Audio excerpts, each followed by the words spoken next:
Okay. Today, we're starting off with a commander that I've been wanting to build since I saw it. It was very high up on my list, and then like a billion other cards happened.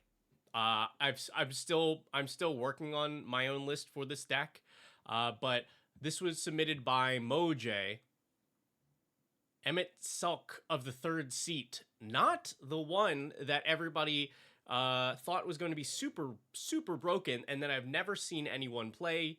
No, that's a lie. I've seen one person. I saw one person play it. It's actually he's right here.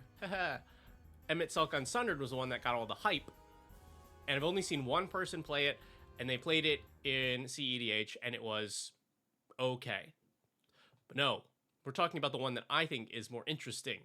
Emmett Sulk of the third seat. For 4 mana, you get a 3/4. It reduces the cost of any spells that you cast from your graveyard by 2. And then whenever one of your opponents loses life, period, you can cast an instant or sorcery from your graveyard, breaking timing restrictions. So you can cast sorceries as soon as your opponents lose life on their turn. You exile those spells, and you only get to do one of those spells per turn. So this is a very cool commander. The things that it does, like the rate is pretty good. Powerful commander effect for 4 mana, solid spell reduction. The trick is your windows to cast these are more specific because your opponents have to lose life. Now it's just a thing that happens in the game, which is great, but you're kind of restricted to only those moments, depending on how you build a deck. So when Moj submitted this, the note was deck was built with a few goals in mind.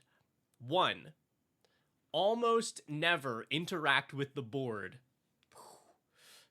So 0 removal. The only card that impacts the board is Blatant Thievery, which fits well with goal 2. And I want to point out, I clearly their definition of affects the board is just removal. That's what they mean. No board wipes, no targeted removal. There are definitely spells in this that affect the board for you. Hey, Electman, thank you so much. You know the drill. I'll check and I'll add you to the list for today.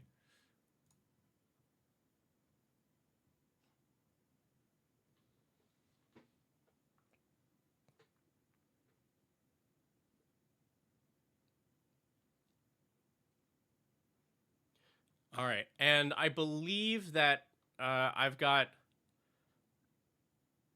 Nerd Girl on backup right now. I know that there's a slightly different setup for today. Did that go through correctly the way that the way that you had set up? I say we as in the grand decked out, which is her.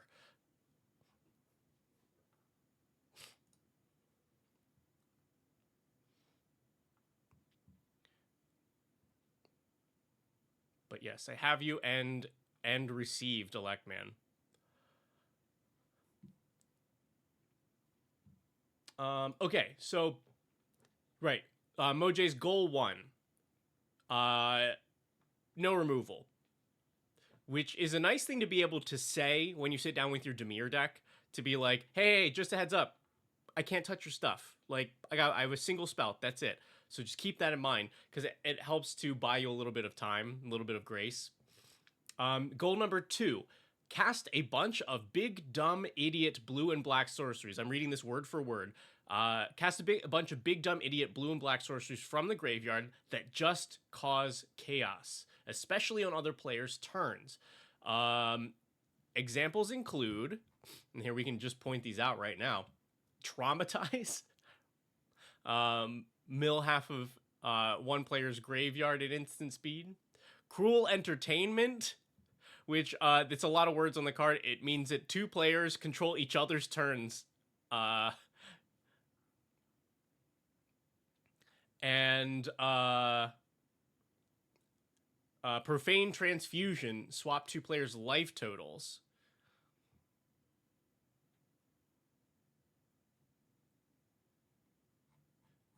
Did you miss something bad? Oh, you're referring to the earlier comments. I was just saying, um, tomorrow I am leaving for the East Coast early because I'll be at MagicCon Atlanta, but uh, I was supposed to go and visit my parents who live on the East Coast, but they just messaged me today saying one of them got COVID, so that won't be happening. But that's all. Okay, so we're casting these big dumb idiot spells on our opponent's turns at instant speed. Also, there are cards that are just funny to resolve at instant speed, like Tasha's Hideous Laughter. So we have like a mild mill theme, um, and wheels like Windfall as interesting instant speed plays, trying to avoid the obvious X cost spells with this one, since you know that you're always able to get that reduction from Emmett Selk. But if there are some lesser played X spells that you think would be good, let me know. And then third goal is would appreciate other feedback. A note on the lands. It's almost all basics right now. We've got 10 islands, 9 swamps. But I'll replace them with better lands. Also, the land count is low. We're at 32 lands. Because my mana curve is realistically lower than what it says.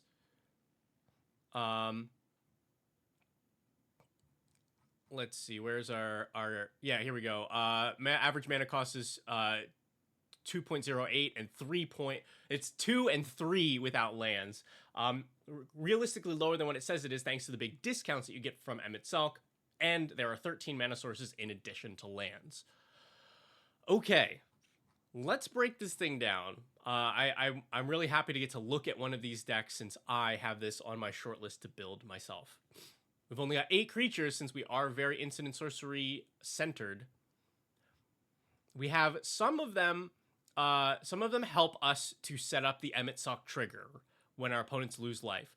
So Kumbaj Witches deals damage to any target and a target of an opponent's choice. This is a card that I think people should be playing more often. It's fun because you give your opponent a choice, and it usually works out in your favor. Did I tell people about the shop? I did. I think you were maybe away from the computer when I talked about the shop, and when I asked you if the first submission had been done correctly, since I know we have a different setup for today. So I know that we've gotten one deck tech request already, and so if you were just checking back in now, Nerd Girl, can you see if that was done the way that you had set up? But yes, I did tell everybody how today was supposed to work.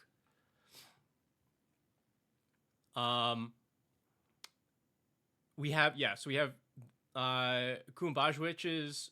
You can hit an opponent and then have them take out a threat. We have Vohar, which if you pitch an instant or sorcery, makes everybody lose a life.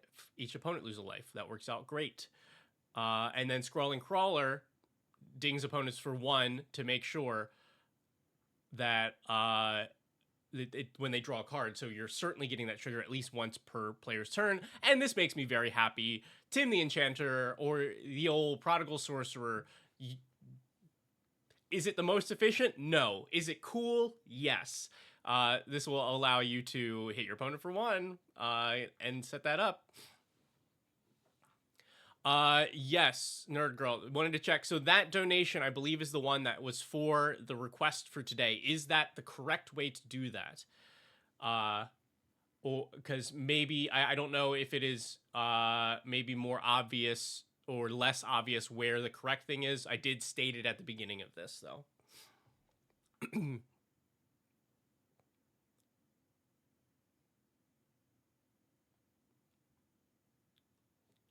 Also, I am very interested to hear what target players Kumbaj Witch's story is. But no you. No you.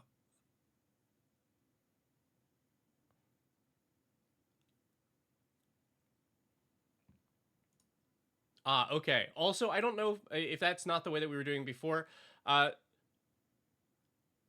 So how would you like for them to fix that, Nerd Girl? Because that donation, it does appear is specifically for deck tech. You can see if you go to notifications. Are you talking to me? Because I can see the notification from the tip, or are you talking to everybody else that they should see the notification to go to the shop?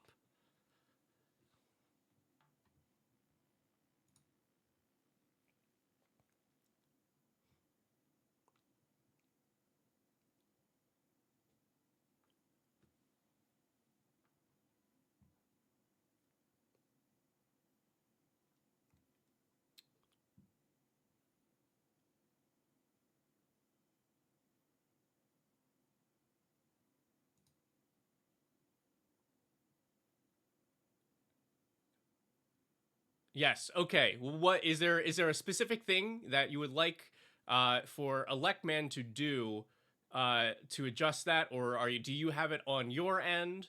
Uh, but yes, this was I did go over this at the beginning, so that's uh okay. So are you able to take one out of the shop then? Because we have again, everyone, room for 3 deck techs today, since we are on a tighter schedule than usual. I can. Okay.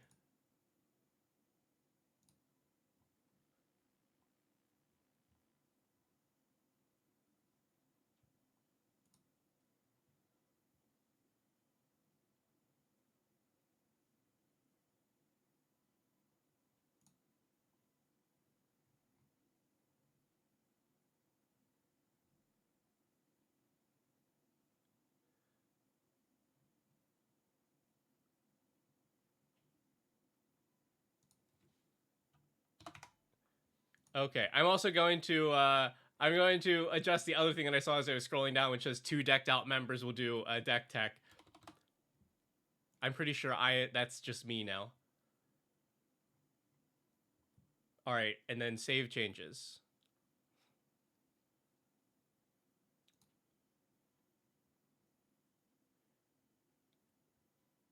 Okay.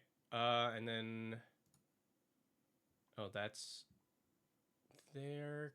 Can I go to here?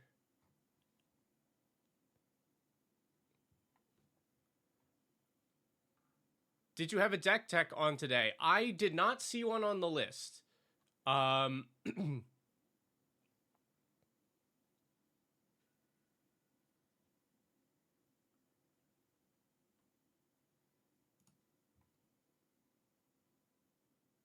Because the last one I had for you was Shadowfax, right? Uh,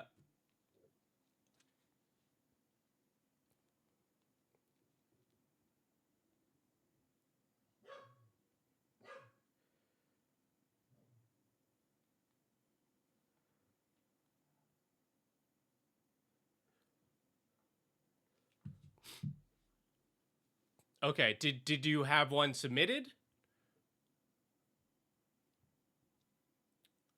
Because I know that you have there's some sort of nerd girl patron set up for you. Something something.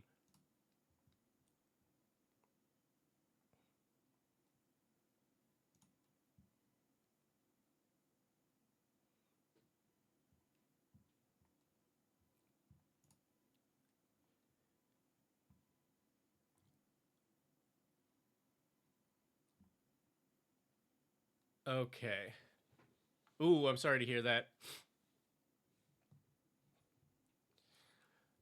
Well, we're back to these 8 creatures. So the ones that are not setting up the life loss for our opponents are helping out in other aspects. So we still do want to get instants and sorceries into the graveyard. So we have other looters like Rona and Kitsa. Neardiv also allows us to get stuff into the graveyard because it just mills whenever it taps. And then it has a secondary where it gets bigger and draws you cards when you cast from your graveyard, which you usually have to find a way to do, but hey, that's what our commander does. Great. And then, surprise, Emmet Selk works pretty well with Emmet Selk. You draw, you discard, and it later on allows you to cast out of your graveyard as well. All right, we've got a clean 42 instants and sorceries. They really just fall into the two categories of, do they help us to set up our stuff for later? Yep, we're casting little spells to get things into the graveyard. And then we have our big top and big dumb idiot spells that we might get to cast at instant speed. So let's just go down. Let's go down the list here. Swap players' life totals. Cast something from a graveyard 3 times over. Copy a whole player's board. 2 players swap control of their turns. Everybody knows Breach the Multiverse. Big mill and reanimate. Steal 1 thing from each player. Make a whole board of 2/2 zombies. Mill half a player's library. And then we have our little bits of in between. Lorien Reveal is some nice tech since it easily discards itself and kind of it makes sure that you have something to cast with Emmet. Bribery is strong card. Realm Sketching, I think just in here because the card is cool. I think you all should run more of this card because you always got a good use for it. You can copy your stuff, you can copy your opponent's stuff. It can just be slightly overcosted ramp if you have nothing better to do with it. It's great. Circle of Power.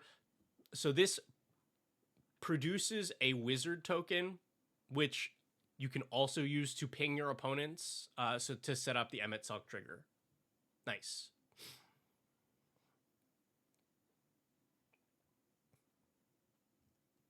Then, yeah, again, stuff for setup. We have a little mana boost because our spells are pretty expensive on the top end.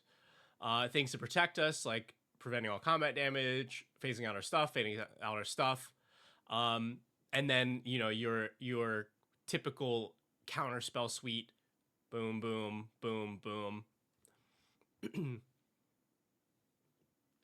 Now, I want to point out, I am usually, even as a blue player myself, not often running Aetherize or Aether Spouts because they require you to hold up a lot of mana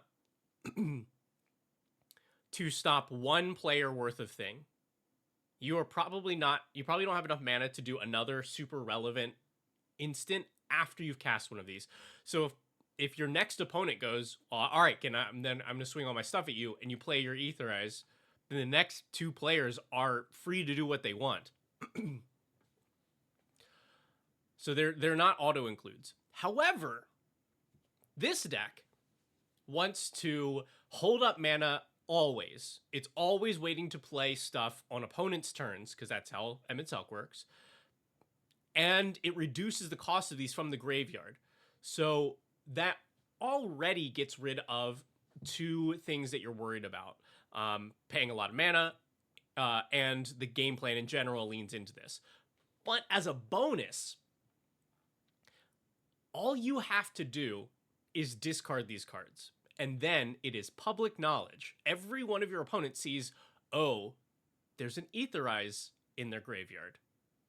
That is a thing they could cast for 2 mana. So you don't even have to play this card. You just have to make sure that your opponents see that you've discarded it. And it will help to dissuade players from attacking you.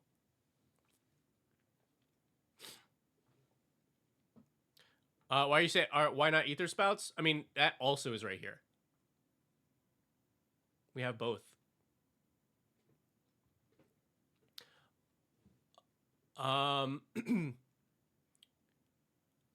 Let's see. Yeah, and then the rest of the stuff that we've got is like drawing and discarding, making a wizard, and the cute little this does a similar thing of, great, we can just toss this in the graveyard, and then our opponents are like, well,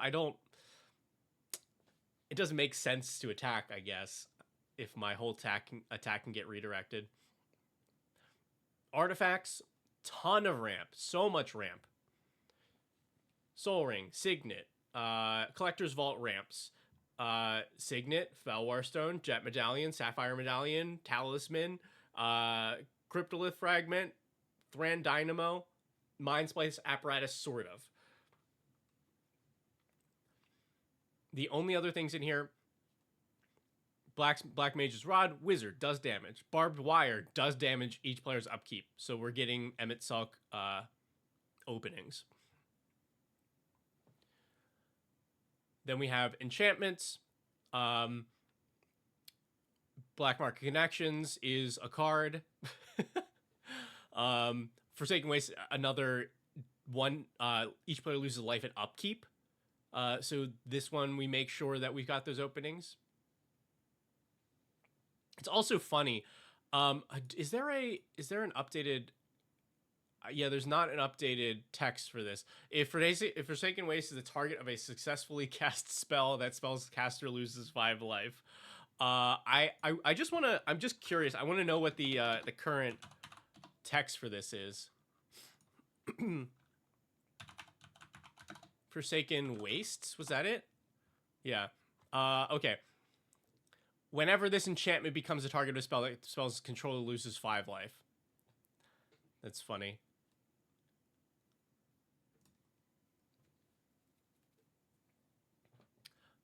Okay, casting spells from the graveyard draws us cards, and casting spells from the graveyard gives us other stuff.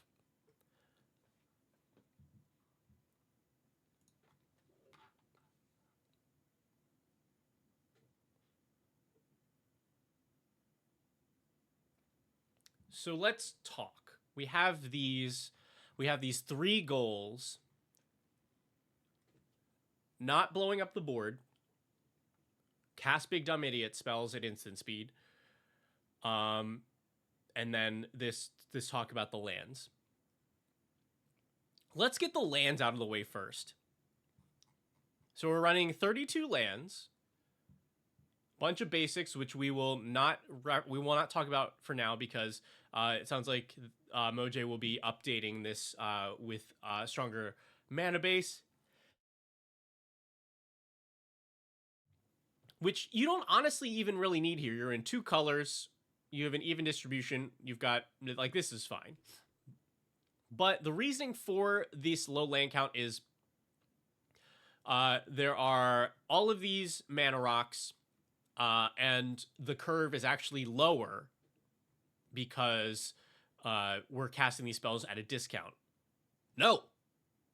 Bad. Bad, bad, bad. Naughty.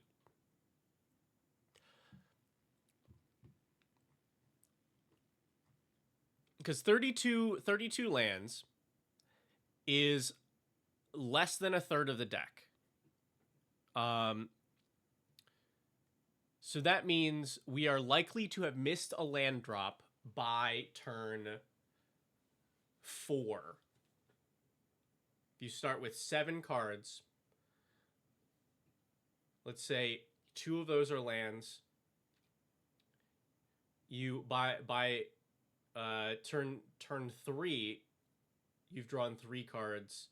That's your 3rd land. On turn 4, statistically, like, we've super simplified this, but by turn 4, you're missing a land drop. At that point, these don't matter. This is a land you had to pay for. If you miss a land drop, you have not ramped. So even just on that alone, we should be adding more lands. This is a deck that does not want to miss those land drops. Particularly if they're coming before turn 4.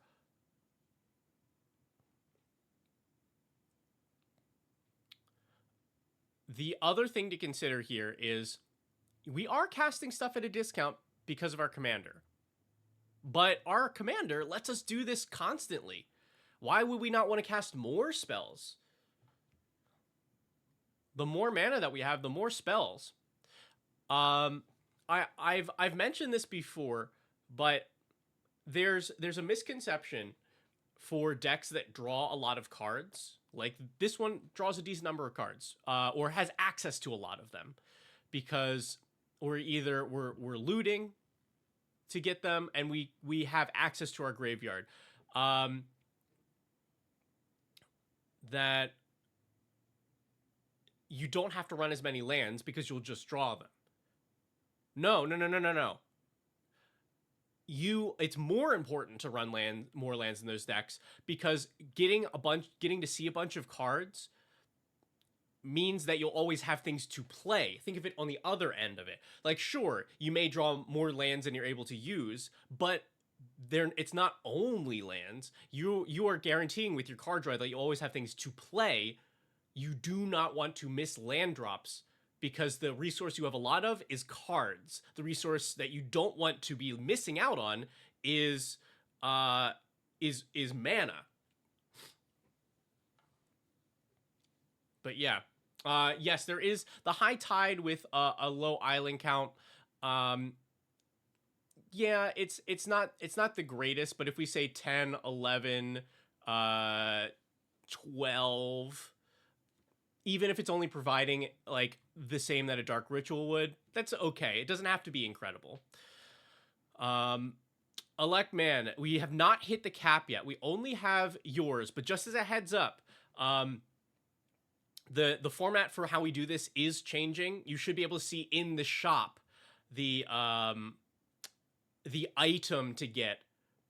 In the Ko-fi shop, there's an item in the shop that is get the deck text for today. So you were all set on that on the first one that you submitted, but if you are looking for more, that is the way to do it.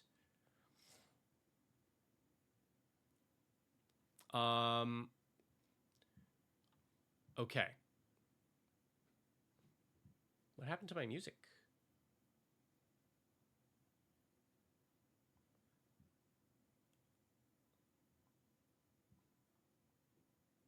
Oh right. Oh yeah. This happened last time. Your phone kept stealing it.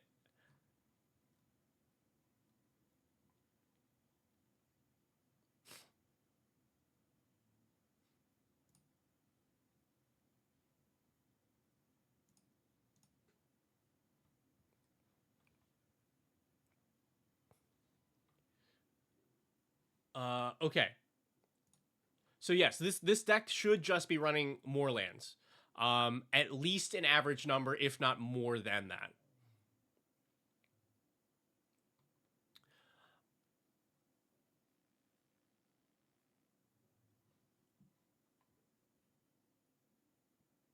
Okay, so let's talk about also. So we're not running any removal, right? That as like a theme of the deck. I don't have a problem with that. That's an interesting drawback. That like also helps to support stuff like Clone Legion on our top end.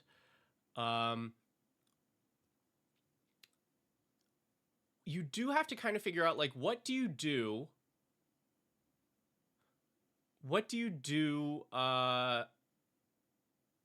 once there is a problematic board, because there aren't really spells here that deal with that outside of Aetherize and Aether Spouts, which like I think you could say are board affecting spells. I would definitely be looking for some spells that not necessarily remove those things, but at least give you a good out to them. I'm trying to think about what I would want, because like this is decent.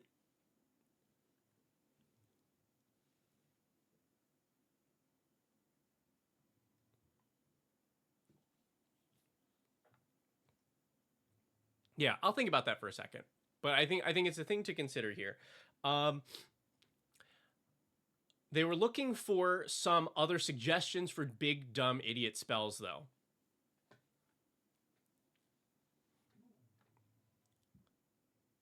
here are some of my suggestions, because we were trying to avoid spells with X in the cost, just because they were more obvious. So we're going for hipster points here, and to not really be leaning into removal. So here's what I've come up with. Some simple ones that I was really surprised to not see here. Rise of the Dark Realms. Also surprisingly budget friendly now, because of many reprints. Like that's a big old honking spell that that will be really good, and being able to do that at instant speed is pretty strong.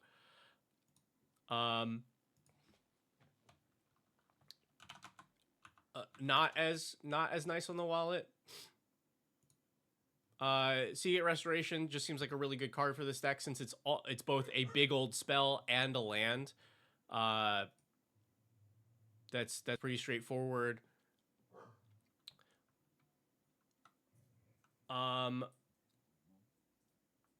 and then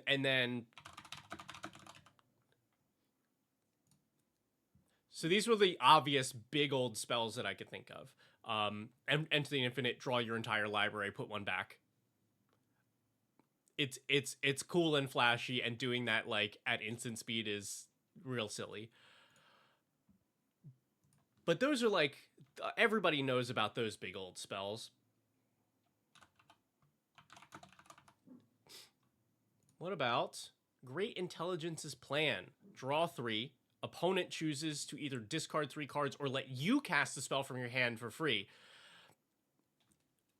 People do not like discarding a chunk of their hand, but your deck is filled with a ton of big spells. So if they risk letting you cast for free from your hand, then this could be draw 3, also swap life totals or something.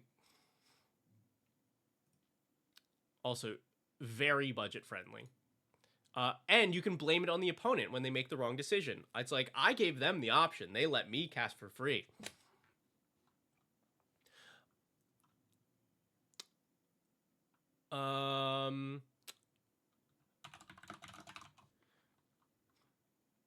I like Will of the Teamer here.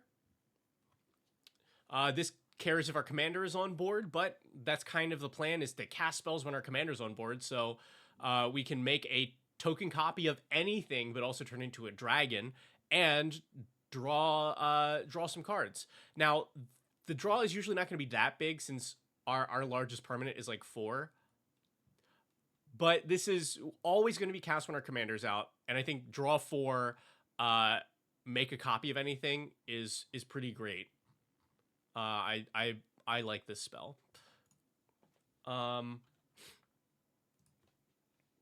I saw some suggestions for like for extra turn spells. I tried to avoid those because like this is clearly built for bracket 2. Like, especially considering, I mean, well, we have an Ancient Tomb in. I think you could pull the Ancient Tomb out. If you're running a deck where ahead of time you're like, I don't really want to run any removal, you're already at bracket 2. you're already there. So I missed before that the Ancient Tomb is here, and like cut it. That said, if you got a spare $110 lying around, Time Spiral, you need an adult, nerd girl. What for? Time Spiral, I think is a very interesting card to be playing at instant speed. Everybody, here's a fresh hand. Also, I'm tapping up to 6 lands, which means I'm going mana positive because I'm casting this from the graveyard at a cost reduction. Oh boy, Nerd Girl has trapped a spider at the studio. I guess that's just where that spider lives until I get back from Atlanta.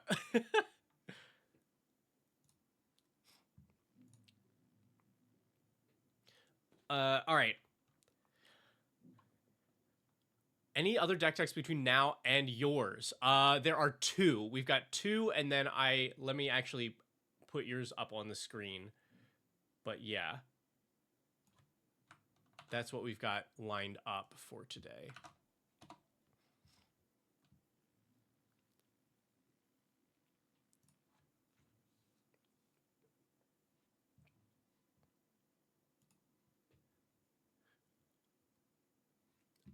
If we want to get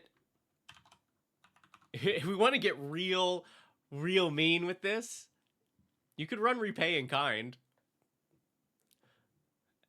Surprise, everybody's life total is the lowest.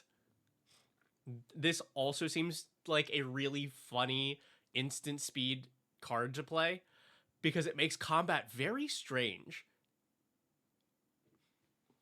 Your opponents now have to consider if they have lethal if you cast this card, and if they can risk being also at a low life total after they've done it.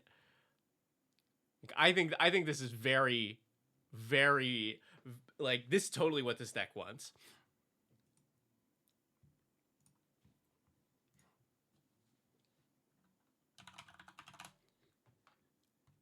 Spell Twine seems super appropriate. It allows you to cast something from your graveyard and from an opponent's graveyard for free.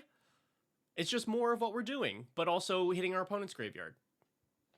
I like that.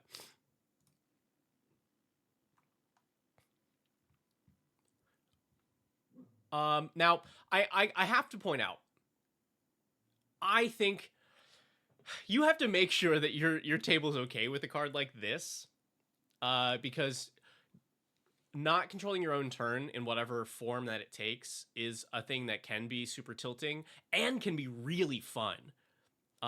Like, I support these cards at my tables, but if I am playing them, I will always like, hey, I got a Mindslaver in here. Like, just, is that the kind of game that you want? Is that okay? You know, I'm running Emrakul. I never run Emrakul. But that kind of thing. If we're okay with this, put the other one in. Worst Fears is just you control a player. Not as interesting as making two other players swap.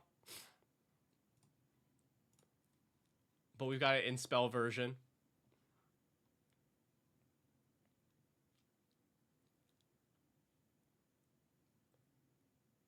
Mindslaver effects are like, it is the one of the biggest differences between cool factor that this exists and can be done and actually doing the thing. Like, controlling another player during their turn. What?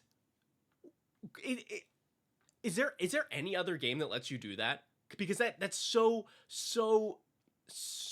absurd and wild that there's like that can be done. Like, that's just cool. But then, like, actually doing it, 9 times out of 10, the best thing you can do is like, all right, I'll remove my own creature, I'll counter my own spell, and I'll do a bad attack. Okay, this player is now just at a big disadvantage. But the concept is so cool. Okay, and here's the last ones that I had for suggestion. Not Worst Fears.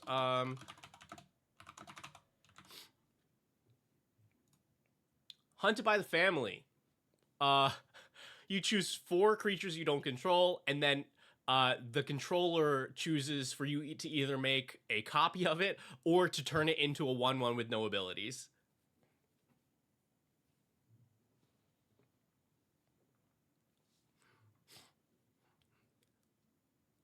This also, like, is the spell terribly good? No, but it's weird and interesting, and doing it at instant speed, extra weird and interesting. And my last one. Oh, they reprinted this? When did this get a reprint? I thought this was the only printing of this card. Choose any number of creatures target player controls. Choose the same number of creatures another player controls. Exchange control of them. uh, so yeah, we're looking for chaotic spells to be casting at instant speed. Swap any number of creatures, sure. On top of that, this does act as an expensive like darkness or kind of etherize. This also stops combat because if you exchange control of creatures during combat, they are no longer attacking. Uh, I or they're removed from combat, so no longer attacking, no longer blocking. If they are exchanged while that is happening, which normally can't happen, but we're doing this at instant speed. All right. There's some big dumb idiot spells. We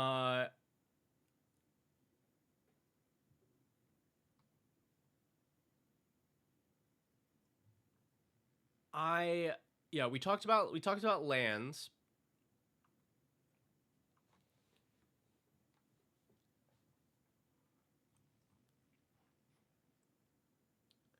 I really like the direction of this deck. I don't think it necessarily needs the no removal like restriction, but I think a way that you could approach it is look for interaction that exiles itself. So that way, because I can see the reasoning of like, I don't want to play removal because then every removal spell that I play is a second removal spell. But if you look for ones that like exile themselves or maybe that do different things if they're cast from the graveyard,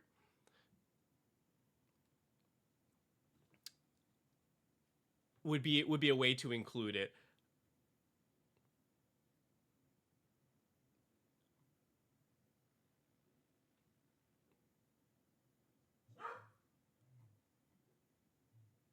Yeah. I think this is not necessarily the direction that I'm going to take this deck. But I appreciate leaning into a theme, and there's some very fun spells in this. Okay. I think we got everything for that one.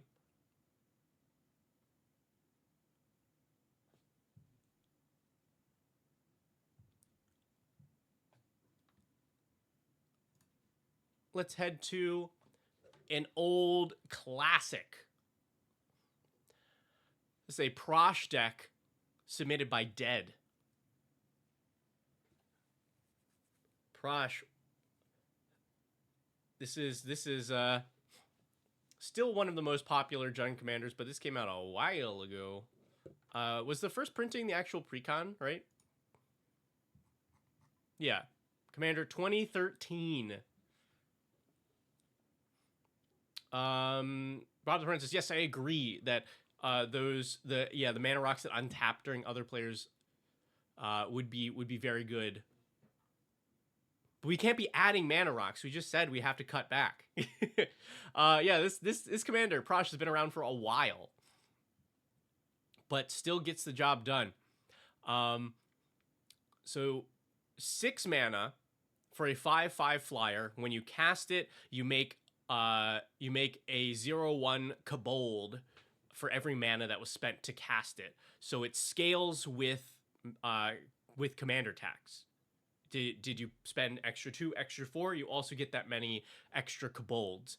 And then you can sacrifice any other creature to give it +1/+0 until end of turn. So there's a lot going on here. It's we're getting a lot of little bodies. We're getting one really big commander that can get even bigger. It's recastable. Excellent. So Dead said this is technically an upgraded precon, but I think there are only like 5 or so left from the original deck. And then I consider this a strong 3. We are running 2 game changers, no tutors, but the things that you'll see that we're doing with this deck are pretty strong.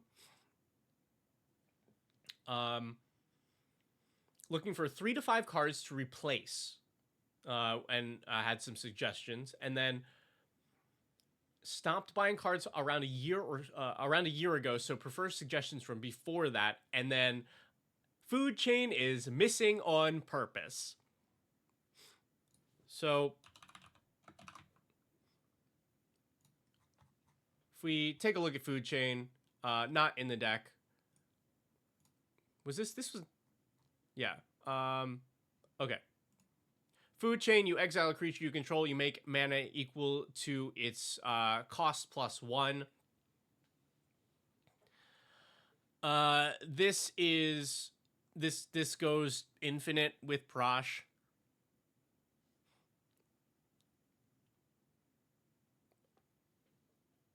Because you're able to exile Prosh, send it back to the command zone, make a bunch of mana.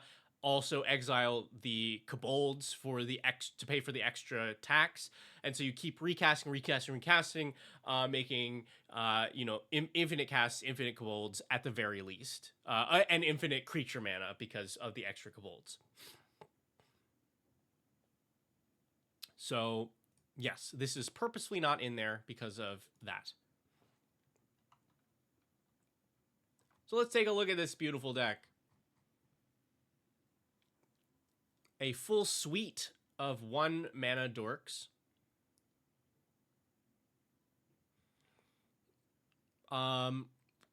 Since we have a bunch of tiny creatures coming in and a sacrifice outlet in the command zone, we also are running things like Blood Artist and Zulaport Cutthroat and Jury. We have lots of ways to capitalize off of sacrificing the creatures, the little kobolds that we're making. So many different ways. We also have some things that care about the fact that we are having tokens enter. Chatterfang is giving us double the tokens. Perforos makes our opponents lose the game. When in doubt, Crater Hoof it out.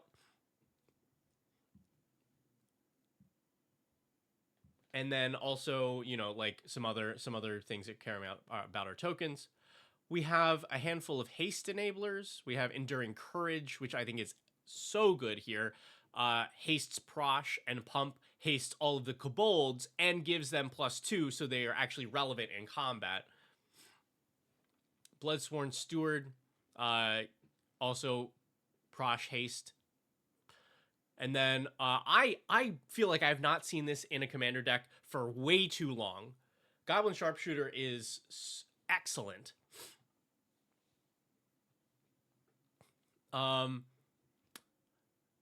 This pings a creature or a player. It probably is expanded to any target at this point.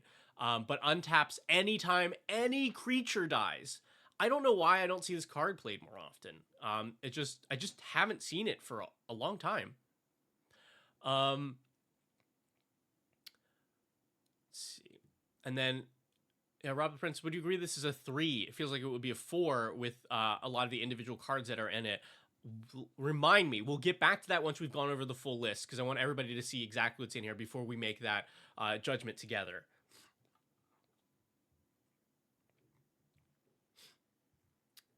We have ramp and ramp. We have some board wipes. Crux of Fate is nice here since we leave Prosh on the board. We can Chandra's Ignition Prosh. We just play it, sack all the kobolds, and then go, boom, everybody's gone.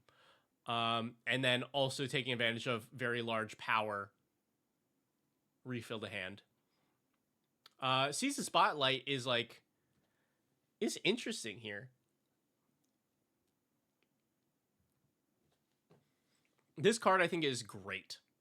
I think this is a really good card.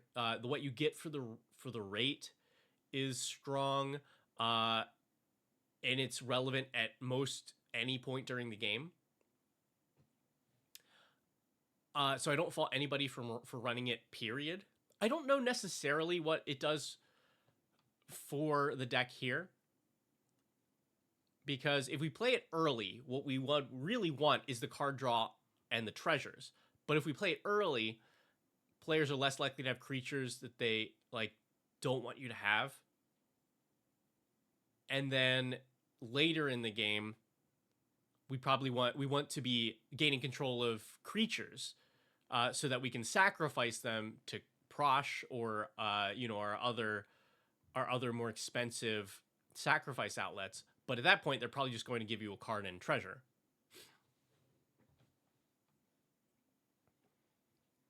So this card is great, and you can put it in pretty much anything, but I think it's not the best choice here. Instance, Tainted Strike, mean. Prosh will easily one-shot a player if you give it Infect. Removal, Fire Covenant. This is a very efficient board wipe. It just hurts you a whole bunch because you have to pay life equal to the damage that you're dealing. Speed of Blight, Fire Covenant, still no Repent. I don't know what you're saying.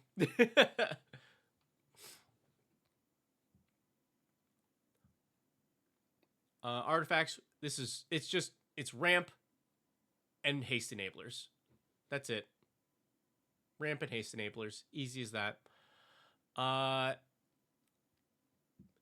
Ramp, haste, impact tremors makes people lose. Meat Hook Massacre makes people lose. This is nice and efficient because it covers a lot of things. Beastmaster Ascension, super sneaky here because we're probably putting this on the board early and then not putting counters on it at all until Prosh hits the board. And then with one of our haste enablers, we just swing out and we have so many kobolds that it's immediately turned on and giving us +5. Fecundity, some old tech. Also a card I have not seen in a long time because players are scared of symmetrical effects.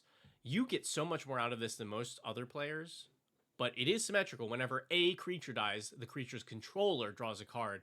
This used to be a commander staple, but have not seen it in a long time. Haste Enabler, removal. We have both Parallel Lives and Doubling Season to get twice the kobolds when we cast Prosh. Moldavine Reclamation refills our hand after we sacrifice all those kobolds. And City on Fire is very cute.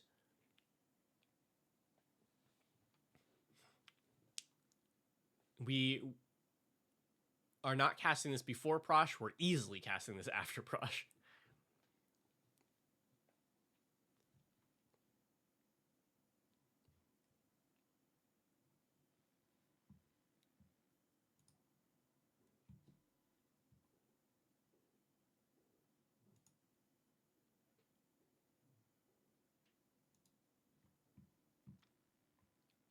All right. We're running a healthy 36 lands.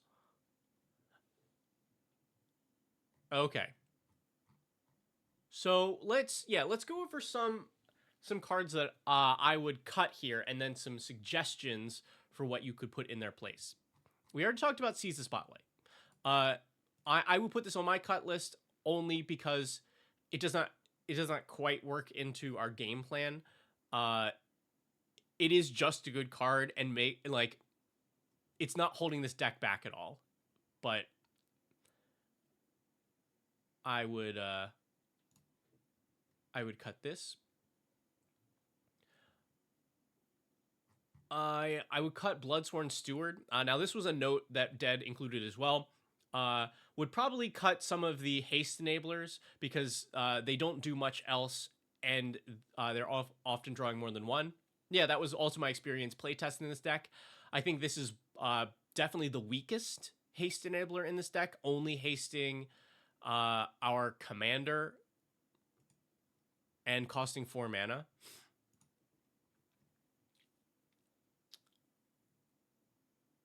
I'd also get rid of Dragon Tempest for the same reason.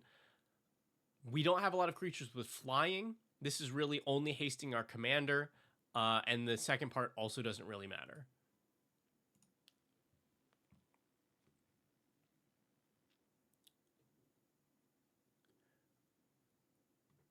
Oh, all right, and then Cornelian Orbital Dragonkind. I think you can cut a third haste enabler here. Maybe you replace one with a better one, but this is again only hasting our commander. The haste that we want should be hasting the board so that we have those kobolds come in and be relevant.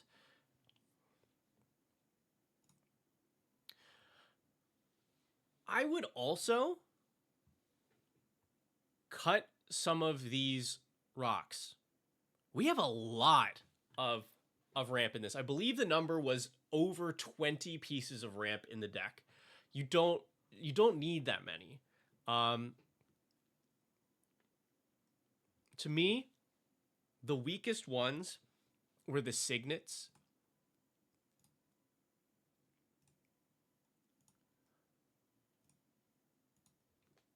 They do help to fix your mana, but they also don't tap right away.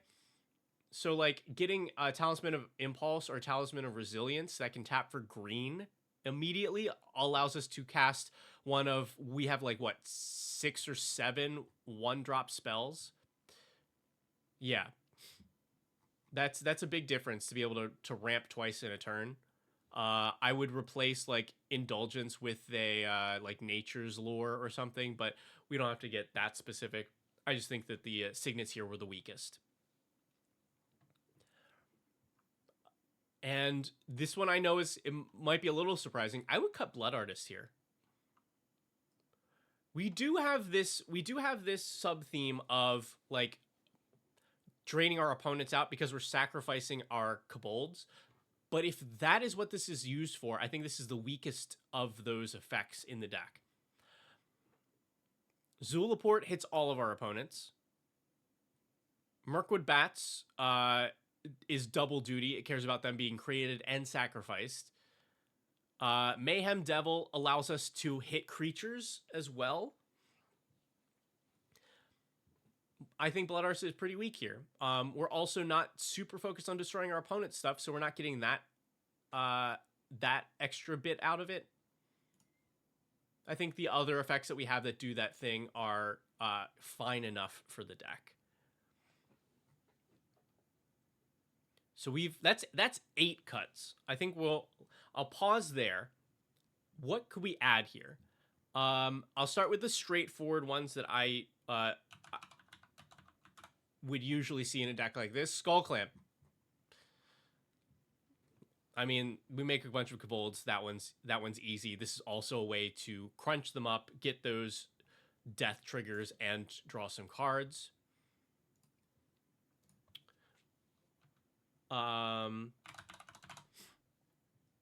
Ignoble Hierarch. We're already happy running all of these one-drop dorks, which I think is the right way to go, because they also later on can just be ground up for other value.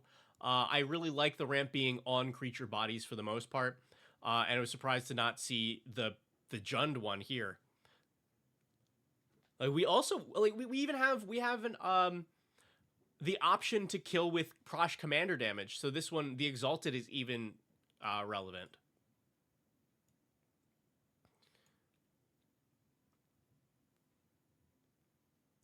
And then this is the other one that I feel like I would see often in these decks.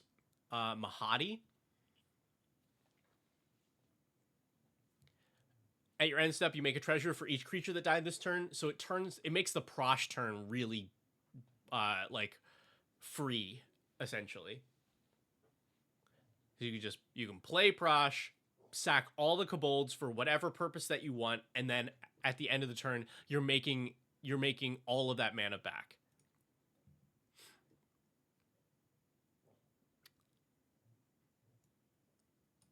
Oh yeah, I'm a hottie. That's what I'm saying. I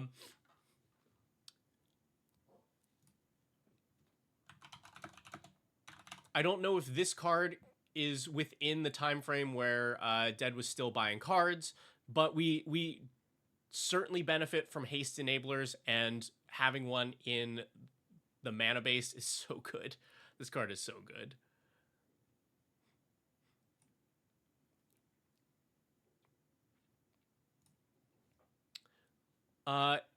So those to me were the obvious ones. Let's go for some cute ones.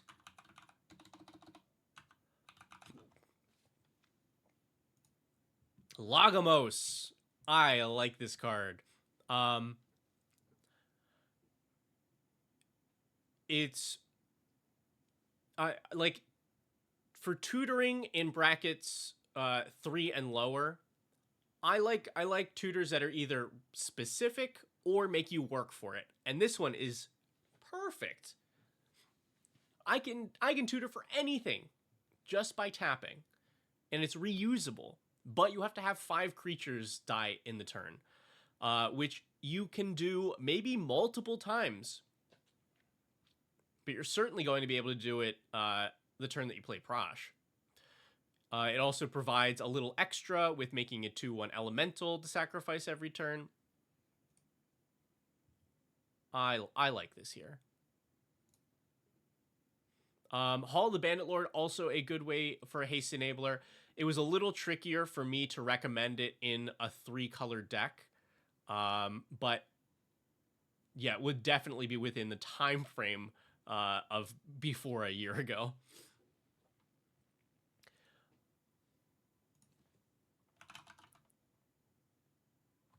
Now, I know we were purposefully avoiding Food Chain in this deck because we didn't want to be looping Prosh as our win con.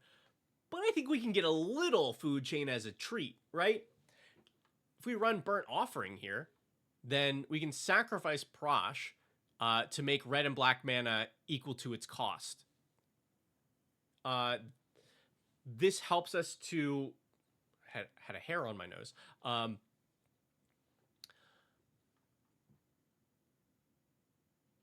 This allows us to sacrifice Prosh once, recast it, make a bunch more kobolds. We're not repeating it like with Food Chain, and it's not even making extra mana. Food Chain makes you 1 additional. This is just even. It's not going to be enough to even recast Prosh because of commander tax. It just allows you to refill your board with kobolds.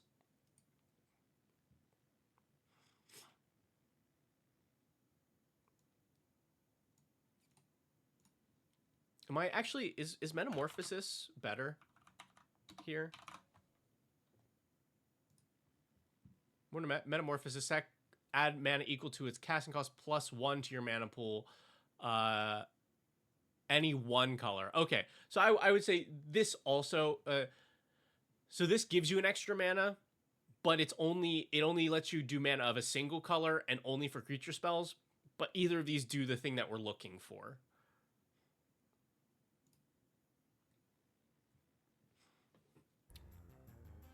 Thank you for the Prime Summer.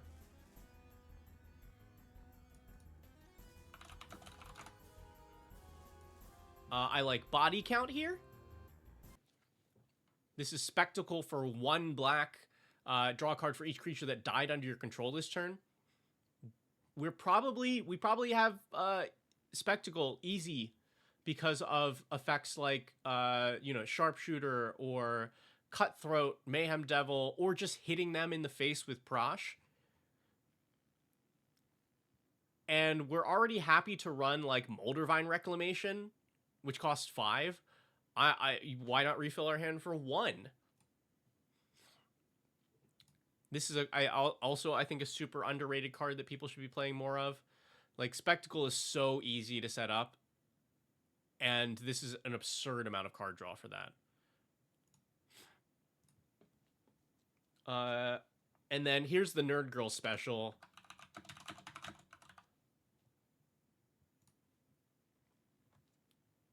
Blood for the Blood God, excellent in this deck. We have 3 mana left after our Prosh action. Then this is probably only costing It's probably only costing 3. With the first Prosh is making 6 kobolds. But if anything else dies, like it should be easy to cast a spell for cheap, and it does a lot. Pitch your hand, draw 8 to each opponent. Yeah.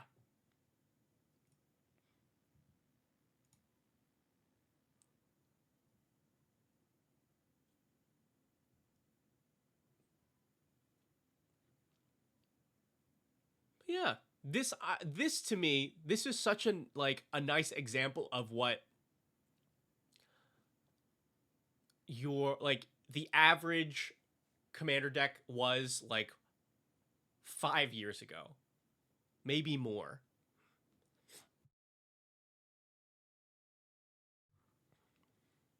Like this is solid, doing some trying to do a pretty broken thing, but like very straightforward. This whole deck is dedicated to we're gonna ramp into Prosh, and then we're gonna do the Prosh thing. Nice and simple. Let's talk about bracket. We've seen the whole deck. We've seen what it does. Even if we were to adjust with the changes I made, I think this is bracket 3. I think there's no way that this is bracket 4. I think this is squarely in bracket 3. We are running some strong cards. Craterhoof. Corvold. You know? Warren Soul Trader is a strong card. Yawgmoth. But I think that to me is bracket 3. We are, we're running a lot of strong cards. Strong non-game changer cards. And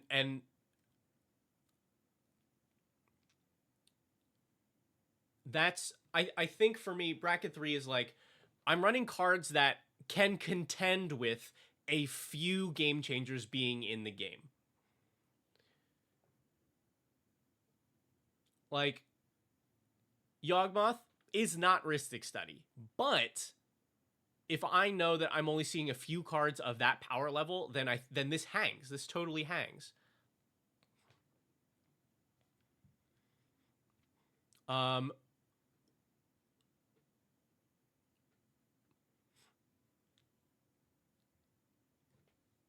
See, now what this deck does though, because it can end the game much sooner than you would expect from a 3.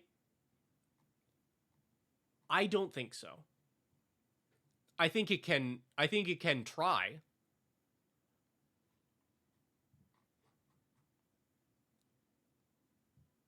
But it is very telegraphed. Like we're going to spend our first few turns ramping and hopefully putting one or two relevant pieces for our Prosh turn onto the board. And then we play Prosh, and it does a whole lot, but it does not end the game right there.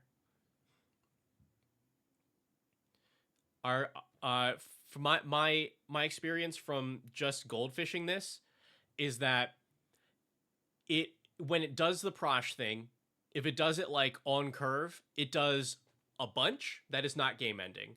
Or if it does it later than that, it can end the game on the first Prosh, but it's got to be like late.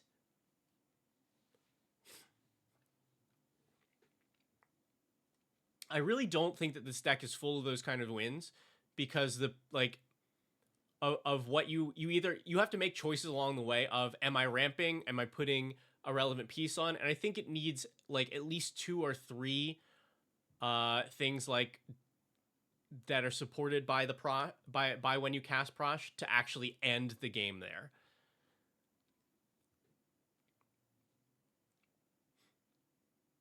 Because also think about like what's the average turn that you're playing this commander. If you only ramp, you can go Dork on turn 1, ramp on turn 2, and that's so that means on turn 3 you've got like 5 mana, which is not quite enough. So let's say you're playing this earliest turn 4. That means you've only really had 1 turn to put out a relevant piece that is helping us to win the game. So best case scenario, you can attempt to win with this on like turn like 5 or 6, and that is like with a perfect setup. And I think a lot of bracket 3 decks can do that. I think they're like, hey, if I get exactly what I want, I can win the game on like turn 5.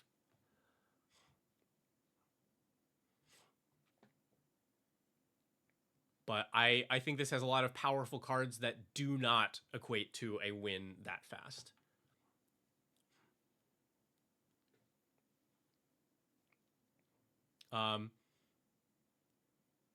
Yeah, I think this is a very good example of a strong 3. A strong 3 that does not that cannot compete with 4.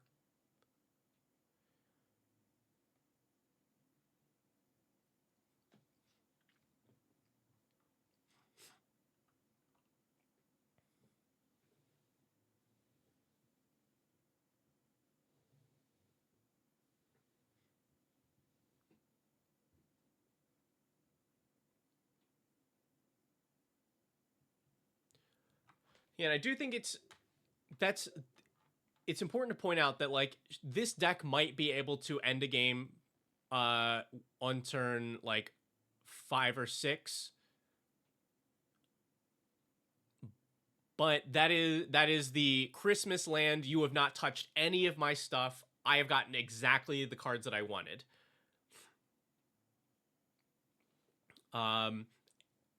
And that I think is okay for bracket 3, because this does need some setup to be able to accomplish those early wins, and it's all super telegraphed. This is not doing anything that's going to surprise you. You see every step of the way, pretty much. Totally bracket 3.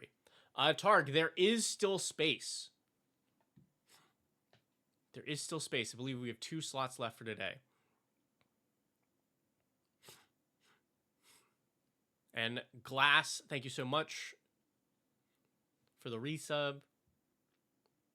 Cool. Well, hopefully that gives some suggestions. We knocked out 8 cards. We added not tokens. We added it's sideboard, right? 9 possibilities here.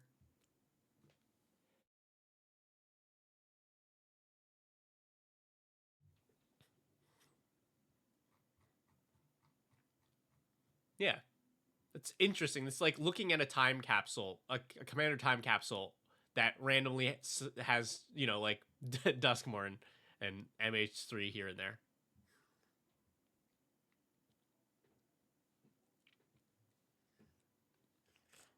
Sent it to the forum in Discord. All right, let me see if I'm able to get to that.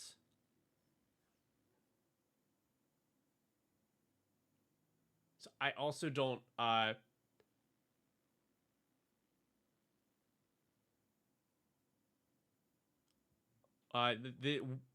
not streaming from the typical setup, so I also don't have easy access to some of the things that I would.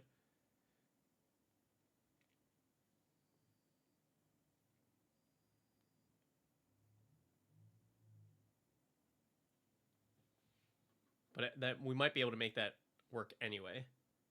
I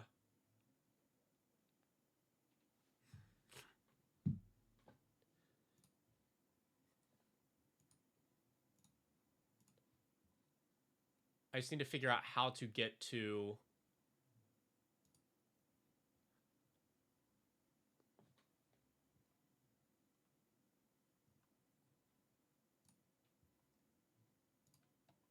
Nerd Girl, as you all already know, has everything super organized into a bunch of different spreadsheets and documents, but this is her computer, so I don't know how to get to them from here. I have them all bookmarked.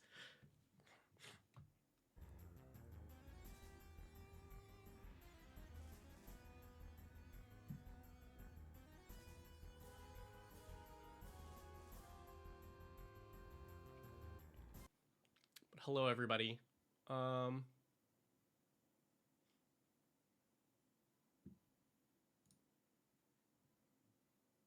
I also have to like make sure that it pops up in the right browser so that I don't dox us all. There we go.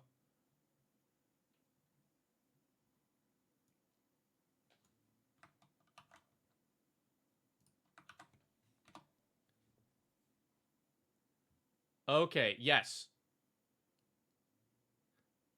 Target, I believe that has, believe this has worked. Is this your deck? It's got to be because of the way that I set it up. Cool.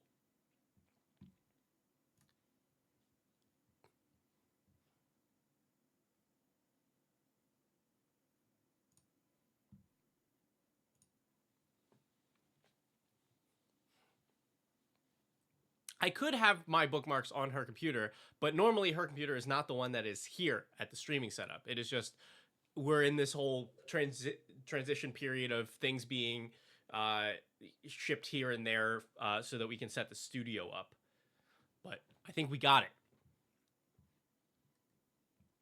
All right, on to the next. So this was submitted by Wes and Salt Boy, Aiden. Let me adjust here. They both always submit some very interesting builds. This is Mog Moogle Warrior. I have not seen anybody build this deck yet, and this is certainly a fascinating take on it. So, Mog itself, 3 mana for a 1/2 with lifelink, and then at your end step, everybody can discard a card. If they do, they draw a card. So it's just you allow everybody to rummage if they want. Pitch a card, draw a card. But you make a 1/2 lifelinking Moogle if anybody discarded a creature, and then you put a +1/+1 counter on every Moogle you control if anybody discarded a non-creature. So at the very least, you will always get to discard a card and draw yourself, and get one of these things, but other people might be able to do this.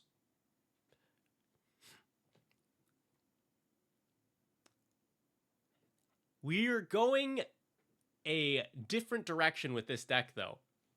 So the two of them, they said, you know us, just looking for suggestions to make the deck more fun and memorable. This is meant to be a bracket 2 deck.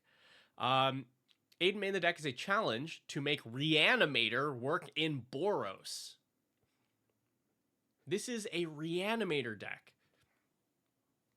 So we have Mog as a discard outlet in the command zone to be able to make sure we can get big creatures into the graveyard and bring them back without black. Let's take a look. So our creatures, a lot of them are also discard outlets. Fear, discard, draw. Inti, discard when you attack. Ivora makes bloods. Plarg, discard and draw. Joshua, discard and draw. Seasoned Pyromancer, discard and draw.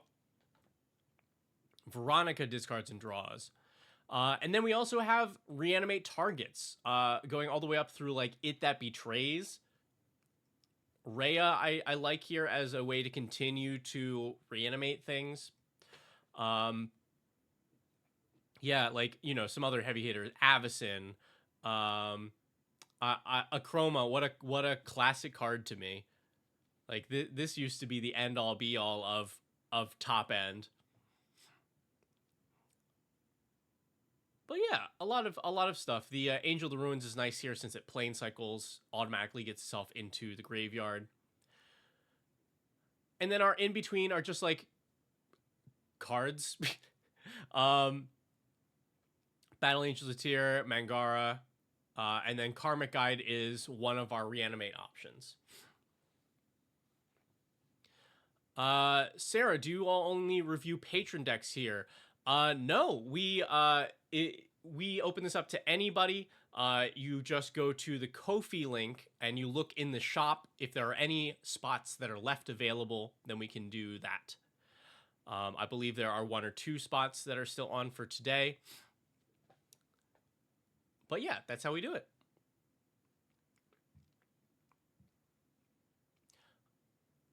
Sorceries.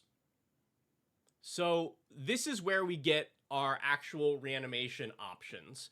Because White used to have this pretty directly with cards like Breath of Life and False Defeat, which were just the exact same rate as what Black got. Creature, graveyard to battlefield. We even got one somewhat recently with Late to Dinner. But we have 1, 2, 3, 4, 5, 6 spells that 6, 7, right? This one for you kids, 6, 7, haha. No, I know what audience is here. Nobody knows what I'm talking about. I don't know what that means. It's just I know from TikTok. 7 spells that just go, hey, creature in graveyard, put it on the battlefield. Jailbreak is very fun.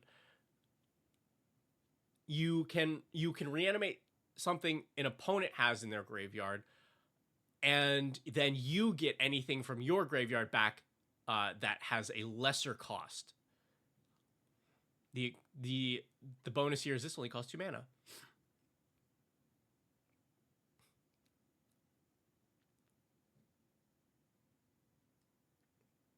Then, some board wipes. Sure. Instance. Removal. Brought back is interesting here. I don't exactly know what this is here for. It does bring things back from the graveyard, but only ones that were put there from the battlefield this turn. I don't know really what we have that's doing that. We don't really have things that are sacrificing. Like, it is just a good rate if we're sending stuff into combat.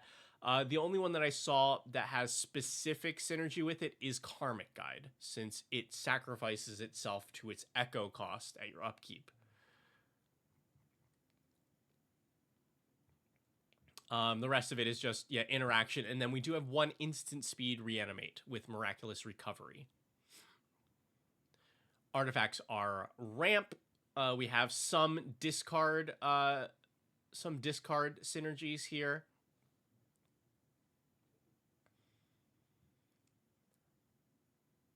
Enchantments are removal and then like some value engines. And then both of these actually reanimate creatures as well. Hello, Sun Eater. Thank you. Appreciate it.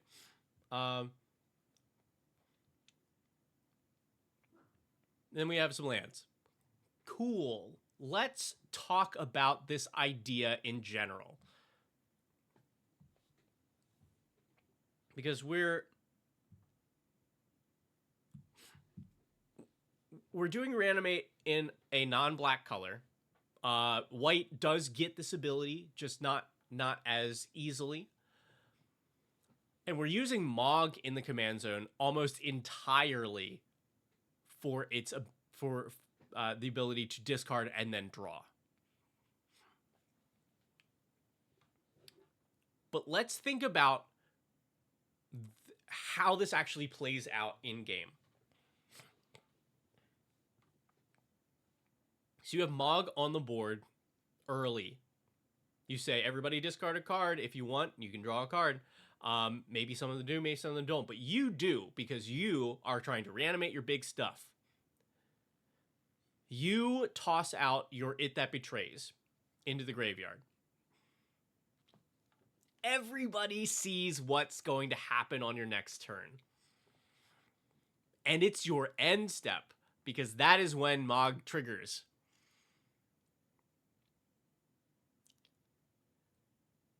Yikes. You have to now...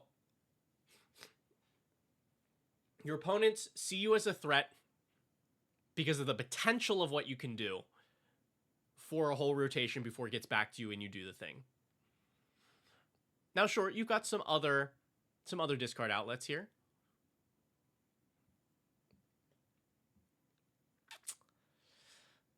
But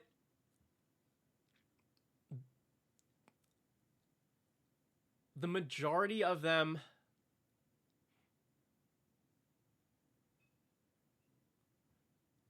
it's tricky to me. I think a lot of these are doing the same thing. Like Pyromancer, 3 mana to pitch cards. Like, you're not reanimating the same turn. And if you are, that means you had 7 mana. You could have just played the card.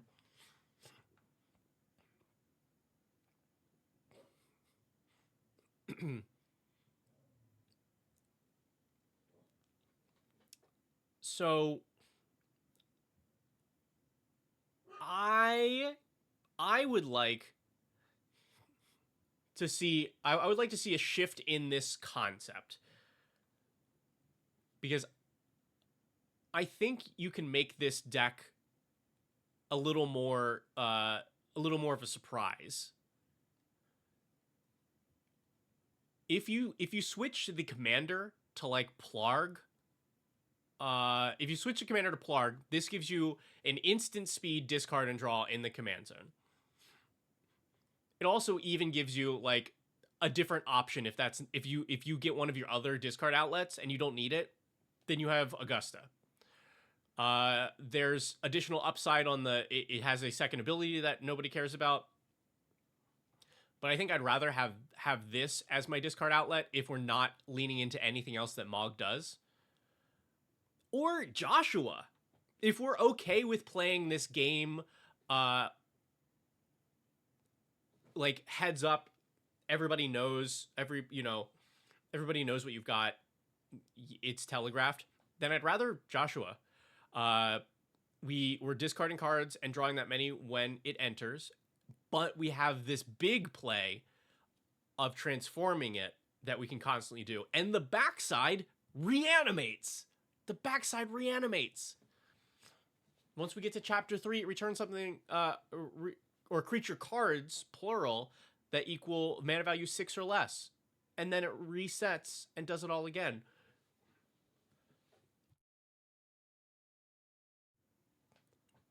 I personally like either of these plans better as a Boros discard outlet to head this then Mog. This just doesn't give you enough.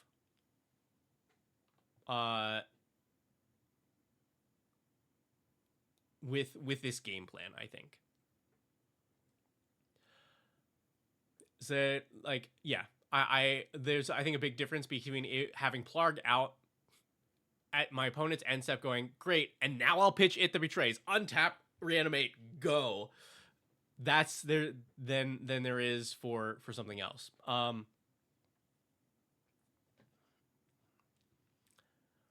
think the other thing that this deck struggles with, just by the nature of the concept, is there are only so many reanimate spells in these colors. Black has so many options. And we don't have it in the command zone, so we have to make up for it with the spells. So let's count. Cards that are able to get our heavy hitters out of the graveyard. 1, 2, 3, 4, 5, 6, 7, 8.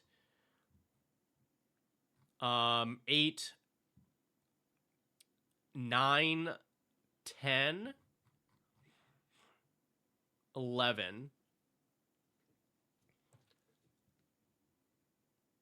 Yes, let's say 11. I'm not going to count Rhea because Rhea is the thing to return, even though it returns more. 11, and a lot of these are not efficient. Like, Emerge from the Cocoon, 5 mana, and the upside is we've gained 3 life. Oof. It's even hard to count Elspeth Conqueror's Death and Tale of Tenuvial, because these don't do it until later. This is not till chapter 3. So I would like to see more, either more efficient options or repeatable ones. And I think Aiden did a really good job of finding some of these, but there are more.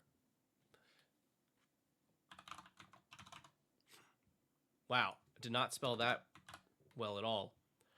Loyal Retainers. Thank you, reprint. This card used to be used to cost a good bit more.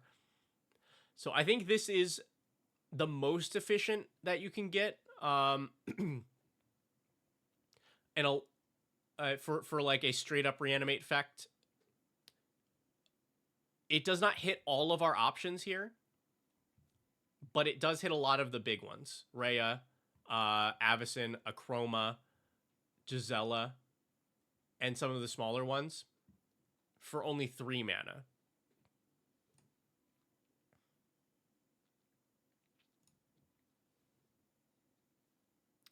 Let's see. Ascent from Avernus, I think, is that suggestion in the chat is good. Like if you're, it is being, you can put it. Wow, my words. Let's just take a look.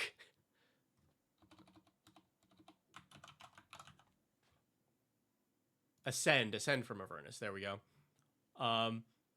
This is not. It's not cheap, but it has the potential to bring back multiple things for a nice late game move. There was the suggestion Dusk to Dawn here.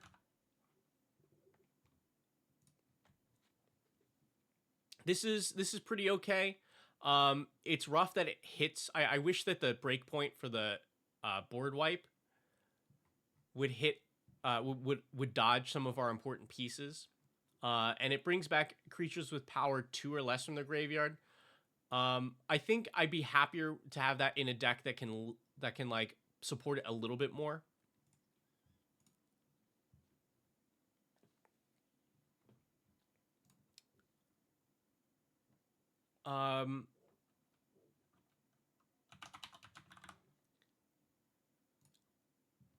I like Starfall Invocation here.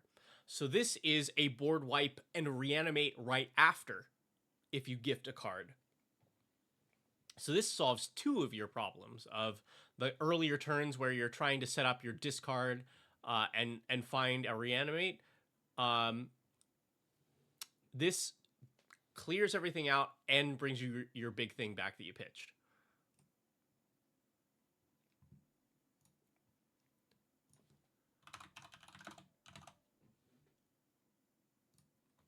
I like Guardian Scale Lord here, wherever it went.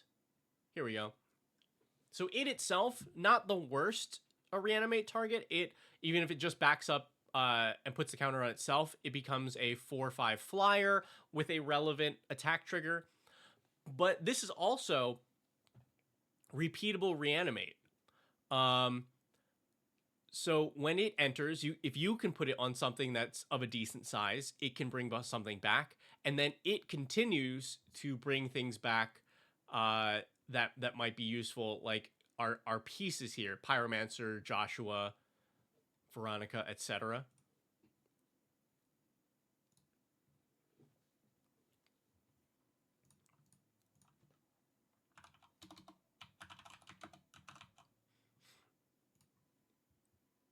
And then I like this one, also does double duty. This is a solid reanimate target, and then it continues to reanimate things. When a land enters, you can return a non-land from your graveyard to your hand, but the land is a plains. We're running 15 plains. Then it just goes to the board.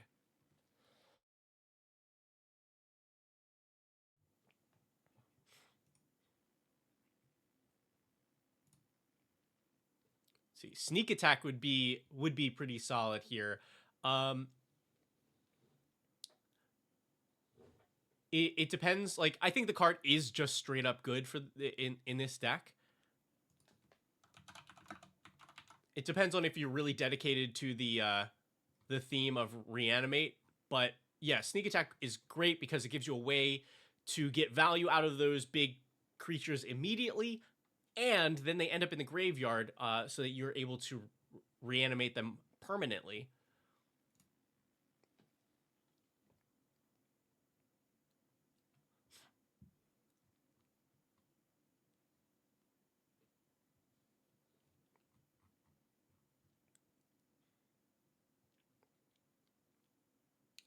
The other thing for me is let's look at our reanimate targets. Like just look at the numbers on them. If we assume that we're happy with Gearhawk and above, we have 1, 2, 3, 4, 5, 6, 7, 8, 9, 10, 11, 12, 13, 14 targets. That is, I think we can reliably get like one. I didn't have any problems getting to one when I was ready to reanimate, but I think personally I would cut some of these slots here, like Mangara and Battle Angels, for a little bit more, because the reanimator archetype in like 60 card 1v1, you really only need to reanimate like one thing, and then the advantage you get is you've put out a very large threat much earlier than usual, and that gets the job done. But that doesn't necessarily work in Commander. If you're reanimating, you need to be able to do that a couple times to get that same advantage. So I do want more threats than this. I hadn't even really thought about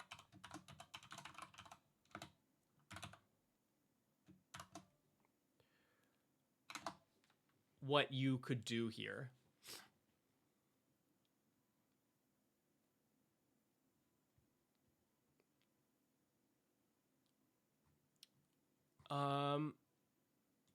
You know what? I think we do need this to be in Scryfall.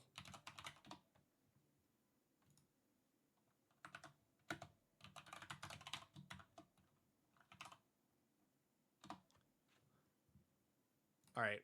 So we're getting back a lot of cards, but I'm just going to do the easy thing. Let's look at the EDH rank.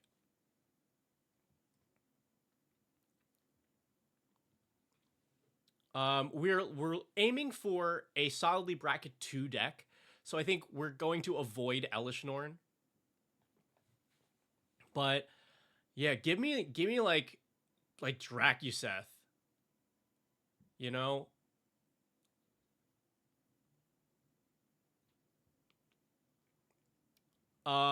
You could run like Balefire Dragon and cut one of your board wipes. Or like Udvara Hellkite is nice as a reanimate target, since it continues to make more and more dragons exponentially. So like this is the kind of single threat that allows you to win with Reanimator deck, because you know, sure, they could answer any of these creatures, and you'd be out your whatever you brought back. But you want something that, if left unanswered, wins the game, and this is one of those things.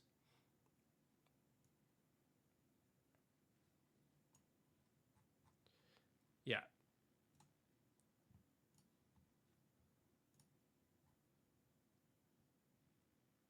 Yeah, I like Dracuseth here. Like this doesn't win you the game. Atali.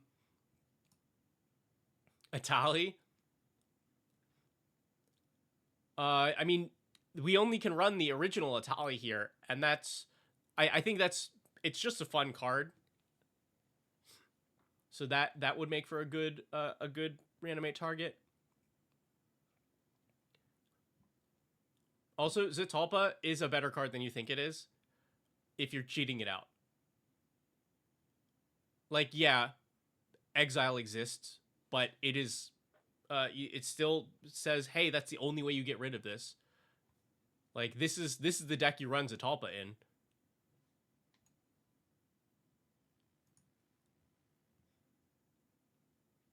Inferno Titan. What a classic. I think Inferno Titan's fine. I'd rather be running Dracuseth than Inferno Titan here.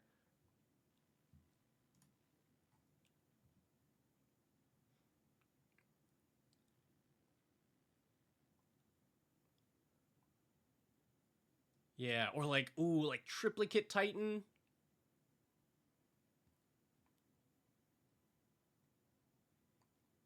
That's a nice one. Yeah, I think I want to see some more big options and ones that present a more immediate like threat. Ooh, Ulamog's Dreadsire, like this is ideal to me because this is really only getting on the board if you're reanimating or if you're like turbo ramping. But this says, hey, I'm gonna make another 10/10 every turn. That's the kind of reanimate target that we're looking for.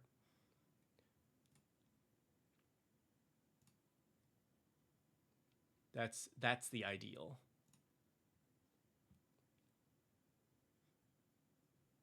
Yeah. Like I really like Gisela. So if we're sticking to this game plan of very like very telegraphed reanimator, this is the kind of target that you would want because putting this on the board at the end of your turn says you have to deal with this before you can do relevant damage to me, or you can just hit the other person and that's doubled. That seems like a better option, right? This I think is the like probably the best reanimate target if we were not changing up the way that this works.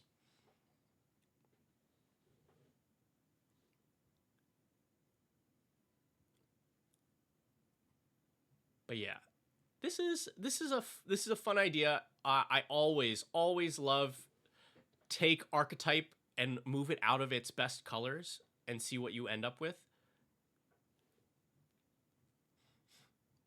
Yeah. Let me go through a playtest here. I'm gonna playtest.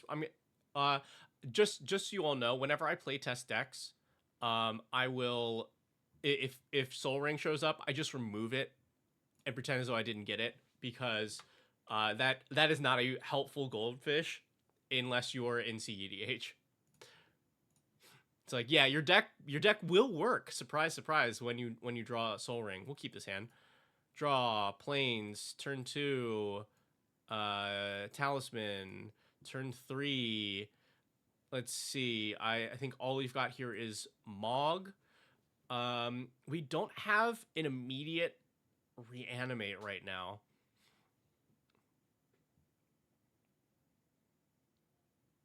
I think I still pitch Rhea here because by the time that she's on the board, we're guaranteed to be able to put another one in.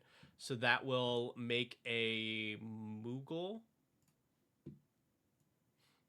Is it even helpful in CEDH? Yes, it is very helpful in CEDH to Goldfish and include your Soul Ring hands.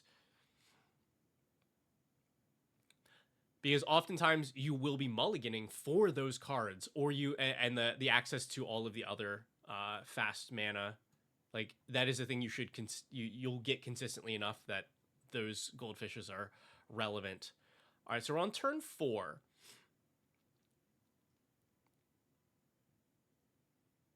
We're on turn 4 here. Our play is we Elspeth something, and we just go to end. We go to end step.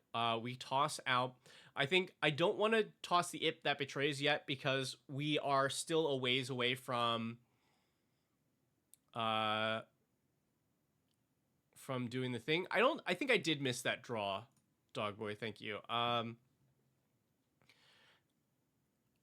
This does not look like a huge threat since we have nothing else in the graveyard.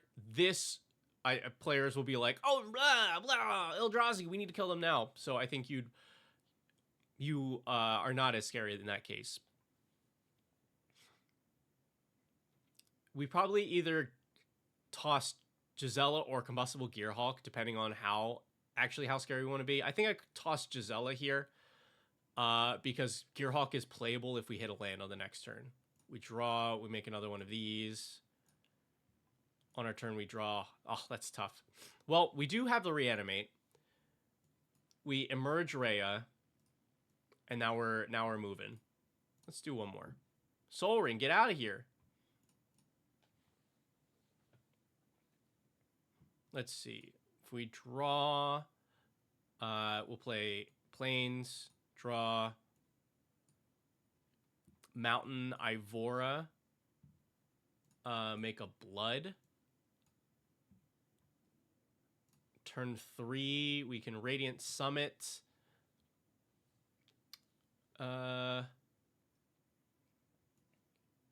Bring out Mog. End of turn. Discard Sarah's Emissary. Draw a card, make a Moogle.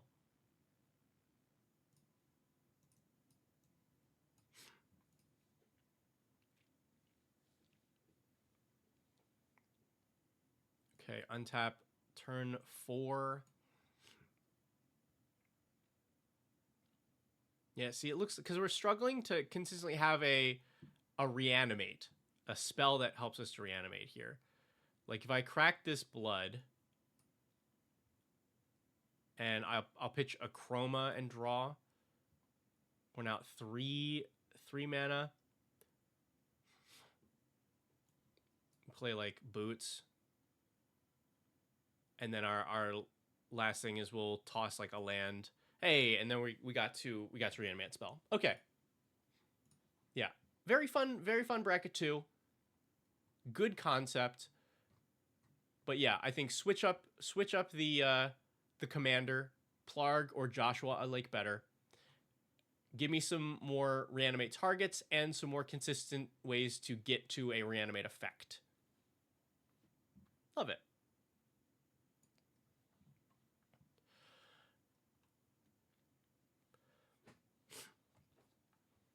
Let's see. Cards I'm excited for from Spider-Man. I like the lands. I like the Bant land for me personally a little bit more. The Oscorp land I think will be maybe 1v1 more relevant.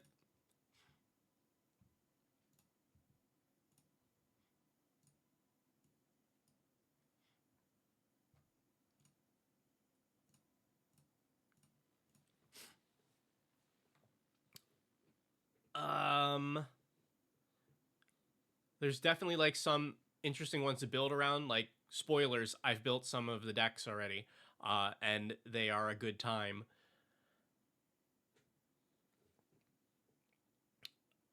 Don't see the option for deck tech on Ko-fi.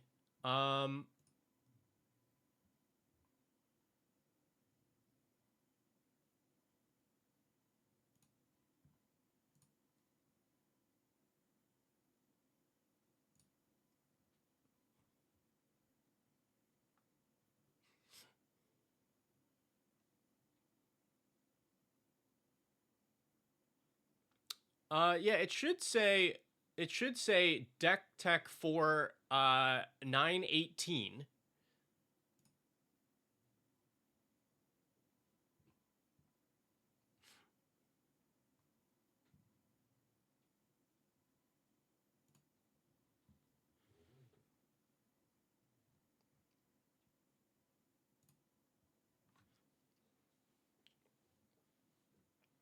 And yes, I do have your note for it. Yes, Electman, I believe that change happened today. Both as we figure out what our system will be moving forward after like Atlanta, and because of our we're a little more time crunched for today.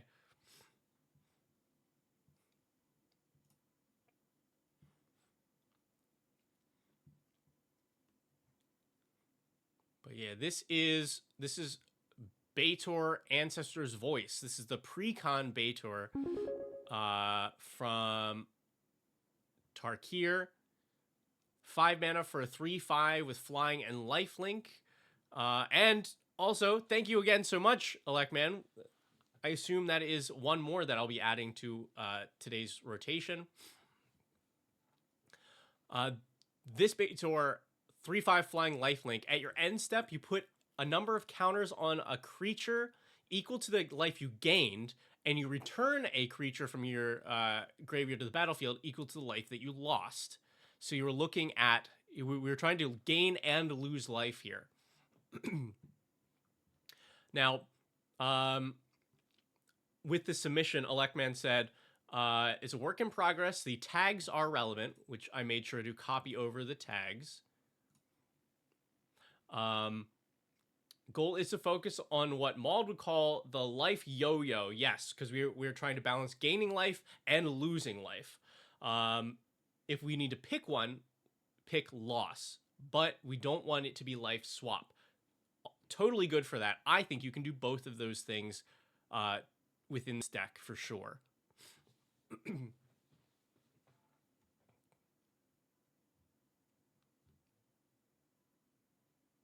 All right. Give me one quick moment, everybody. I'll be back in like a minute. I just need to grab a snack.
All right, I am back. Also, I realized the card that I am actually excited for is Hydro Man from the Spider-Man set because that is mono blue ramp and exactly the kind of ramp that it wants. So I will need multiple copies of that card.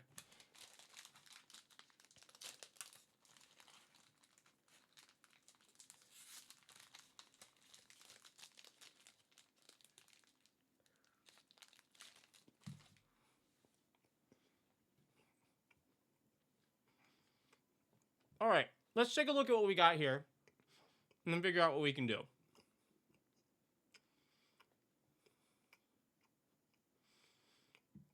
Yeah, Belladraws are so good in this deck.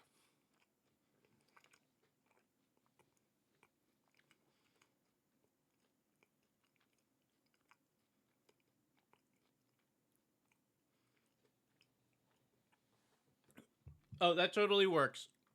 What platform did you DM on, Electman?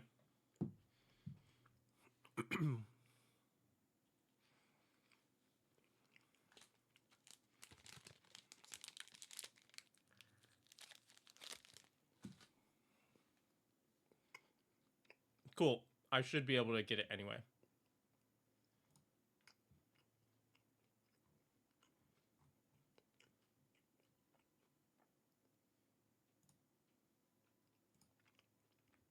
Yeah, I got you.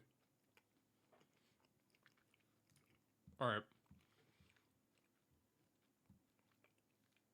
Definitely want to keep Cecil. Yeah. Like, so ideal.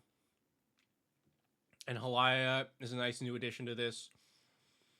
Baron Step Siege. Just like a solid card, but doesn't necessarily play into the game plan. Whip of Erebos, lifelinking everything is solid.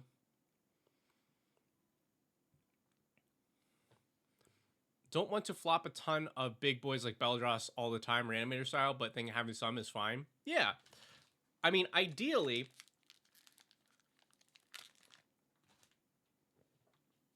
we are setting you up enough to always have that option.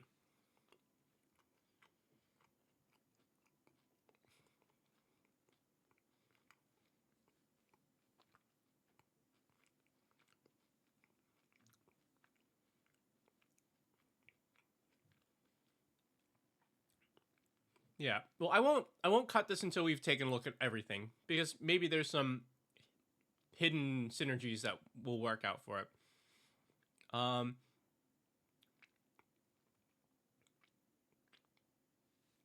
Yeah, I think all of these are pretty reasonable to keep.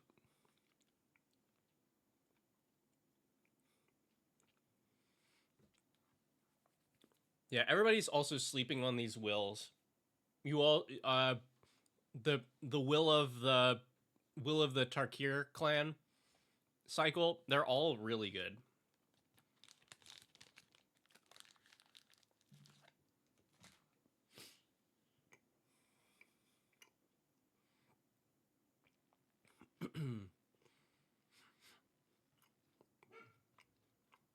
Mm-hmm.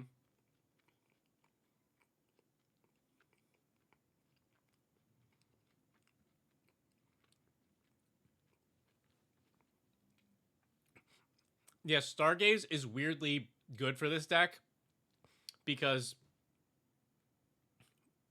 you get to dig through your deck for a card that you want. You get to put a bunch of cards into your graveyard to reanimate, and you get to lose a bunch of life. Also, that art is great. That's to say, have I seen the Demon Slayer movie yet? No, because I don't know anything about Demon Slayer.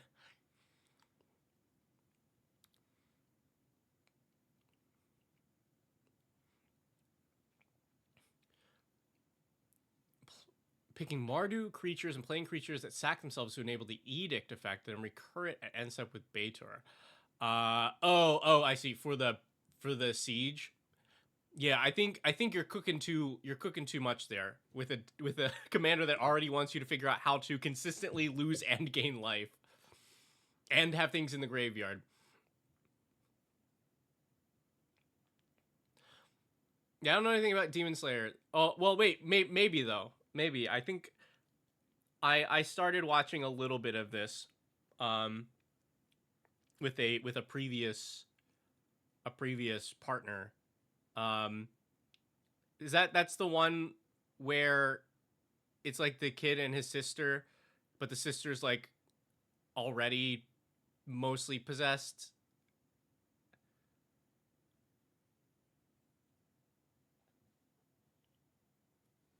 Yeah, yeah. I watched like I watched the first couple episodes of that.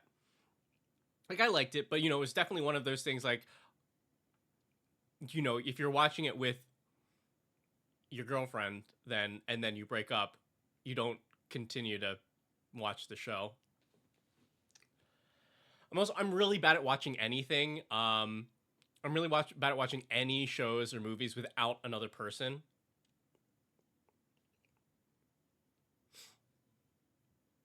But it seemed cool.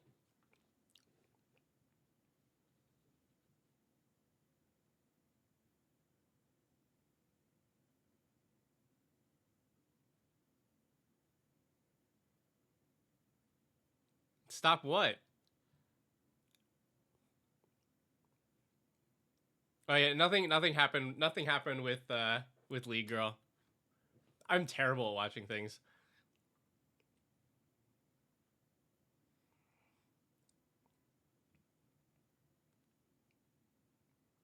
So I guess all of you were right that Timo was a red flag. um okay, yes. Get stuff in the graveyard, reanimate. I just want to cast this spell. I've not gotten to cast this spell yet.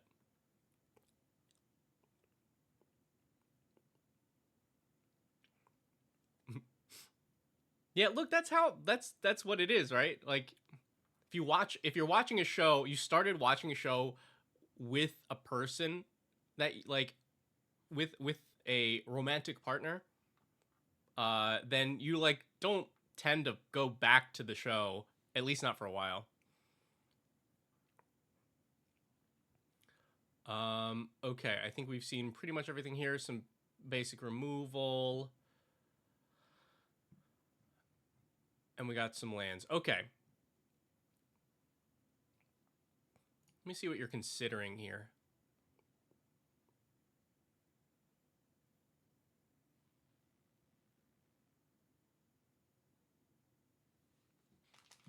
Fair enough.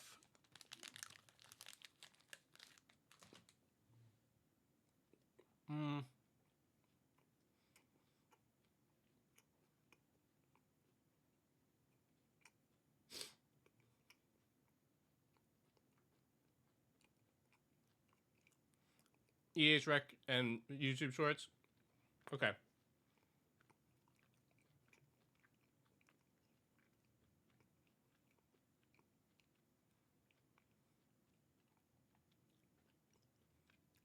I like the Stronghold Arena here.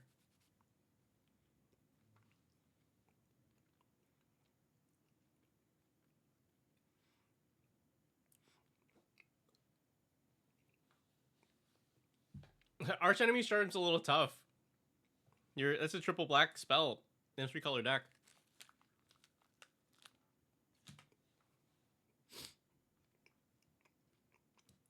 I think you definitely play this here. Because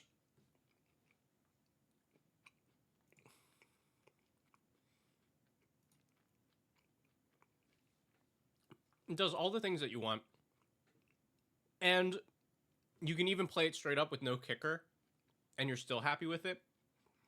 And that's a potential 3 card draws.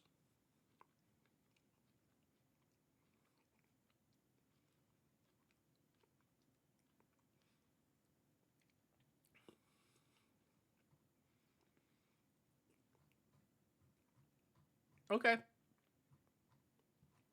I like it. I'm gonna swap off the tags now so that I can look at it with this structure.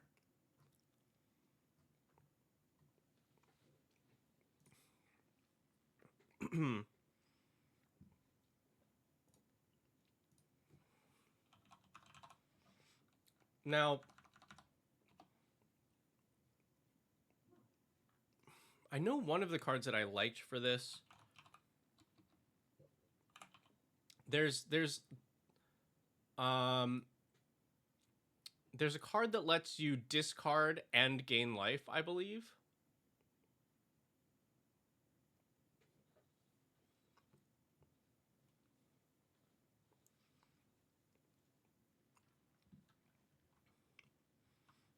Let's see. Oh, you know what we definitely want for this? We want black market connections. This is a black market connections deck. Because you're totally fine to lose that life. Key to the City? What do we need Key to the City for? Just like for the discard outlet? I don't think you need that.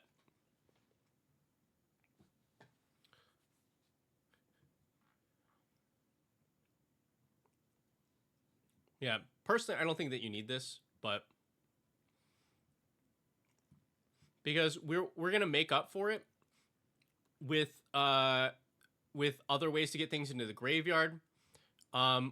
We don't have to worry about evasion because like even if we look at already what we've got, like our commander flies, some of our big hits fly, and we're not really ever gonna do the other part of it, like not often. But we can come back to that idea.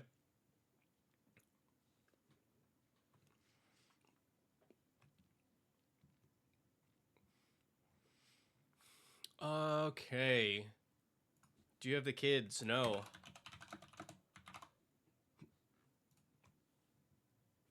Children of Corliss. I love this card. We can do the other one too, but it's just gain life, equal life, you've lost this turn. Like, perfect. What, the other one's Tainted Sigil, I think? Yeah, gain life, equal life, total life lost by all players this turn.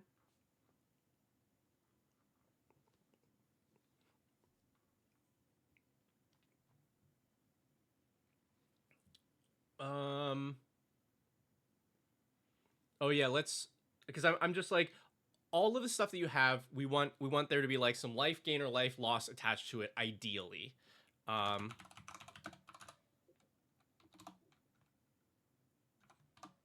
Do anguish unmaking for removal. We can do toxic deluge. Uh,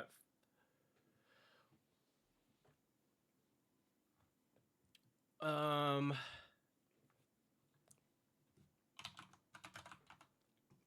I mean, like you run reanimate here.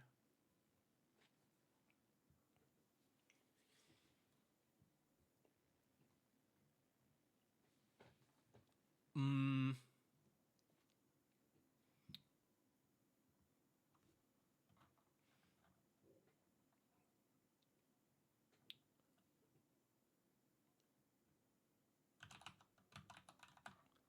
Do we have? I think this might have been in the considering, but yeah, like this is like a gimme for this deck since it's a land. But it lets us gain a chunk of life, draw a bunch of cards, and then like the creature that we crunched up is probably just coming back.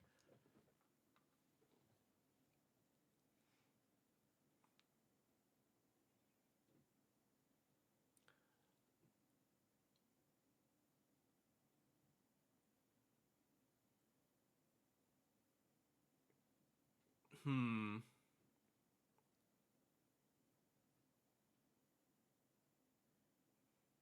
I guess like depending on how spicy you want to get here, this would be a good one for Villas.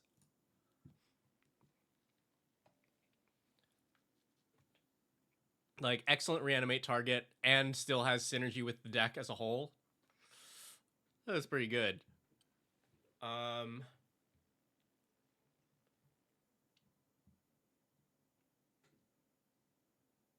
what is the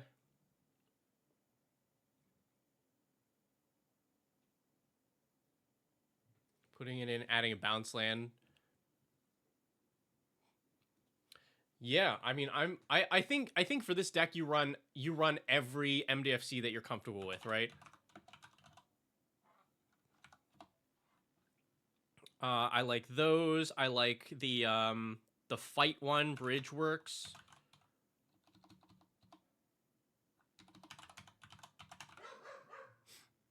Bridgeworks battle. And this is sneaky good too because you can use it to gain life if you have one of your lifelink creatures fight.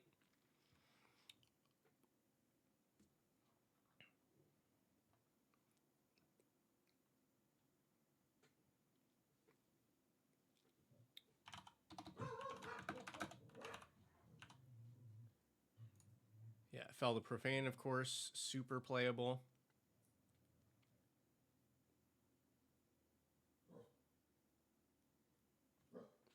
Oh, okay. Are we trying to keep cards under 10? As usual.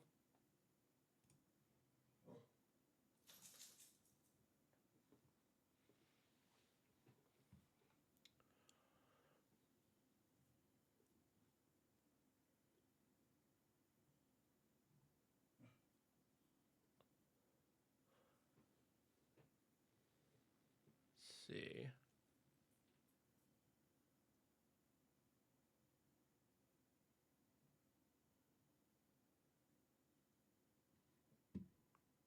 Also, this also feels good for Vona.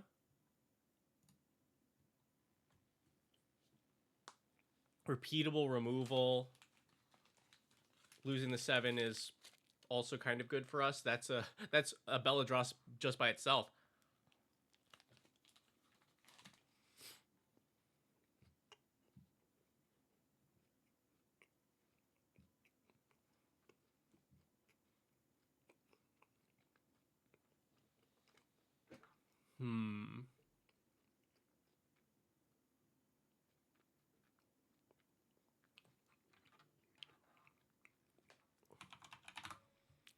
There's the new Aerith, the pre-con one though, which I don't remember. Probably the cheap one. Yeah. If you gain life this turn, return a creature from your graveyard to hand. If you gain 7 or more, return it to battlefield.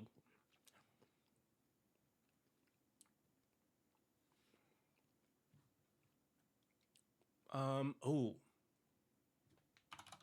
this I like this card. Tavash. This works out great. So, end step, gain life. If you gain life, you pay X life and make a demon, a flying demon that's that size. So on your turn, if you've only gained life, you can have this resolve before Baitor, then pay the X life, and then when Baitor goes to check, you've lost the life by that point. So you also get to reanimate.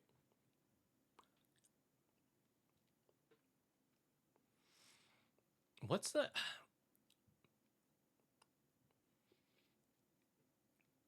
What's the enchantment that I'm thinking of?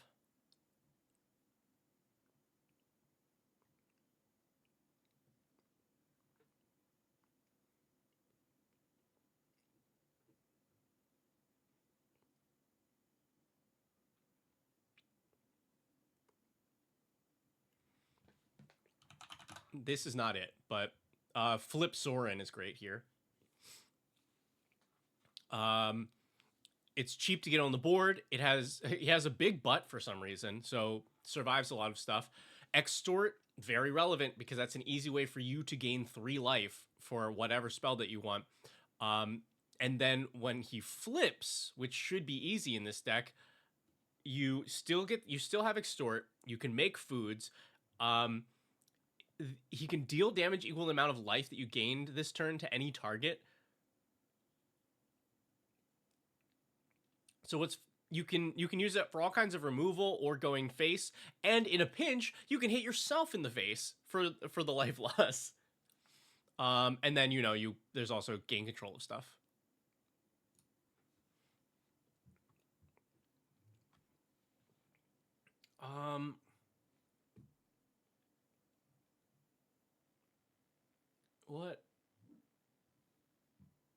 What is the...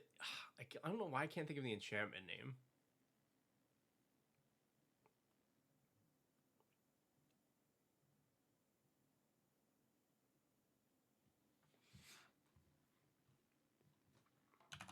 While we do that, I'm just gonna fill in some more. Dismember's $9?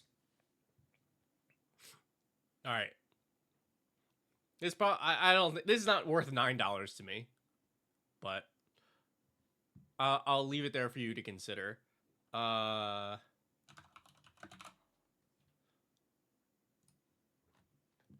yeah, that and Snuff Out are very good removal options here since you're losing life.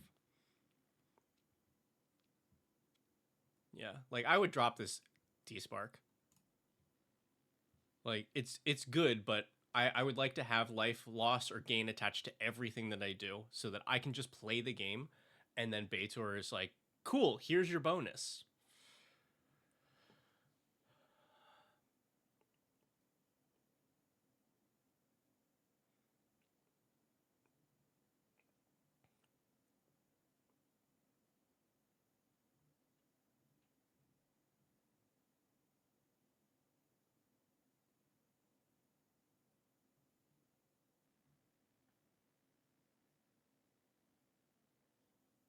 Hmm.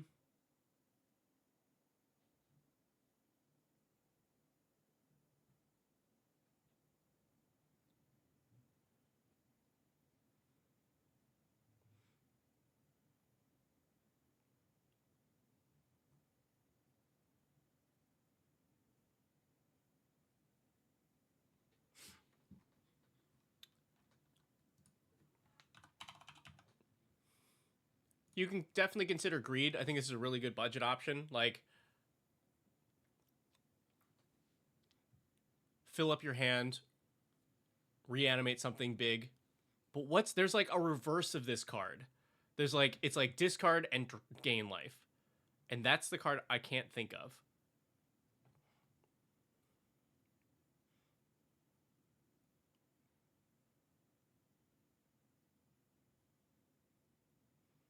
Oh, also, this...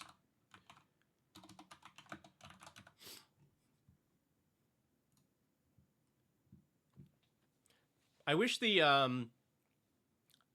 I wish the bat archetype was a little bit stronger. But some of these cards, because in Bloomborough, the bats were all about gaining and losing life. This one's pretty solid for the price.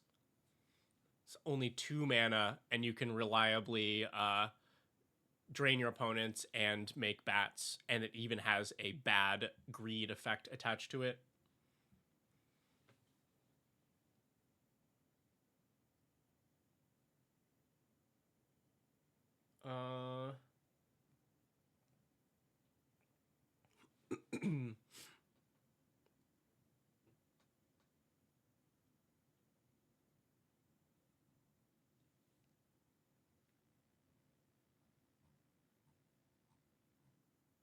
Yeah, this is gonna drive me crazy. Okay.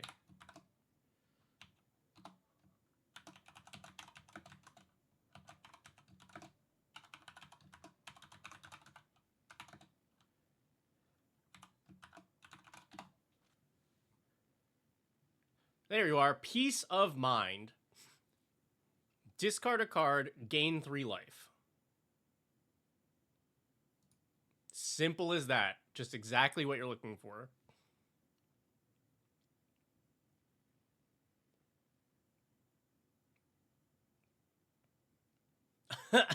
if you want to be the coolest kid in school, you run this Nature's Blessing, which is 4 mana.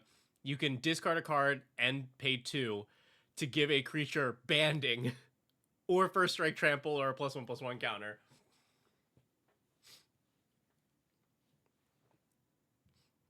I think if this gave lifelink, I'd say like absolutely run it, but it's not quite. Not quite.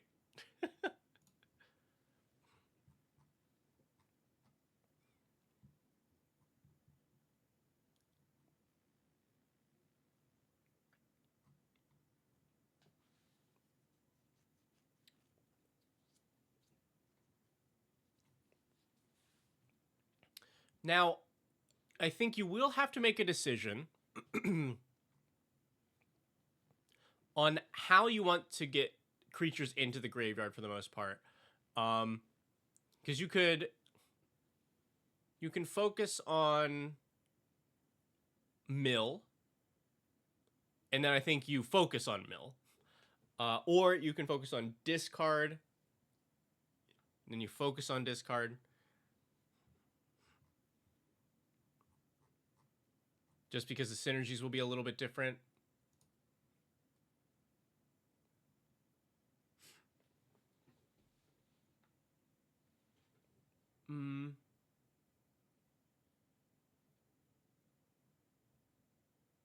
Also, what did you say? What bracket you're aiming this for?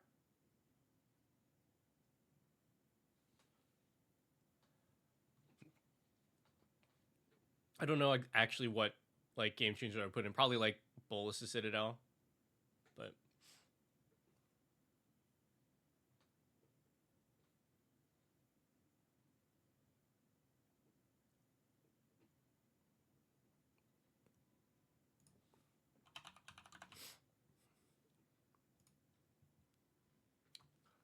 Rudolph is some good redundancy.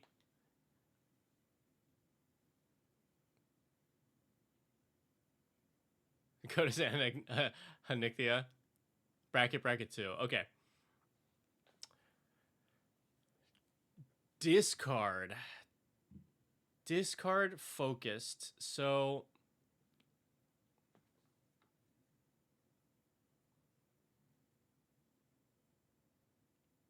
that's definitely the trickier one. What would I be doing here?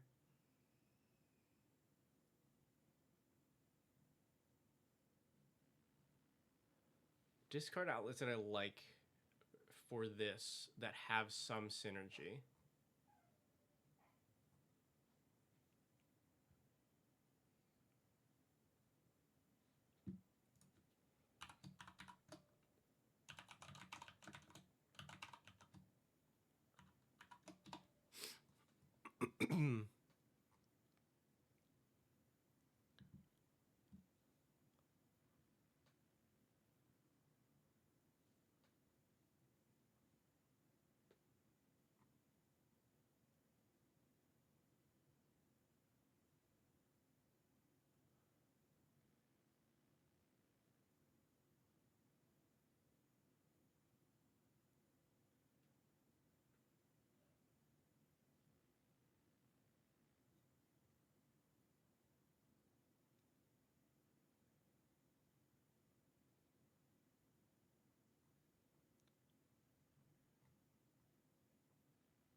Ooh, now see, this is the kind of discard that I'd like more than key to the something something.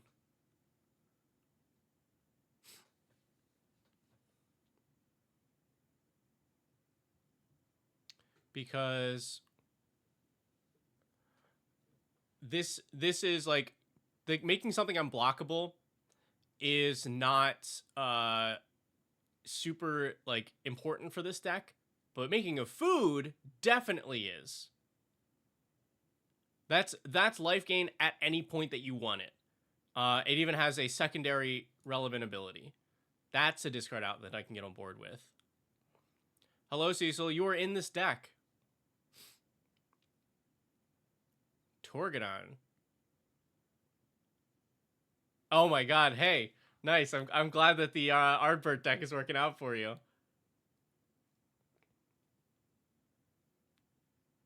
I didn't expect that deck to be such a big hit, but people like it.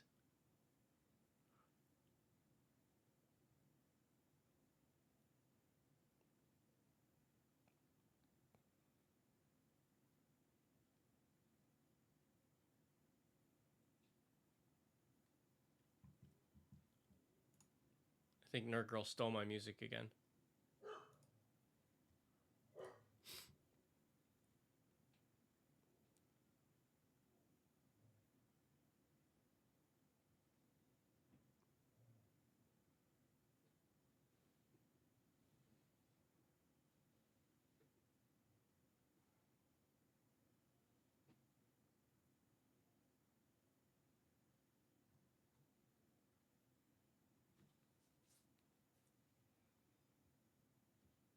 Oof, this is not a good card, but wow, if that isn't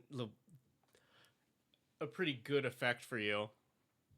You pitch a card and then gain 6 life.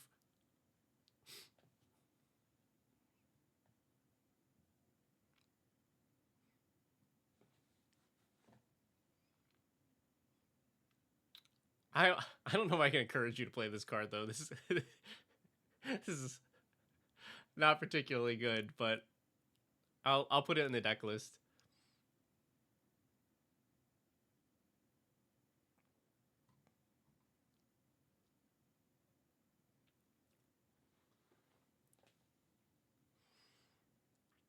I mean I think you can get away with this card. It's just like be willing to run some stuff like Tonic Peddler and Trading Post. If you're trying to focus on this like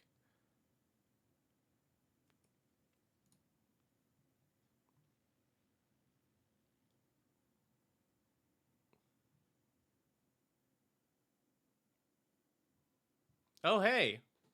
Yeah, we get to run. Actually, you can focus. You can do Spell Shapers. That's cool. I forgot this card exists. This is Rampant Growth on a stick.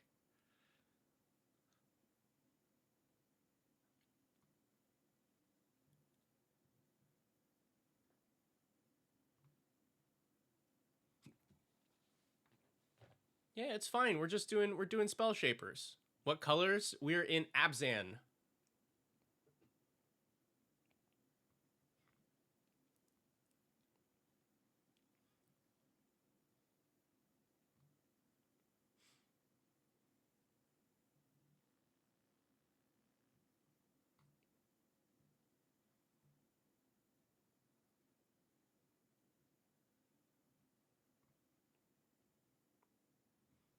What's the backside of this? No.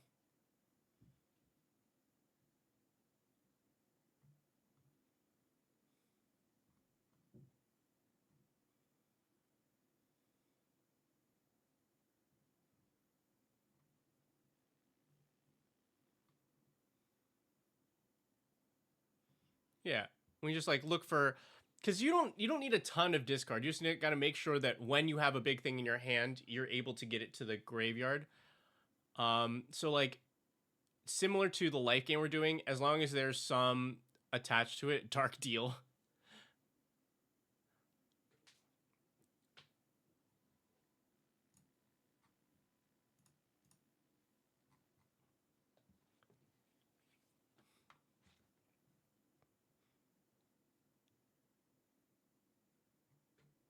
All right. I think this is a pretty solid start to this. I do want to. I'm trying to think if there are like some good reanimate targets. That's what I would. That's like my last thought here. Is what do I want to be reanimating aside from the obvious?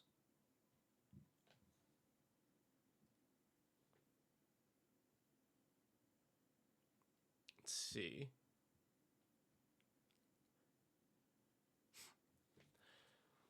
Yeah, I like the dark deal. I think you could totally run here. Do I know Vihan? Oh yeah. Oh, I know Vihan.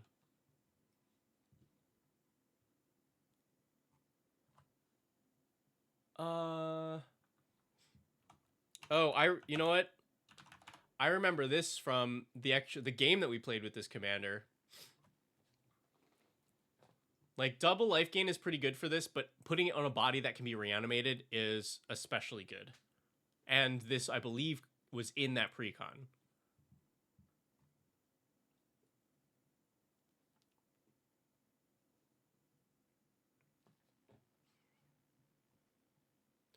Yeah. The other thing that you should look out for is any of these effects that we can put on bodies. Also, so like as simple as like Sakura Tribe Elder. Sometimes you're not gonna have a big life gain turn, but you're gonna hit somebody with Baitor and gain 3 life, and so that can turn into ramp. So, Loam Crafter. Oh man, that's like discard and return stuff. I thought this only discards lands though. Okay, yeah, it is only lands. That's what I thought.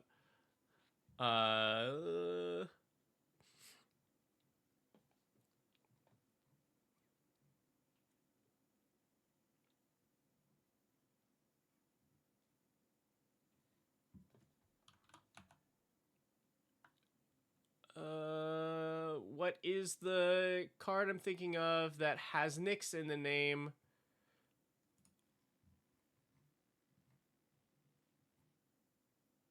Maybe it doesn't?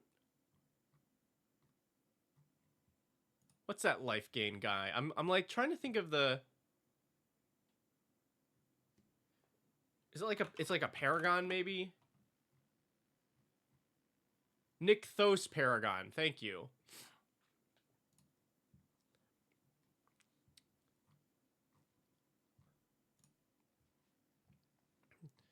What other things would I want as my big top end that is budget friendly?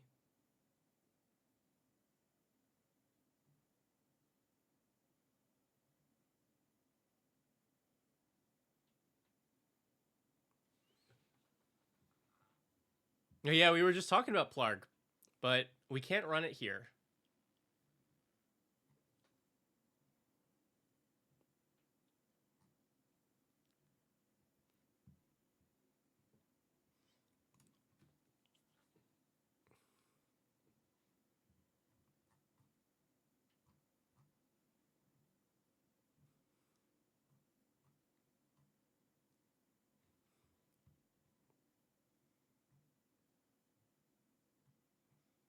I guess also a consideration here.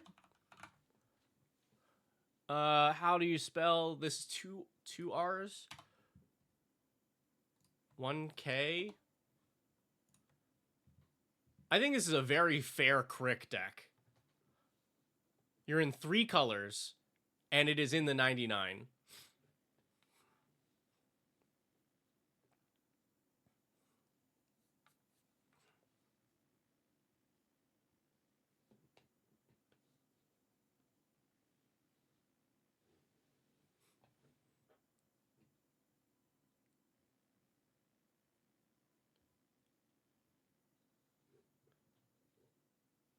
Rites of Spring. This is some deep cuts, Cecil. Also, see? There you are.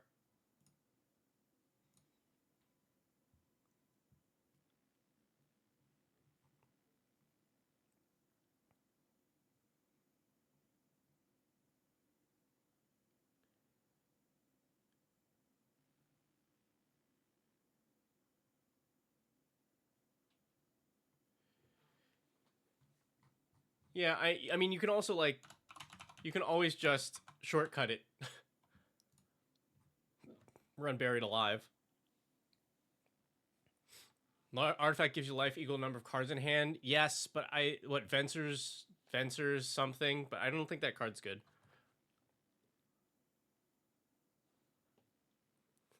Scandal Monger. I like the Mongers. I wish there were more Mongers.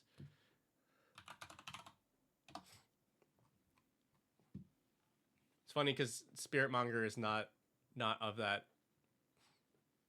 I mean these. Say all this old cycle.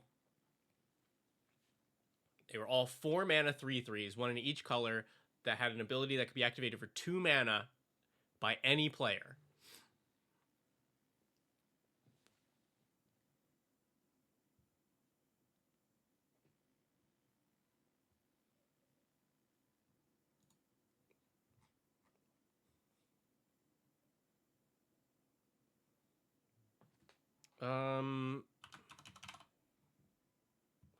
Gaffer, why are you $10? I'll like, this would be a good one to consider. If you combine this with any of the, like, the stuff that we did before, like Peace of Mind, you can trigger it every turn. So now you're an Abzan, but you're looting while gaining life. Mr. Negative. I mean, yes, but I think those prices are going to be super inflated right now. I mean, he's only listed as $3, but... And I think Electman specifically said didn't want to make it a life exchange deck.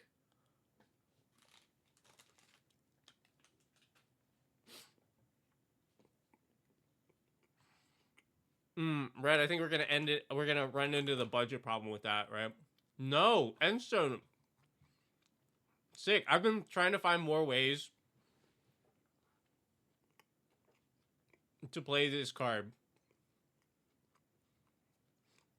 This is excellent. I love that. Hold on, let me remove Mr. Negative.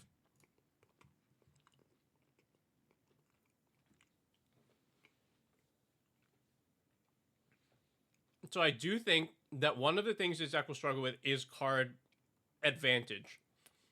It doesn't have a lot of ways to draw cards. It doesn't need it, but this provides that and does both things. Like, this could be a life loss. This could be a life gain. Yeah.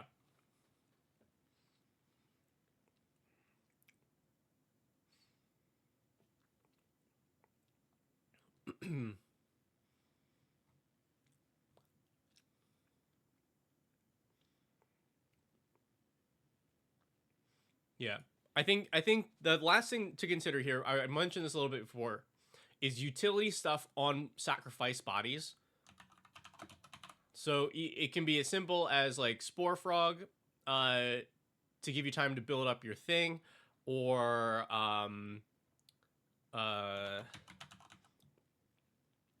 like Selfless Spirit as repeatable protect my board, so that you're ensuring that you get this value every time, even when it's not a big reanimate. It's also nice because this first ability, being able to, like, consistently get a body that you can put those counters on is very good. Oh yeah, Redemption Choir, the Redemption Choir is the Sun Titan, but better costed. And it life links. Look at that. Yeah, because you also said that you weren't looking to do, like, big reanimate every turn. So I think this gives you a nice, like, general setup for the deck.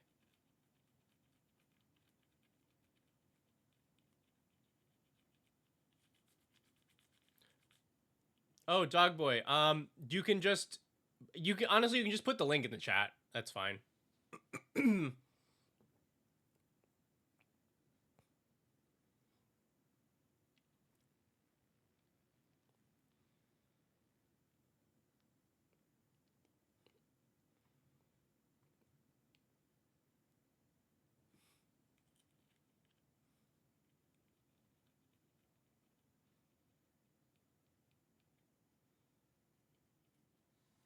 All right. I feel pretty good about this. You have a solid core of what to do. You know, you'll have to refine it down.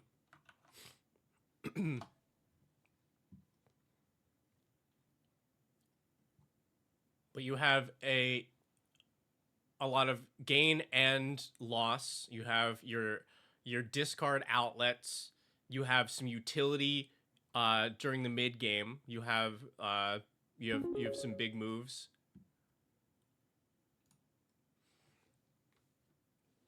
Hey, dog boy, thank you so much.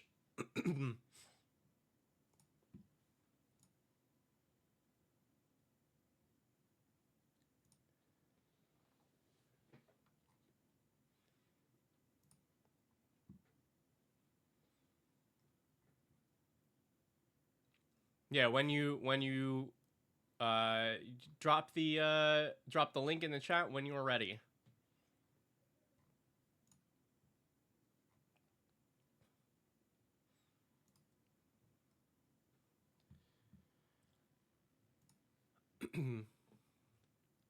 Taval's Judgment, I think, is within the budget, but I would not run Taval's Judgment in this because you are inconsistently returning one thing from your graveyard on your turn.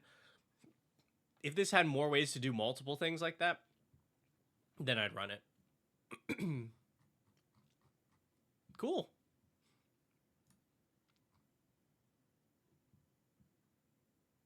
How about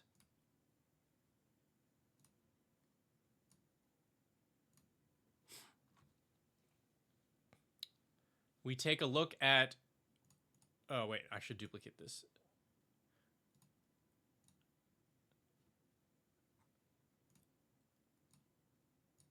At Targ's take on Electro.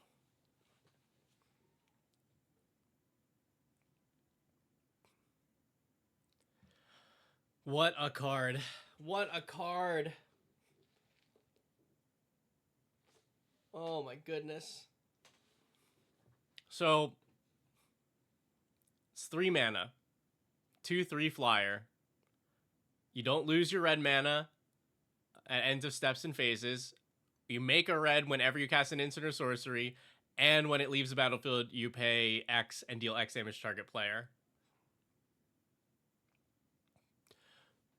Electman, I think that is not... I think that is a step past where you need to go with that.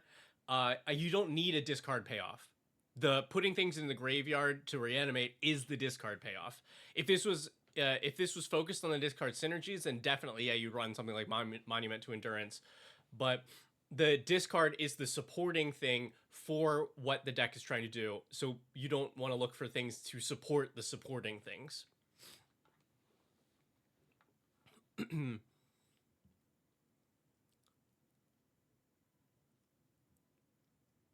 So Targ submitted this deck and just said, like, hey, I'll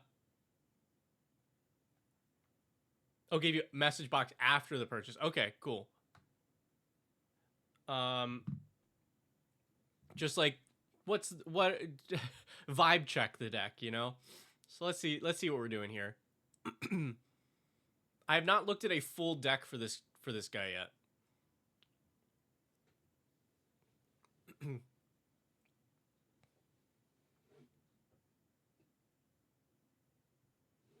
Wonder demographically what the experience level for Magic is in this channel. Do you mean like the people watching, the people streaming? Let's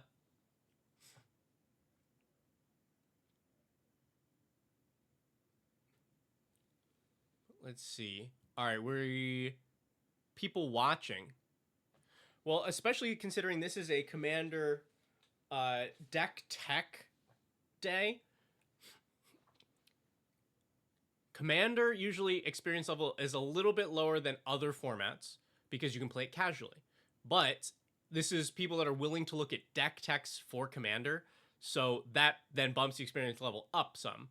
You know, your extra casual players are not doing that. They don't care.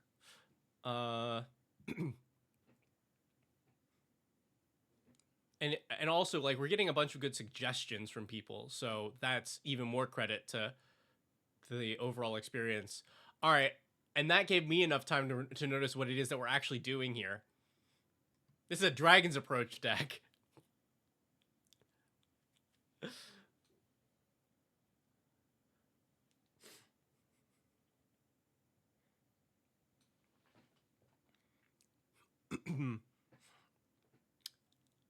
This is a Dragon's Approach deck. For those of you who don't know, it just deals 3 damage to each opponent. But you can exile 4 of them from your graveyard and put a dragon onto the board from your deck. Huh. All right. So the benefit here is that Electro makes a red mana every time that you cast one of these. But also, we've only got 3 targets for this. We have Dragon Mage, we have Twin Flame Tyrant, we have Bonehorde Dracosaur. Interesting. So I like the Twin Flame Tyrant because you're now doubling your Dragon's Approach damage. I guess Dragon Mage lets you pitch all of the Dragon's Approaches. Oh my god.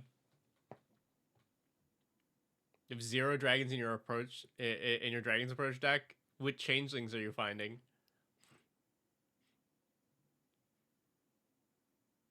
Huh. Okay. So we have some discard and draw spells. We have Mizzix to replay all of the Dragon's Approaches from the graveyard. Some ways to build some mana.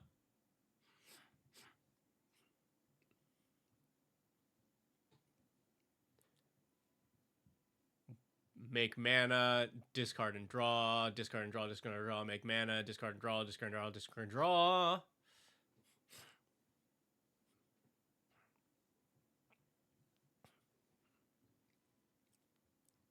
Ooh, yes, the classic.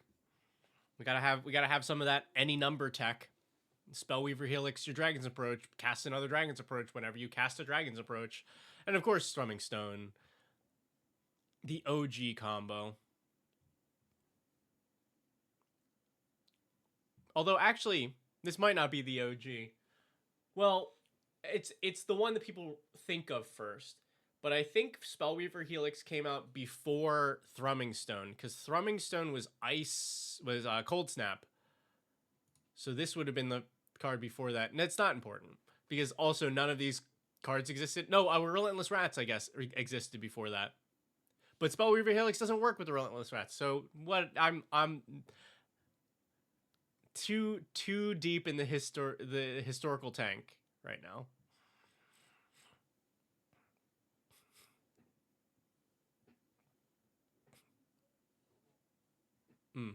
Harness Storm. Oh, Pyromancer Ascension, also same number or same name tech. This one this only works with Dragon's Approach and Slime. That's fun. Yes, there's Sunbirds. This is cute. This is very cute. All right.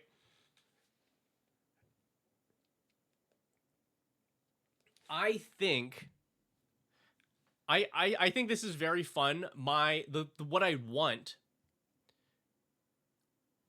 is I want the targets to be. Do I want different targets for this? I think the Bonehorde Dragosaur is. I don't care about this. Dragon Mage is cool because this is a sick card, and it allows you to dump more Dragon's Approaches into the graveyard. The Twin Flame Tyrant is good because you're doubling damage, but like, what else can we get here? What other dragons that like work with this theme do I want? Hello 75.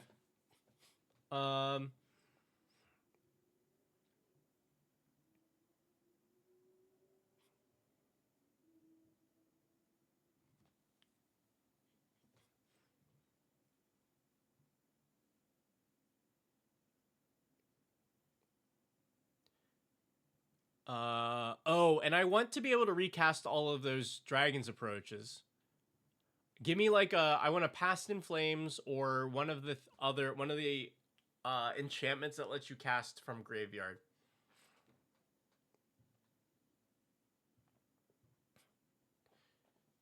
I don't think that exiling stuff is the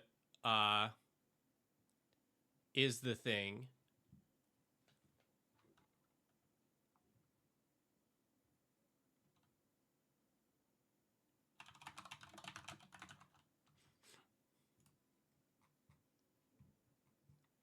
Yeah, there's like one more of these too.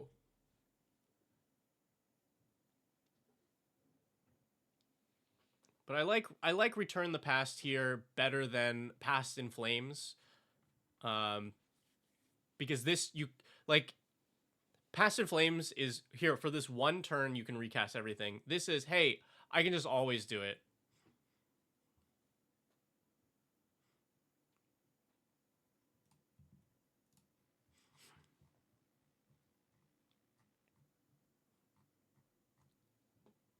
Oh, Caldera.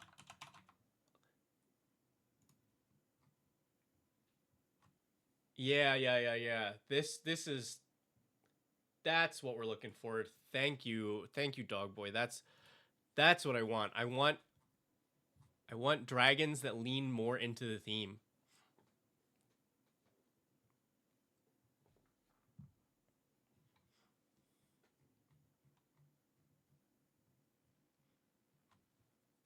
Huh.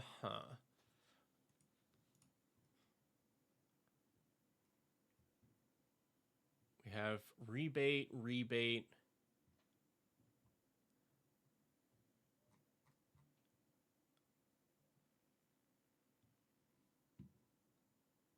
Discount.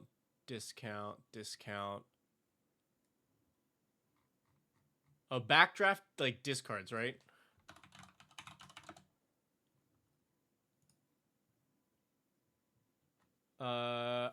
Instant sorcerer graveyard gain flashback. Yeah. This is what I want. Yeah, get these Bonehorde Drakesor out of here. Because I also do think you need more than 3 targets for this. Because we have 26 Dragons approaches, and we should be able to get a bunch of them into the graveyard.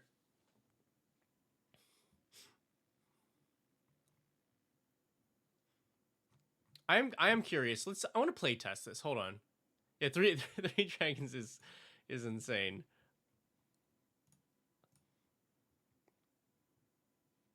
All right, draw mountain, looting, draw 2, pitch 2 dragons approaches. Turn 2. Thrill of Possibility. Third Dragon's Approach into the bin. Draw 2. Draw. I was hoping we were gonna rip it and have and be able to Dragon's Approach on turn 3. We did not find it. Electro, I guess. Draw Dragon's Approach. I mean, Faithless Looting is probably the best start that you can get for this deck, but wow, that was pretty good.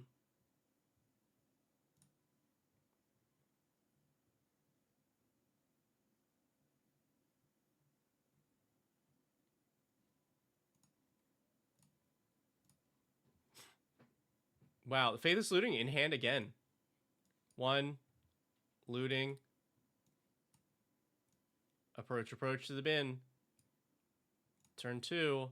Ooh, Steamkin. Yes. Turn 3.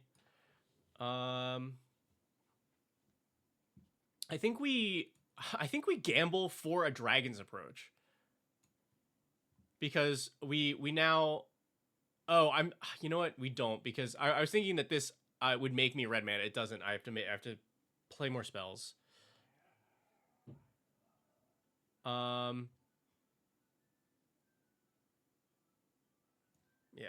we play a Locket of Yesterdays. reduces our Dragon's Approach to 1. So we just cast that. This gets a counter.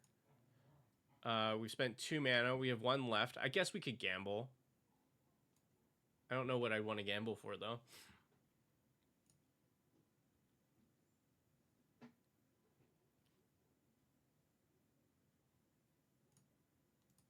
Interesting. So I want to do this one more time because I think there's something that oh man, these hands are rough. Okay, sure. It's not good, but we'll keep it. We'll start our engines.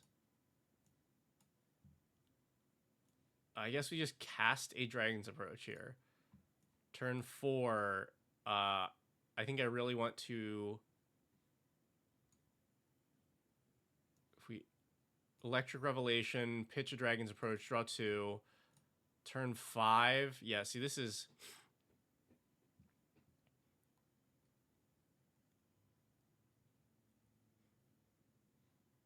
Maybe did I not... I mean, that was a terrible hand, but...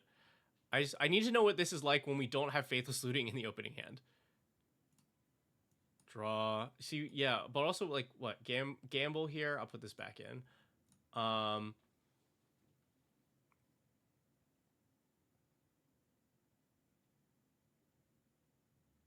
Yeah, I guess I'm just, like, I'm not a gamble for the Thrumming Stone kind of guy. But...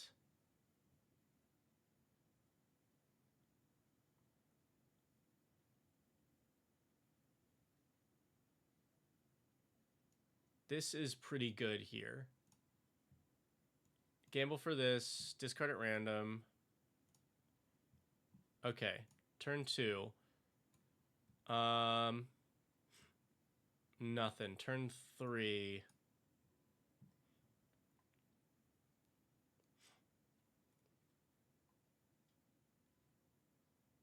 If we do, like, Electro. Turn 4. If I anvil a Dragon's Approach, then I can Jeska's Will. Ouch. Ouch. We can still Dragon's Approach and seize the spoils since all of our sorceries cost 2 less. Yeah, I like the Bergie suggestion. Kind of doing the same thing.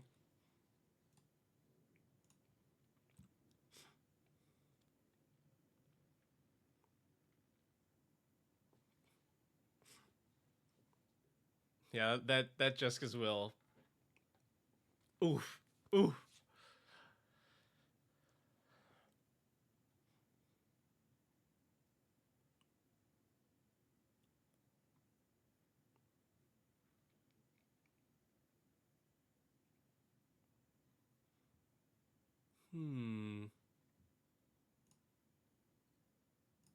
What do I want?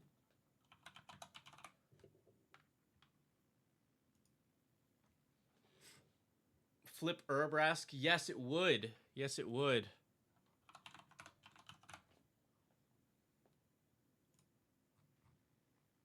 And a little more, right? Because it deals damage. Yeah. I like that. Harness the Storm, right. I forget exactly how this goes. Cast an instant sorcery from your hand, cast same name from your graveyard. Yeah. Definitely that.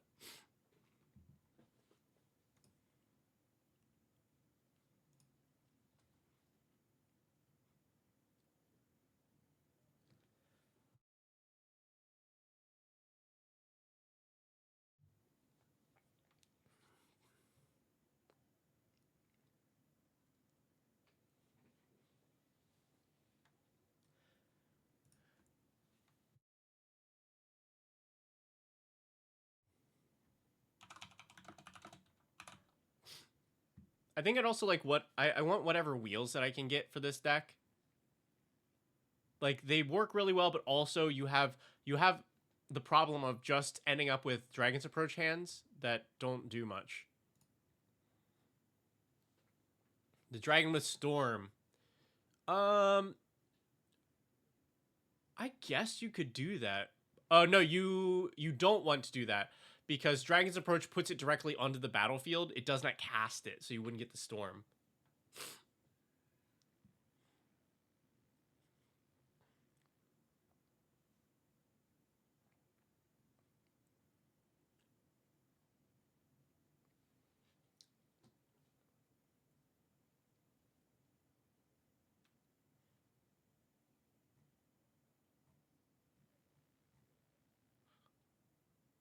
What do I think of Smoldering Egg? I don't think that we need Smoldering Egg.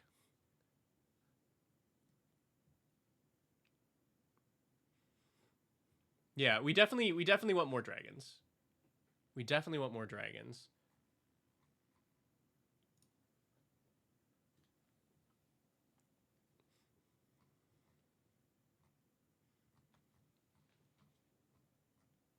What do I...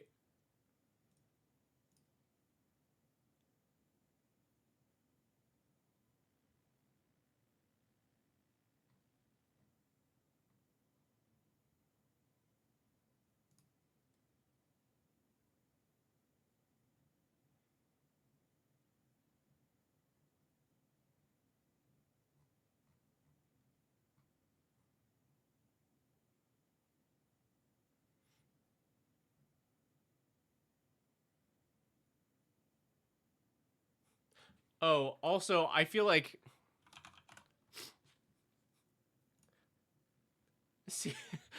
This seems ideal for Neheb.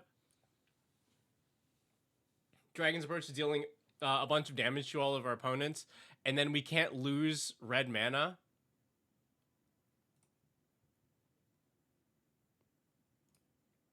I don't... yeah, because you can always save it at least just for Electro himself.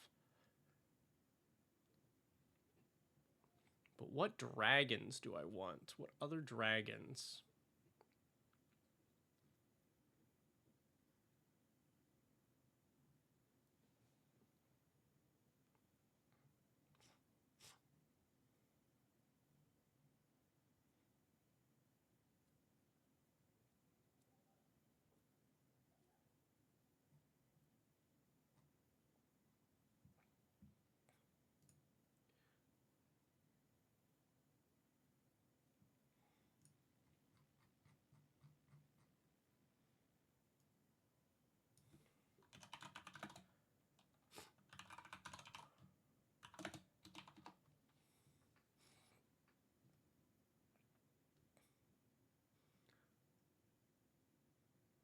Dragons that work for this.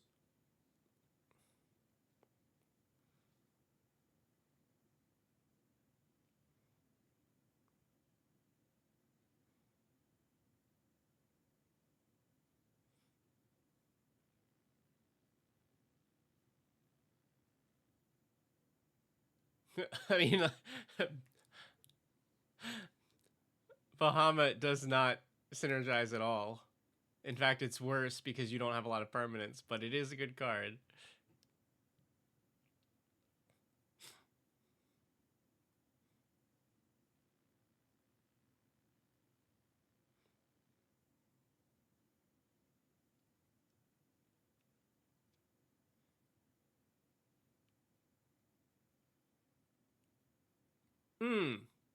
Null Spine.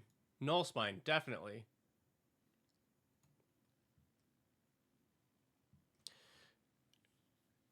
ETB, discard your hand and draw equal to the damage dealt to target opponent this turn, so you at least get 3. Because you cast a Dragon's Approach that turn.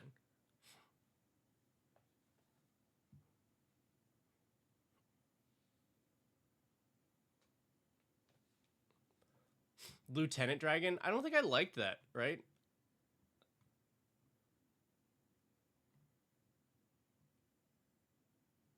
It was like up here somewhere. I don't know. There...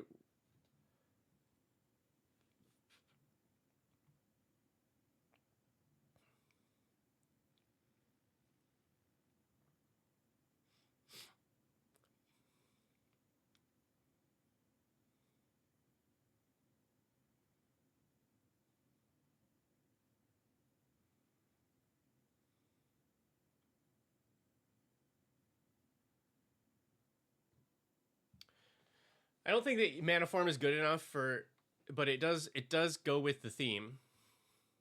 Like it just doesn't do enough.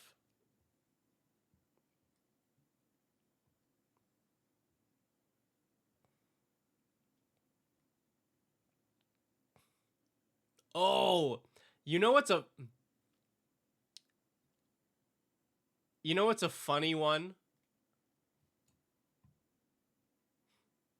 Inferno of Star Mounts, because it comes in and it's hasted, and then it gets to use all of the banked red mana that you had from Electro.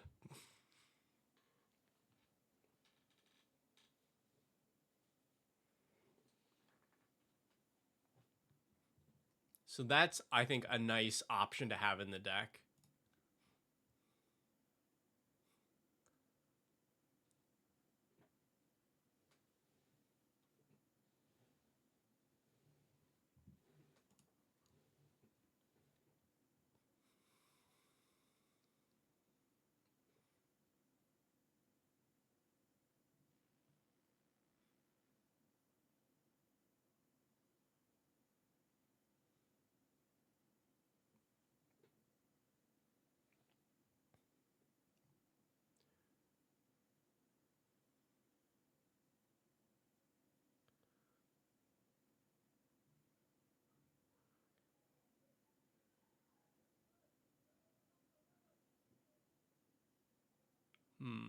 Twin Flame Tyrant, yeah, that was one of the ones in the original list.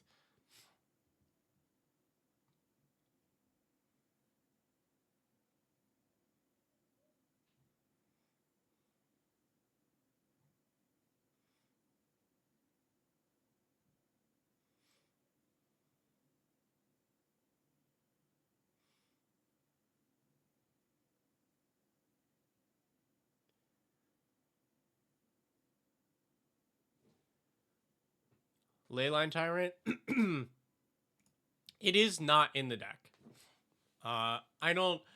I saw it as we were passing. I was like, it kind of fits, but like the things that it does are not super vital to what the deck wants. And if we're gonna get a free dragon, I feel like we get a bigger one than that.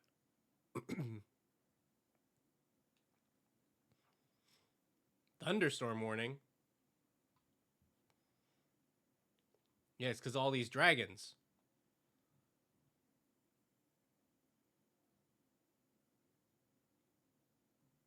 Okay, I think we're getting into the depths now. Yeah, so we've got 1, 2, 3, 4 more dragons at least to recommend here.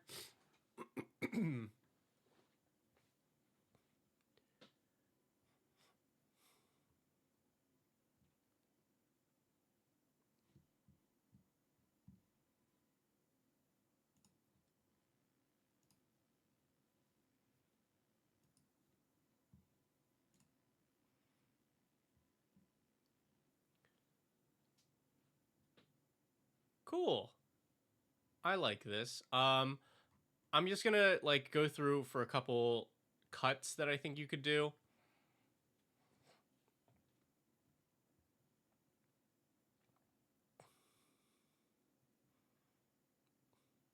I don't think Circara does enough for this deck.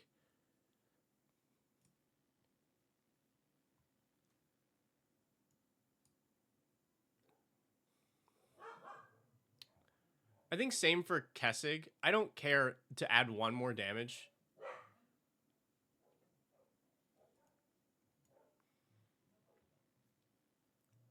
Obviously, we could get a better option than Wild Guess or Grab the Prize, but those are fine. They do the job.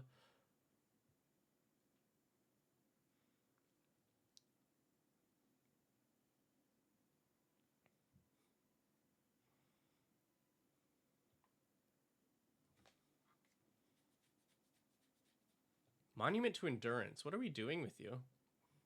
I don't think we have enough consistent discard. Yeah, I don't think we have enough that we get full value out of that.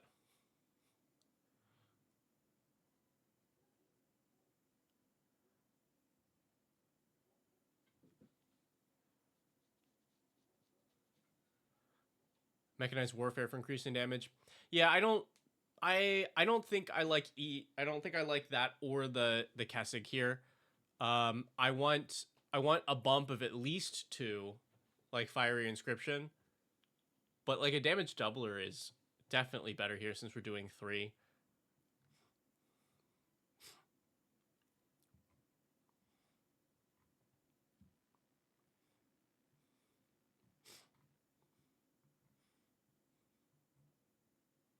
I also think I cut Fire Crystal here.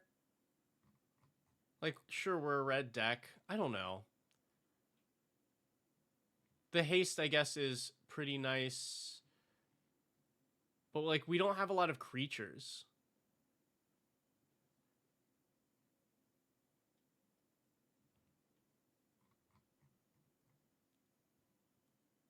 The upside is a lot of our targets are not legendary, right? Yeah, I think this is just a deck that does not have enough creatures to support using this.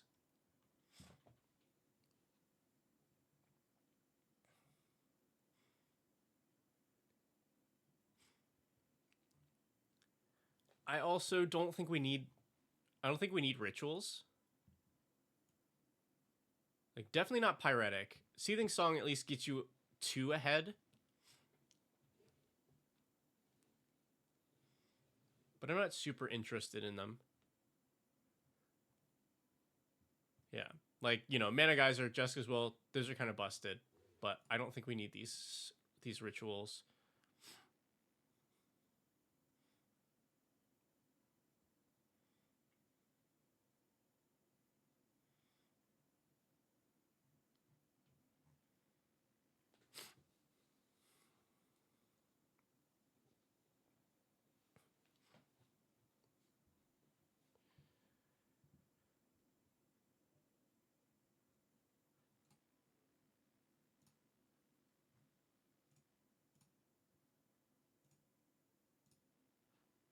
I put these dragons in. I like Neheb. I like Urabrask here. Return the Past. These are also good. Make like, what, 3 cuts? Give it a spin.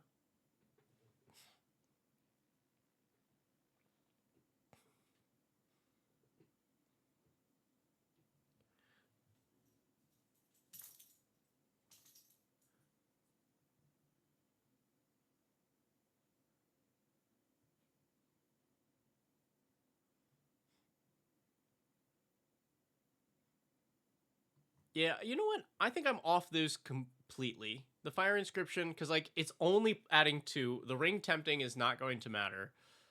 And I don't think that's the important part of this.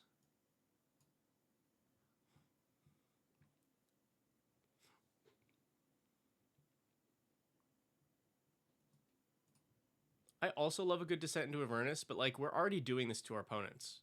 We're already going, hey, we're just gonna direct damage your face constantly. We don't really need the mana.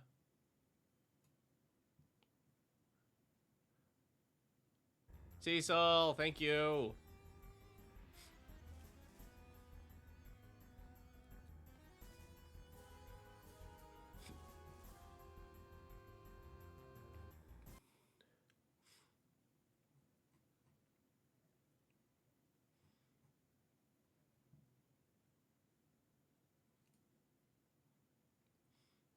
Ooh, you're very fancy.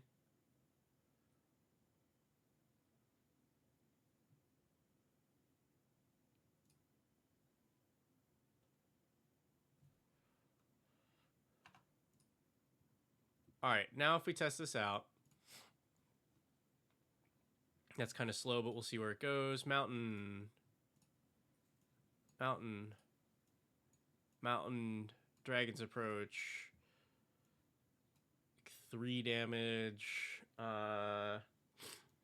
Like Urabrask, Mountain, Geyser, Windfall, Pitch and Approach, draw 2. Oh, brutal. Dragon's Approach. We're at what, three approaches. But that's a flipped Urabrask. Yeah. So this enters, deal 3 damage. Target opponent, each opponent, creature they control. All right, we draw. Please don't be a land. Yikes. Okay, but that's variance, and it still did a whole lot before that happened. Land. Oops. Thrill, pitch, approach. Oops. Draw 2. Next turn.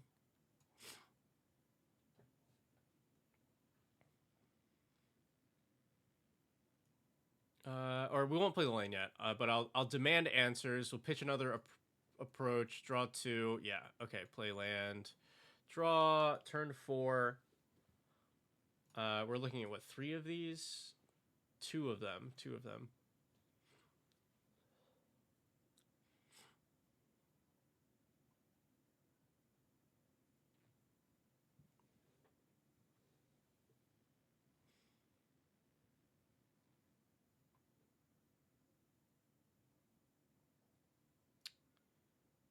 The colorless lands have definitely made this difficult.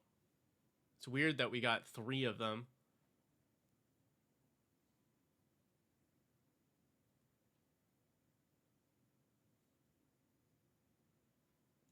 I think this just ends up being a windfall. We have 2 treasures. This is turn 5.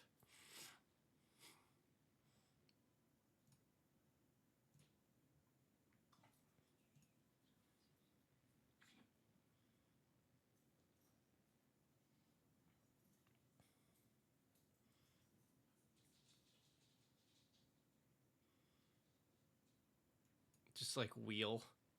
Yeah. It's a little clunky, but like it's a Dragon's Approach deck. Yeah, what we draw? There were only 1, 2, 3, 4, 5 colorless lands. We had 3 of them. I think that's just unlucky. We definitely would have been doing more with that. That's fun. All right, I believe we are now on to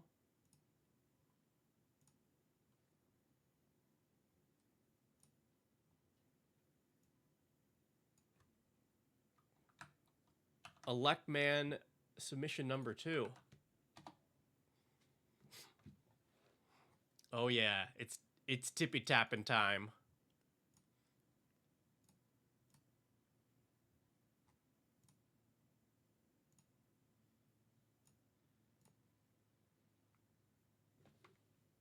All right. So this is Kit Kanto. We're in Naya 3/3. Enters, we make a citizen, and then at combat on each player's turn, you can tap 2 creatures that you control and give another creature +2 trample and goad.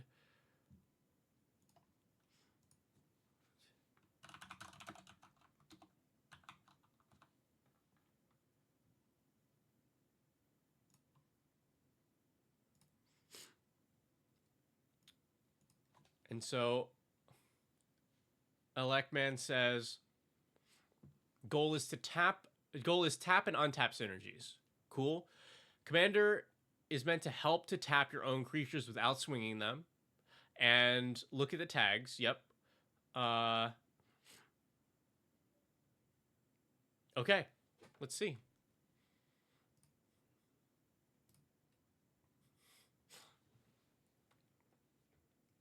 Yep, Miri is the bouncer. I love that. Oh, that works out so nicely with goading 1 creature from our opponents.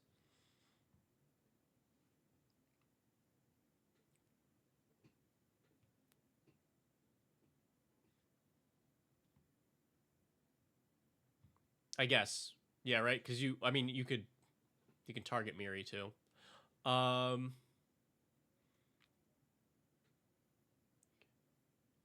Pumping up our stuff. Cares about tapped. What a card. Yeah, we want to be able to make a big team. Are we going wide? So we do get a 1/1 from Kit. All right, Mauld said, yeah. Way to tap our stuff. More tap synergies. Very cute.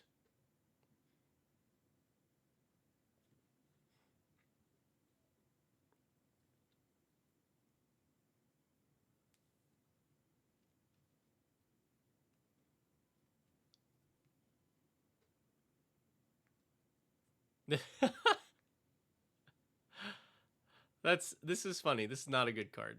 But like it do the thing. I think you get points for this, for being able to play this in your deck. The card is not good, but it gets style points. Yeah, rip spawn for sure. Let's see, initially plan was to go wide, but you had so many go wide cards that overshadowed. Oh, okay, that makes sense.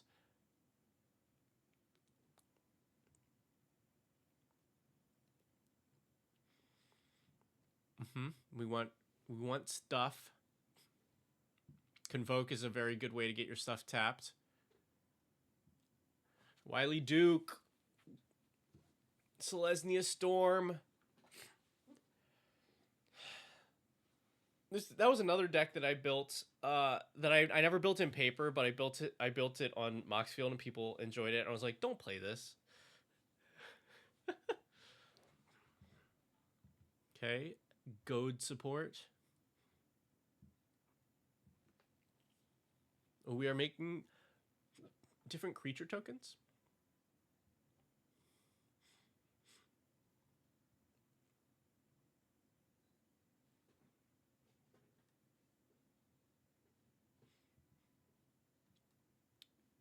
Cute. Tap and untap. Commit a crime, which I guess you do every turn, right? Because of Kit. Nice.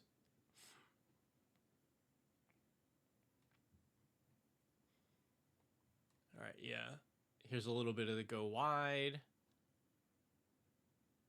Hot Pursuit fixing goad when it's 1v1.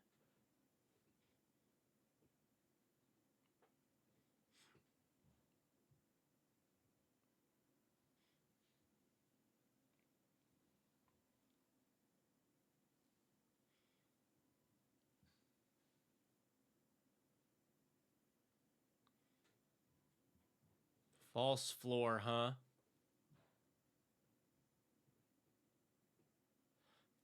Yeah, that, I mean, that can work out really, really nicely. Glare Subdual, baby. Lock them down. I'm still working on the anti-flash list, but like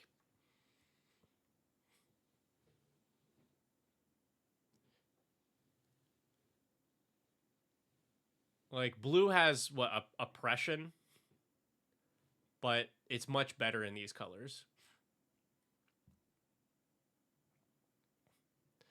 All right, and then ramp.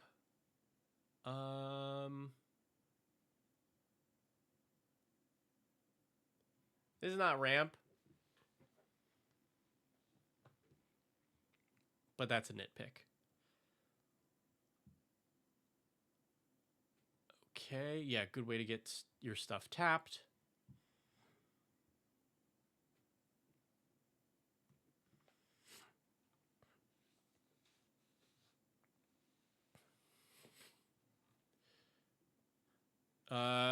Yeah, the station lands, like the planets, I think you can pretty much jam in any deck that's like that they'll fit in reasonably.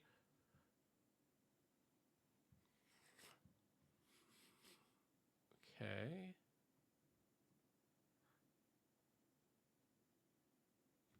Yeah, split up also pretty nice here.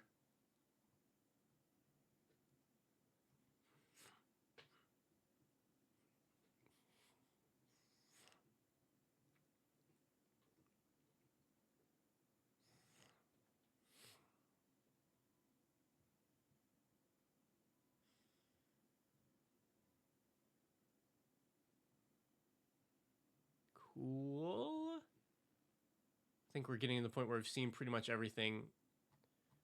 And just seeing some stuff again. Oh, all right. This is what I was missing. Because I was like going through it. I'm like, this is suspiciously lacking in the untap all of my stuff department. And yeah, definitely both of these. Yeah, and then yeah, this too. Like I just like this card.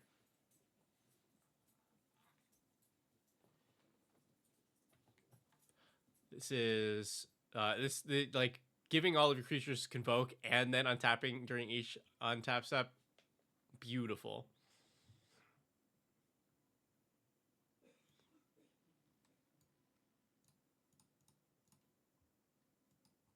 All right.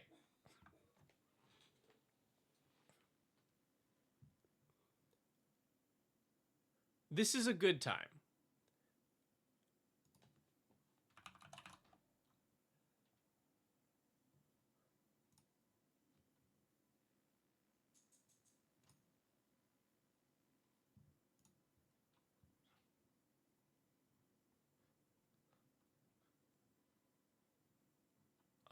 I'm taking a look at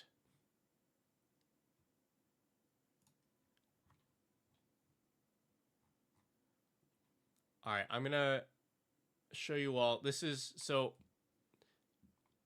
I haven't had a ton of time for this, but this is the basis for the Annie Flash deck, and I think it'll be good to see what we've got going on here because the decks share a lot of similarities.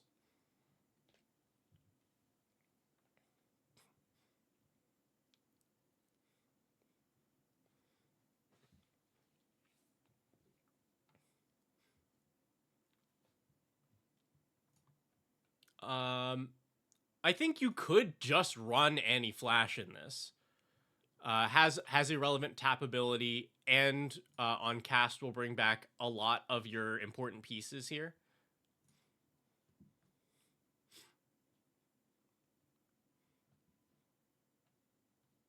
I really like Augusta, the backside of Plarg, for these decks as well, because that bottom ability, whenever you attack, untap each creature you control, then tap any number of creatures you control.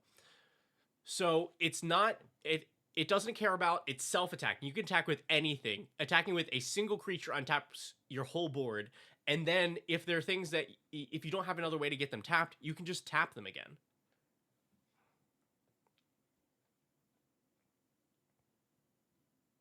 And then I saw you had what's its face in there. If you go with Sereth, this gives your untapped creatures hexproof, and you have Oak Street Innkeeper, which gives your tapped creatures hexproof. Means the only thing they can target at the moment, like if it's you, they have a tiny window where, I mean, not even really, but yeah, you can put the two of them together for your everything is just always hexproof or could be hexproof at the drop of a hat.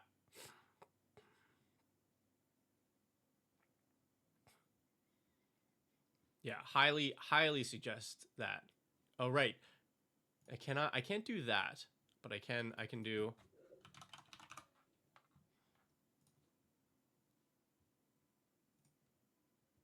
All right, yeah. Let me look at what's. Yeah, I'll move them to the sideboard. Considering you had 58 more cards in this deck.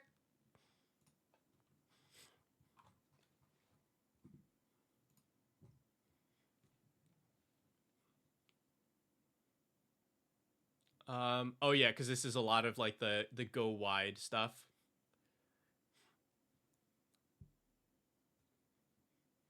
Yeah. Ooh, I like Scare Tiller in these decks. Because if you have one sack land, then this ramps you every turn.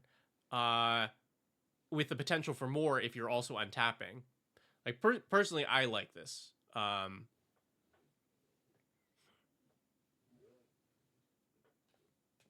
you also have things that are like grabbing you lands, like the other thing that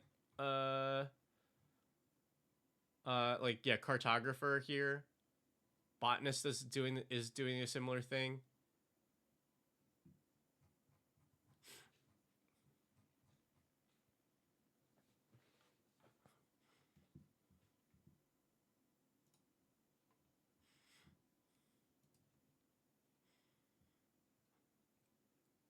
And I think overall a lot of these are solid. I also think I would run Wandering Rescuer over Innkeeper. So it's 2 more mana, but it also has Convoke, so you can pay that all with creatures, and it doesn't even though it doesn't protect itself, it does protect your stuff on your own turn.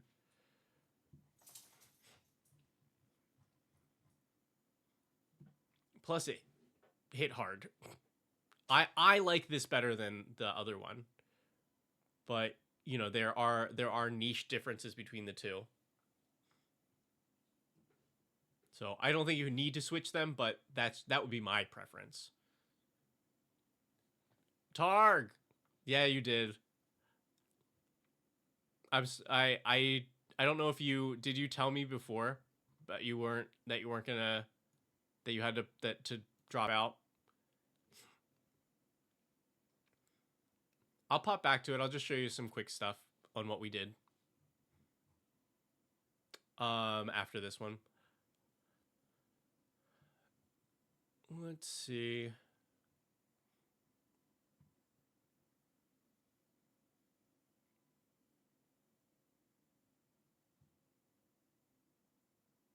Yeah, I think a lot of this are you don't need these things. These seem like fine cuts to me.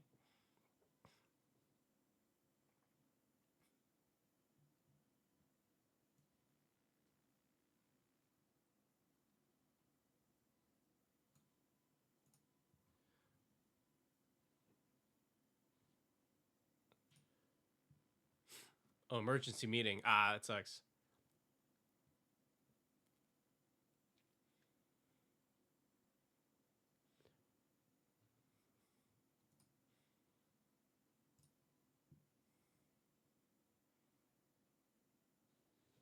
Do I think it's worth adding? Yeah. It doesn't look. If you're not aiming to go as wide, like it's still good, and I think you still put it in this deck. But it's definitely like even better if you can go a little bit wider. But yeah, I think it's totally worth putting in this. I think that was in my base here. Yeah.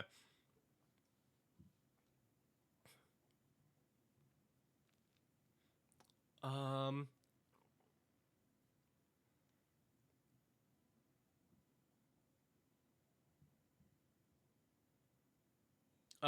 This is Cryo Shell because I think it's still like playing things that were similar to what Cecil's request was. I'm gonna switch it back after this. Oh yeah, you have another board wipe that is good for you.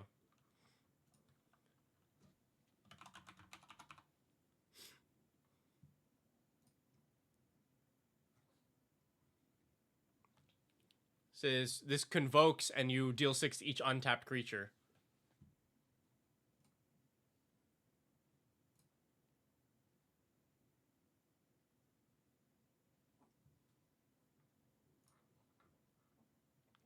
Also, I mean, like, I think March of the Multitudes is pretty free here.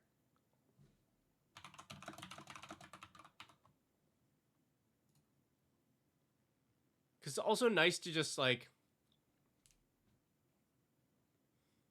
I don't know. You may not be going wide enough for this.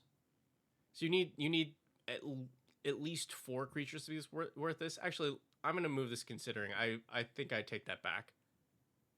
I think cutting it is the correct. No. I don't clip this, but I think he's right on that. I think you don't have enough to make that card worth it.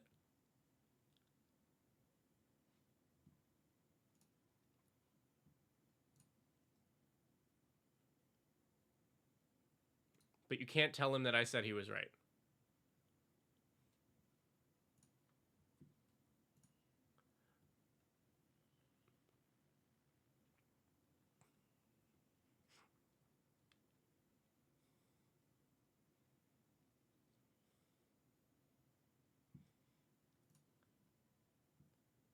I'm like, I'm looking also at your legendary count. 1, 2, 3, 4, 5, 6, 7, 8, 9, 10.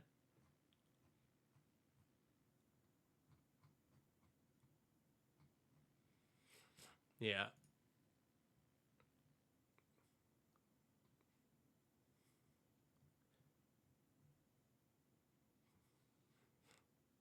Okay. I think we farmed most of the stuff out of this.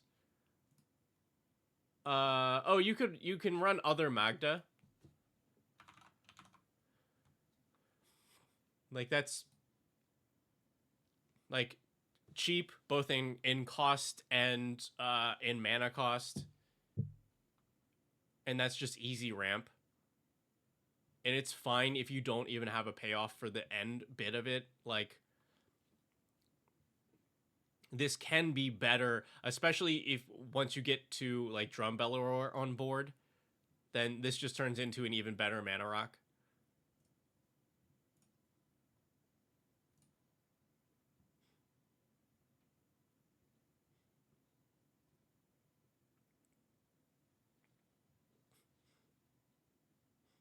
Yeah. I just really want to play this card. It would feel like a Magda deck. I disagree with that. Good. I can say that he is wrong on that one. He's definitely wrong on that one. You have no other Magda support in this. You're not doing treasures. You don't have like good options to sneak onto the board. Like you could, if you Magda for Altar Golem, that's cool as hell. But yeah, I don't think it turns into a Magda deck if you do that. Yeah, that's actually your best option. That's even better.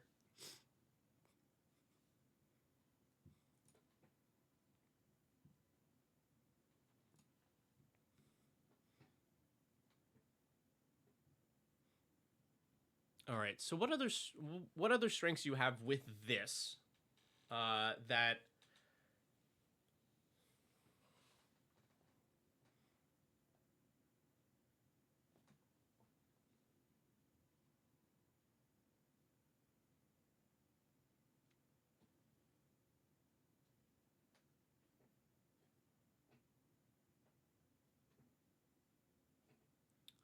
oh, there's this I myself have been finding myself overlooking this card while building decks like this. Because we're happy with like Drum Bellower, right? We want to untap all of our stuff during each other player's untap step. That's great. That's a really good ability for this. What if we had it at uncommon? I don't even what is the card's name? I don't even have it here. That's so stupid. There was an uncommon in Ether Drift. Um,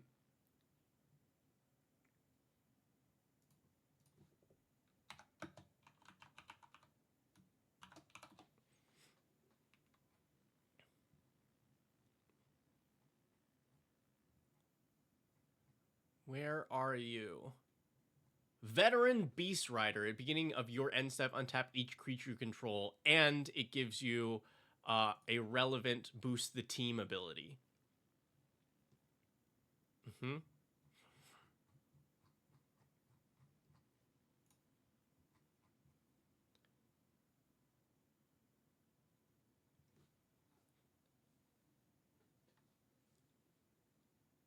So yeah, it's like also slightly above rate. You get a 3/4 for 3.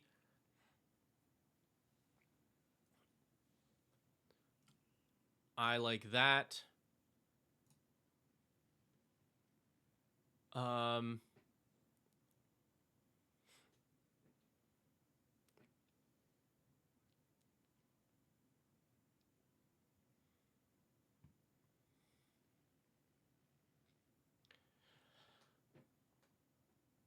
Now, here's a general idea to consider. Like, is that, well, I don't know. I guess like because this is your way to get stuff tapped, and it pays off. I just know that I really like for these decks that you are using like tapped and untapped as resources, being able to give my stuff convoke. And there's Felagi Wayfarer, which gives convoke to multicolored spells. And there is We Ride at Dawn, which gives convoke to legendary creature spells. And then there's even another one that gives convoke to other stuff. Now, what's the other one? I think it's a Doctor Who. I think it's your first historic spell is has convoke per turn. But if we look at this deck, there's also Wand of the World Soul. Yes, that's not really what we're doing. That those effects will be the most successful in dedicated go wide decks, which you could do here, but that is not what we're doing.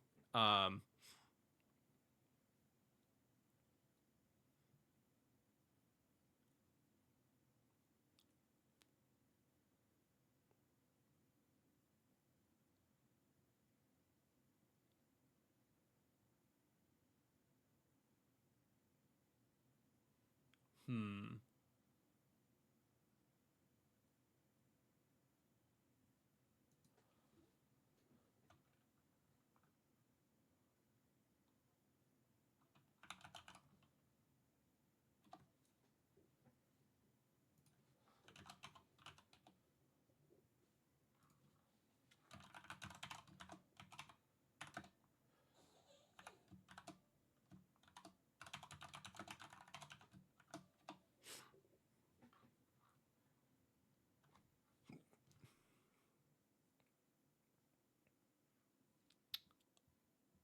Uh, how do you win in this deck? What is the main way that you are winning the game?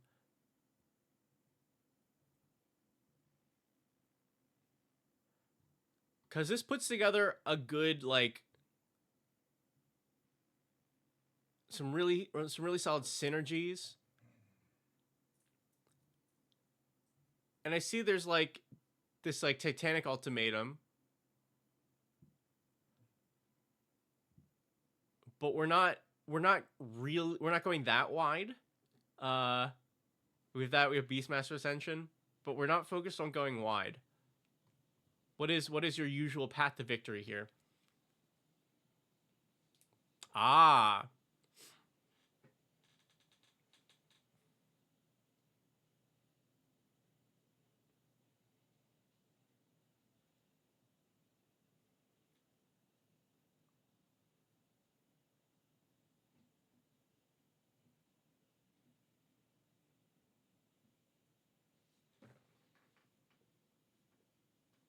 yeah. I think that's the important thing to figure out, because like to me a deck like this, I would want to build it as go wide. It doesn't have to be super go wide, but my plan for this deck is to go wide. That way I can make best use of stuff like convoke, uh, untapping all of my creatures. Is in theory a bigger like reset of resources. It makes Halo Fountain an option. I did see. Yeah, we looked at maybe you like. Yeah, we went over Malt's cuts. Um, but that's the way I would want to build a deck like this. If we decide to not go with the go wide strategy, then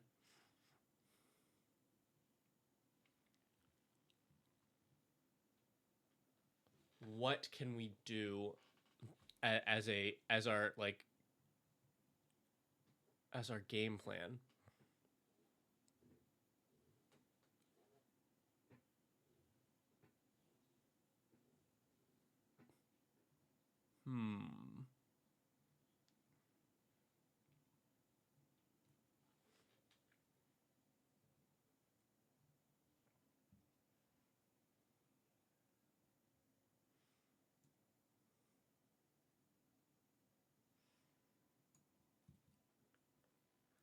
Yeah, because like we have a this this is a good. It's we got a lot of good engine bits, a lot of good synergy. We're pretty solid at controlling the board and gaining card advantage. I think I just need like a little bit more on how we turn that into. Want it to not take over the idea of it being tap and untap. Yeah, I I think you can fall into that trap for sure.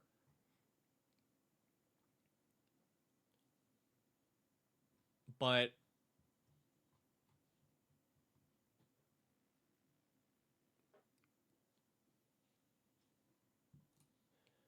I'm trying to think if there is like what the way that I would accomplish that is if I wanted to.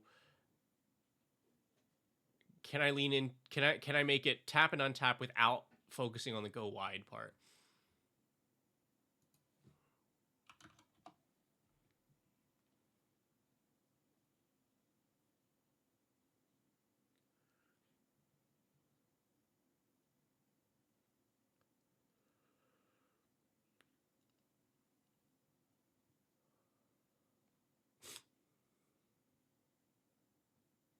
Oh, Archangel of Tides is very cute.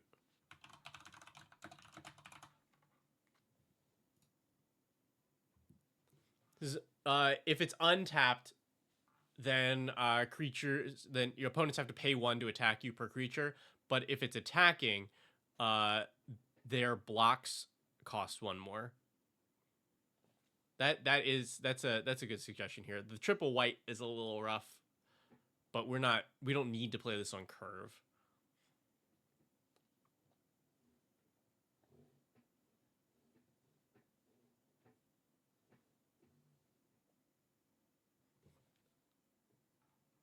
Oh. You also might want to think about this.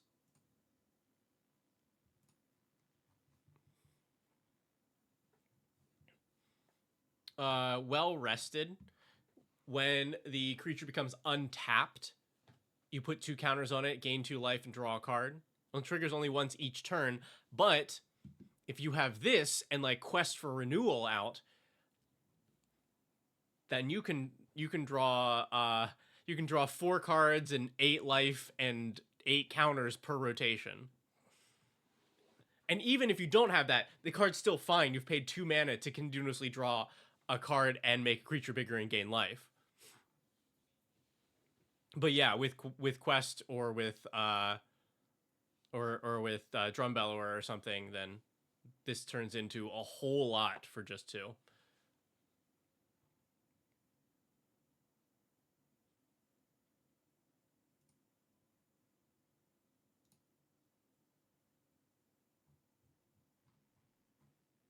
All right. I think this is what I just need to see. Like, what does your board end up like? This seems like a fine start.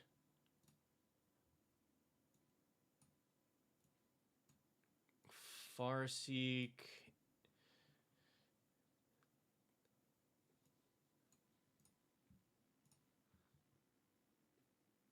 Okay, turn 4.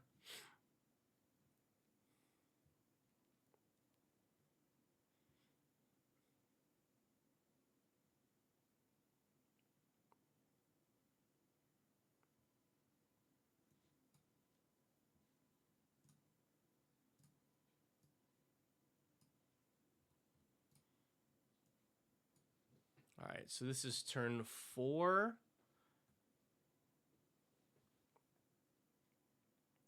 Actually, since our mana is a little awkward here, we just command bridge one of these. Drop the Free Strider. Crime an opponent.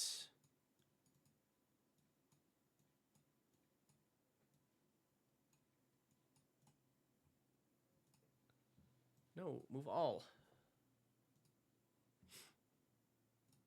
All right, this is turn 5.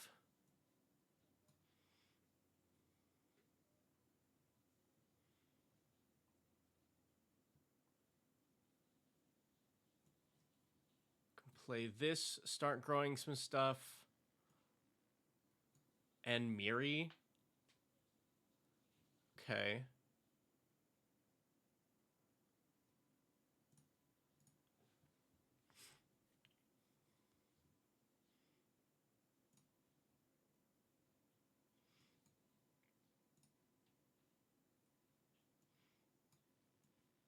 Mara on 2.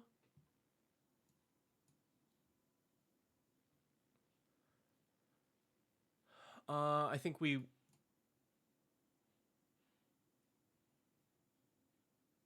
untap during each other player's untap step. Swing with this. Make a 1/1.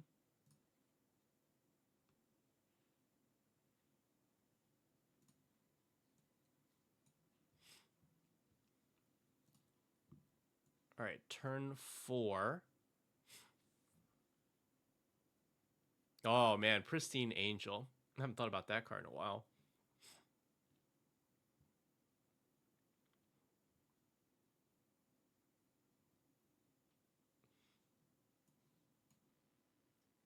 We can kick Kanto now.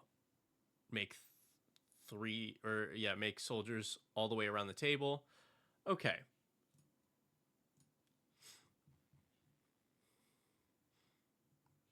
You put some reasonable creatures on the board. I think I'm okay with something with like Titanic Ultimatum. I think you just probably want like one more of these.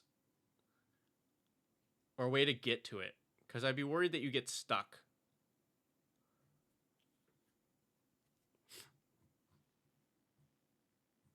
So even if you just go with like...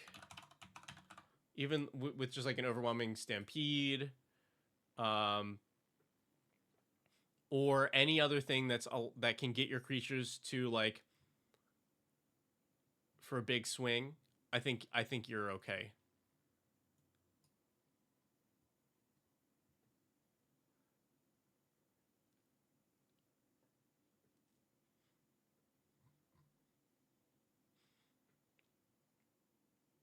Yeah, and the more that I look at this, the more I think you can also cut back on stuff like audience with Tristani, an Hour of Reckoning, since you're not so tokeny anymore after some of those cuts.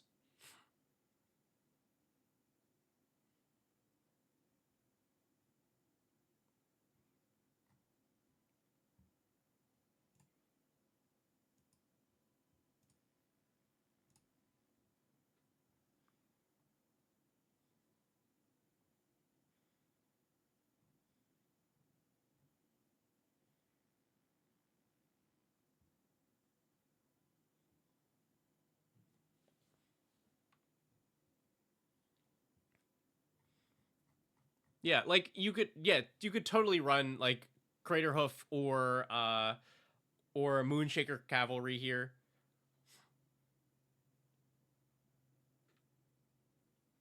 As a finisher, I think that's just like the thing that the deck needs. You have a good game plan of, set up the engine, control the board until you're in a position where you have enough creatures that you can make a lethal attack. So yeah. How much is a Moonshaker these days? Still a little pricey.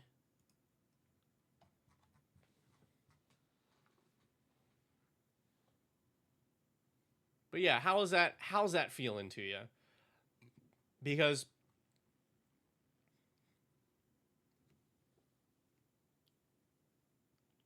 I mean, like, also the overwhelming stampede does the same thing. You just need any old spell that says make creatures big, try to kill people. And I would consider this on a an overall like assessment of the deck is I think you can do the go wide strategy without it being a go wide deck.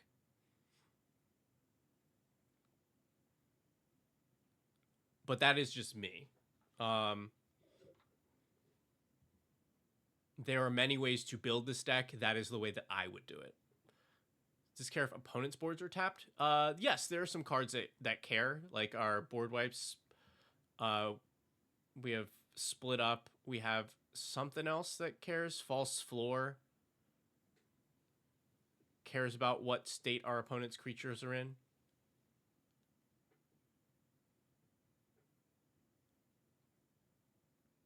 What the Githzerai Monk taps all of our opponent's stuff, right? I think the problem with that is that we don't have the raw power for it to be big enough of attack. And this only taps our stuff, right? Yeah. Now, granted, this does set up for a really big split up, but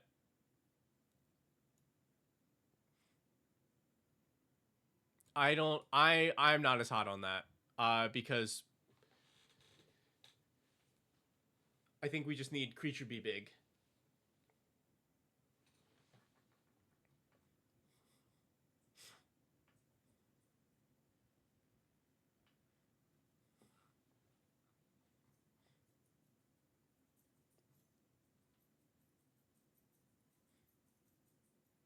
Cool. Do you have any other questions? Seems fine. I don't mind dropping a little money on Crater for a similar finisher.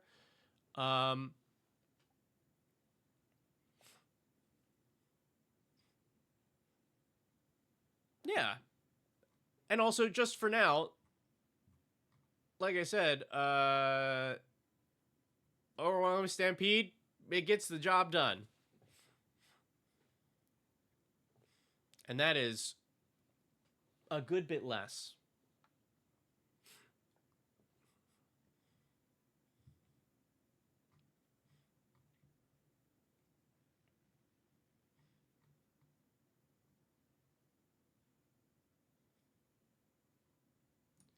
Yeah. But oh yeah, and also, yeah, run Anti-Flash. I think this card's great. I think it'd be good in the deck. All right. Now we've got Dog Boy. Yeah, thanks, Alec, man. You always submit some very good decks for me to take a look at.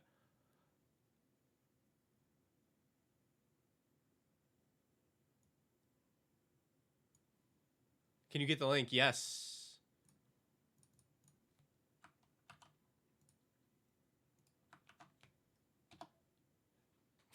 Sorry in advance? Oh no.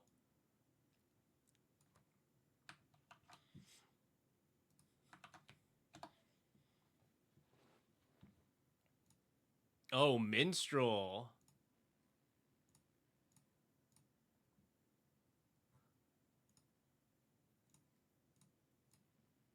Okay, let's see.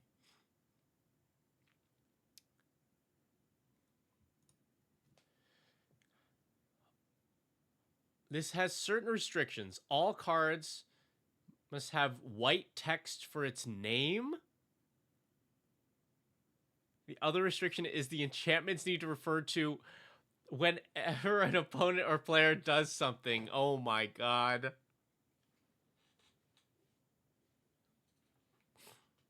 Okay. Interesting. So we're headed by the Wandering Minstrel. White text because of the full art. Your lands enter untapped. If you have enough towns, you make a 2/2, and you can pump everything equal to towns.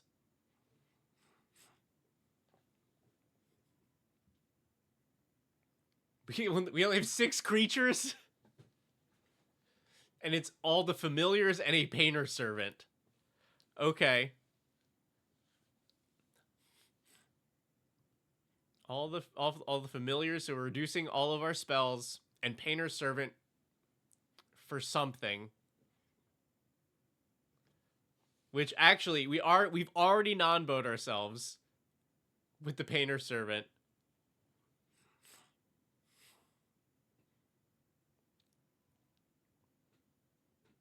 Sorceries, search for land.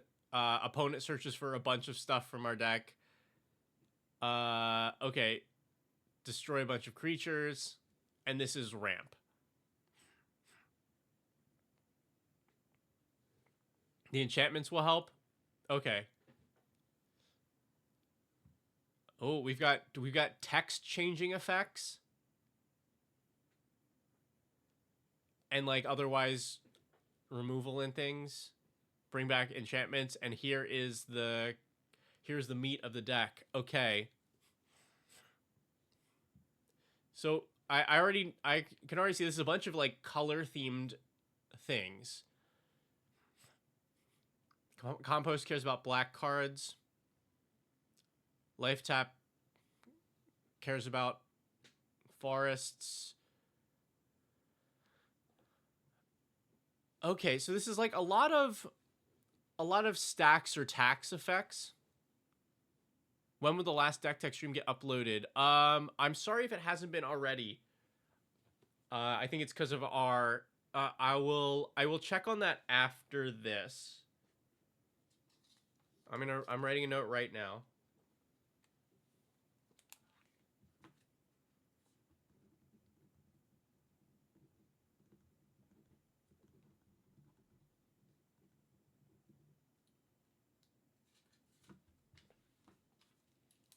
Okay. Can you all read that? That is my handwriting.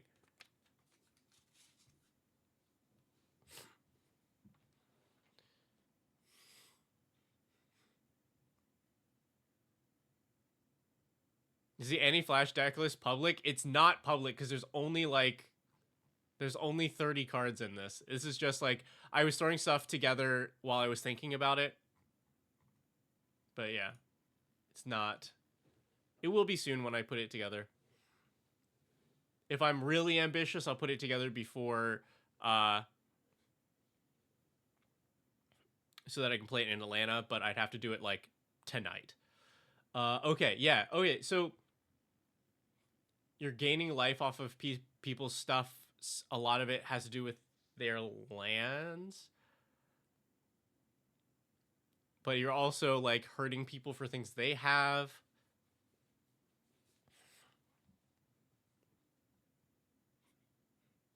Good night, Alec, man.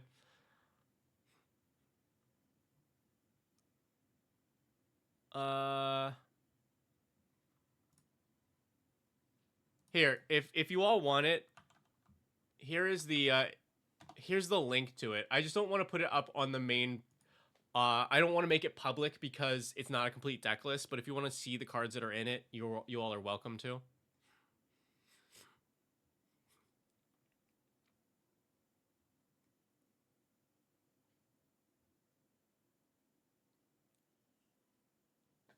Wow, yeah, this is like all of the color and like land specific things. There's an Obscura Ascendancy here.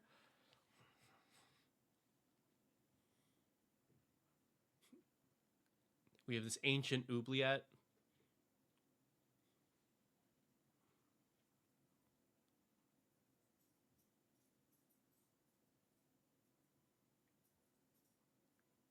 Whoa. All right, so yeah. Lots of, hey, did you do stuff? I do stuff.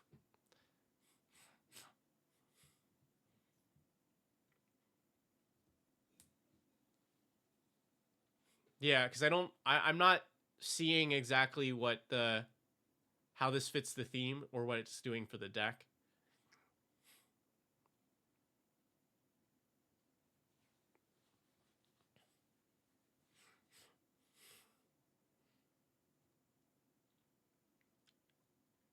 This is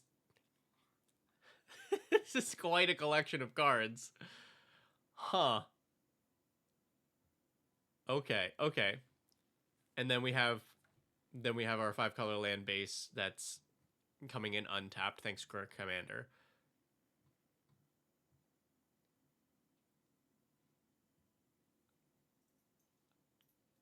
Okay, so what?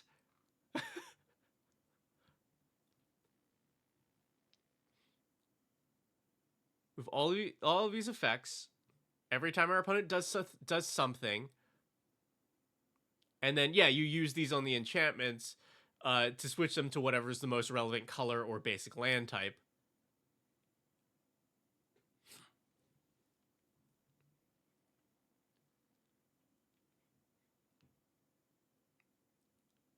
And so like you're creating this little like every time your opponent does a thing, you get a bunch of stuff. Some life gain, or maybe they get hurt, or yeah, but change the outfit my first. Nice, yeah, that's cute.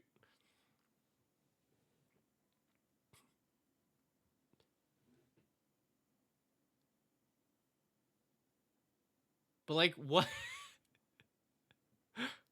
what else are you doing with this? Talk to me, dog boy. Like this, it really leans into the theme. But what is the purpose for the theme?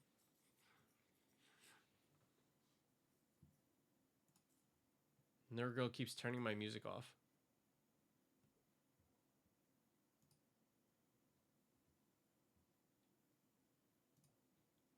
Your only win is karma. Oh my god.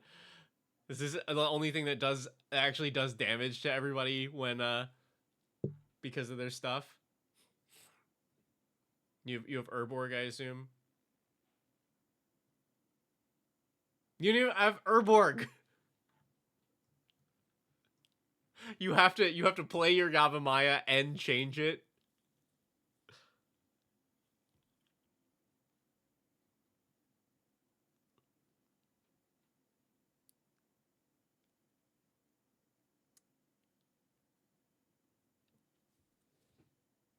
There's no Urborg with. Oh.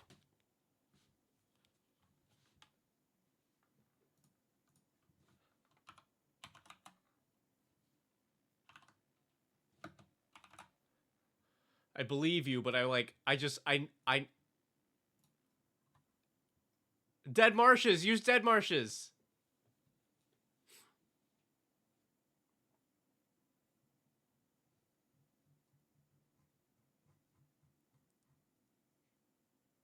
Does that not count? It's already so narrow, and if that's your only win con, I think you gotta run this, right?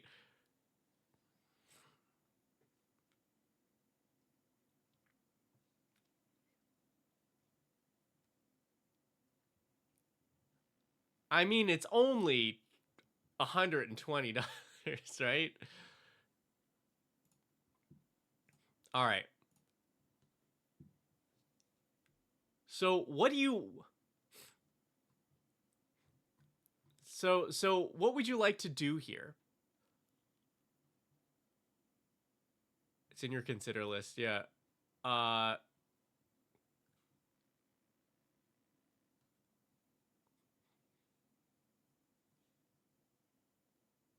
More possible win cons. Okay. Oh man, we're gonna have to dig deep for this.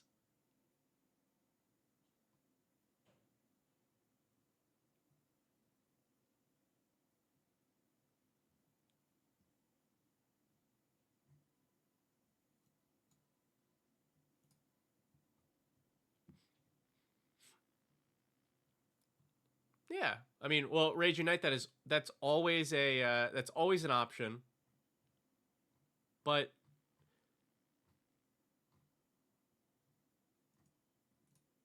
you can always find like I don't know, it like personally I will do that for sure, but I feel I like it better having the physical card. All right. Hmm. And I'm like We got to keep this in the spirit of what this deck is doing, right?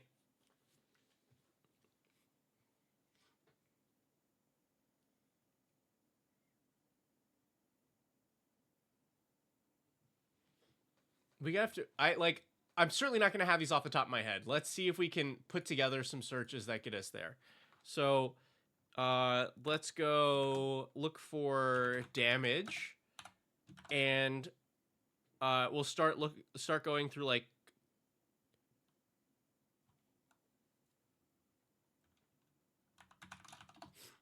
land types.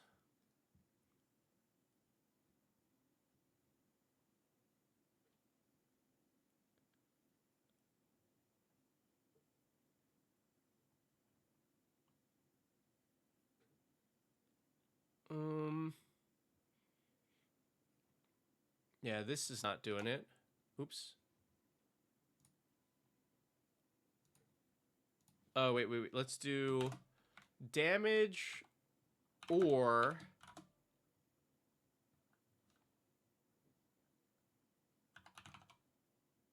lose.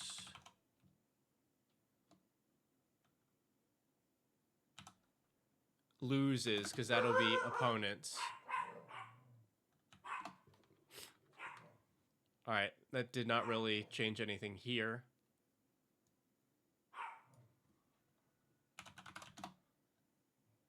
Most full arts are white text. Okay.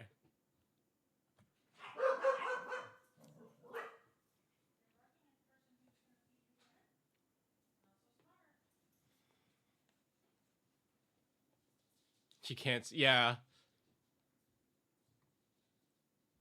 Let's see. This is also like. So I think you probably saw it for some of the other ones where like for the most part I can just zip through a bunch of cards and generally know what they are, but we're gonna be going into the territory of a lot of things that Hey, Typhoon! Deal damage to each opponent equal number of islands that player controls.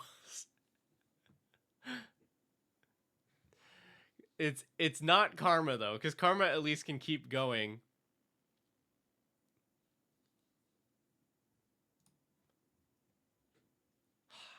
How do you...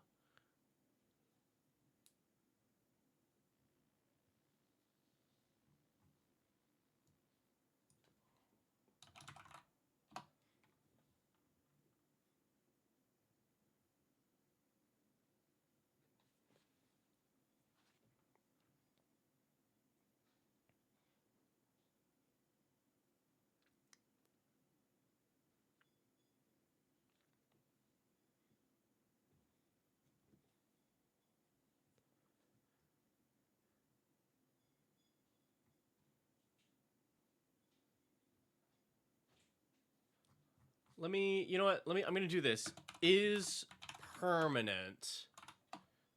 Because the spells I think will not do enough for it to be worth it. We need something else like Karma.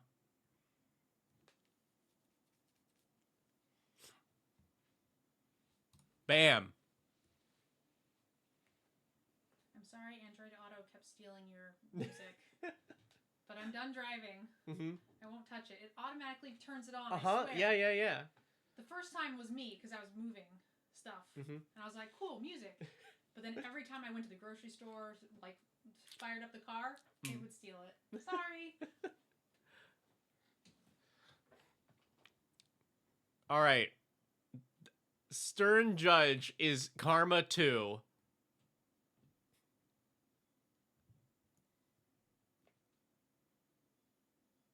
Oh, wait, we gotta now... Yeah, and this is Old Border.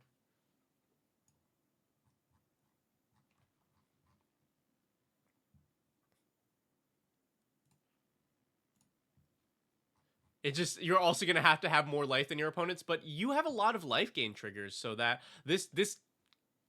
If Karma is a way that you're winning, I think this counts.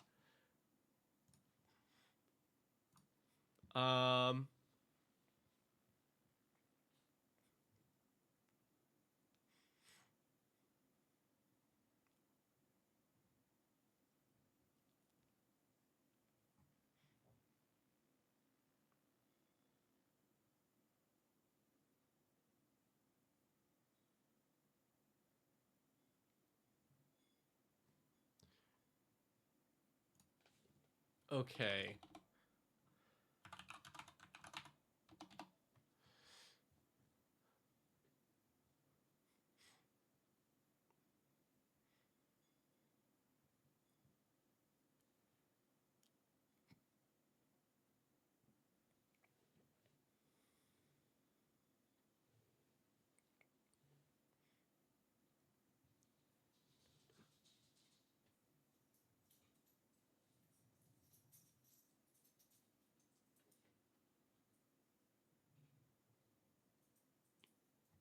Yeah, none of these.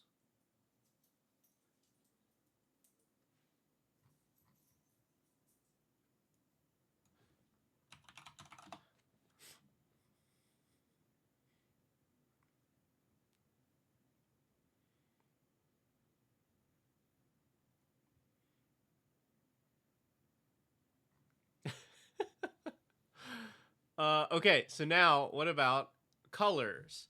Because you have the painter servant in there.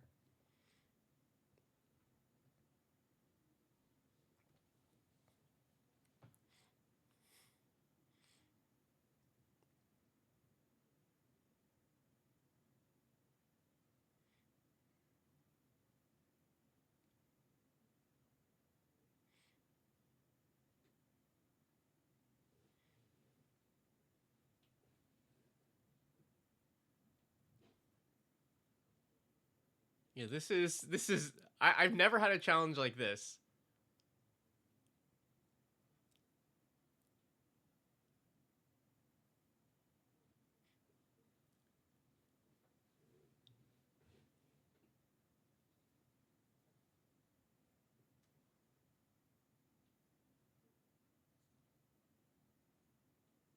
Is that a good thing or a bad thing? Both.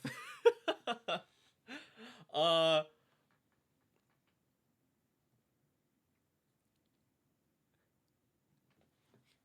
it takes a lot for me to see something that I have not seen before in this game, and this I have not seen something like this, and I've definitely never been asked for such a specific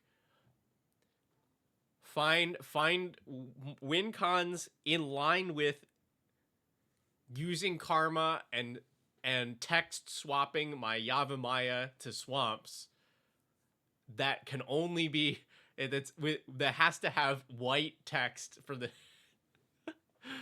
hmm.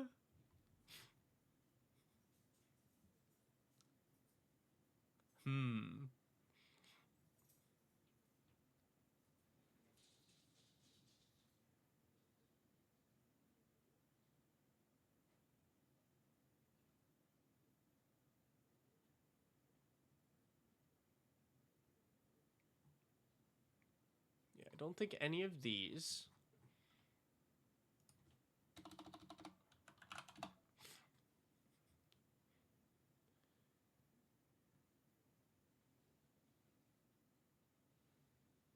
Uh I that's funny though. The white text for name is like a really good way to expand it in such a specific way that I would not have thought of.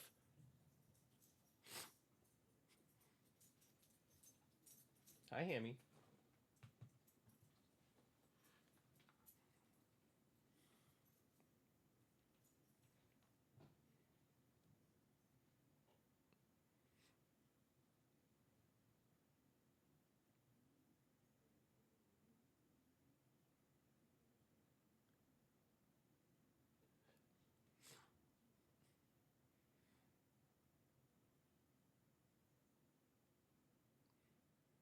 We just need more stuff that cares about our opponents having things, even if that's what we've made. If we've made them have those things.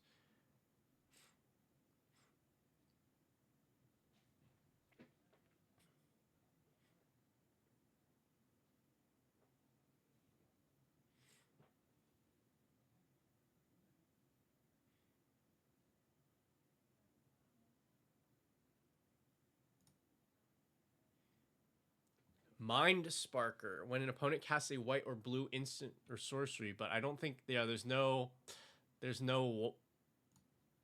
treatment that has white in the text.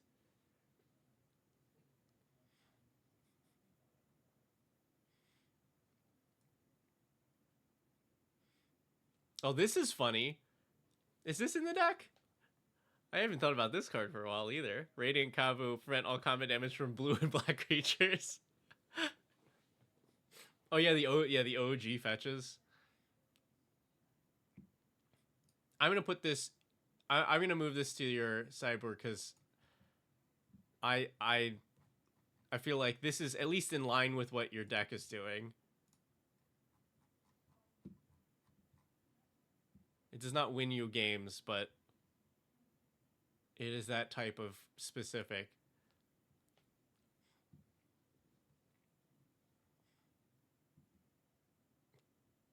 But yeah, none of this.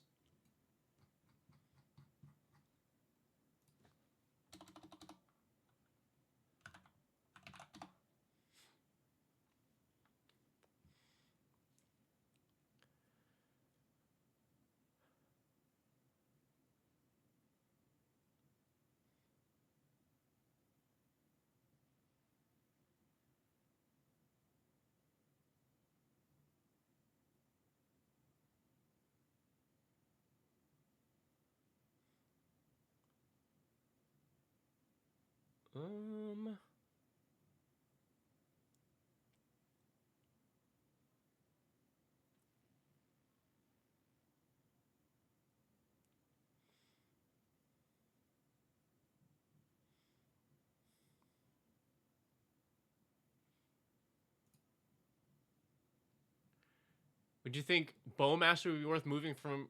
Considering? No, absolutely not. Because your deck is so like jank minded that the games where you get Bowmasters will be so dominated by Bowmasters that it will not be fun. That's just what this card is. Like, it takes over games, which is fine. Like, plenty of cards do that, but I think this so outclasses, like, power-wise what you're trying to do that this will just simply be the best thing all the time. And I do not think that would fit.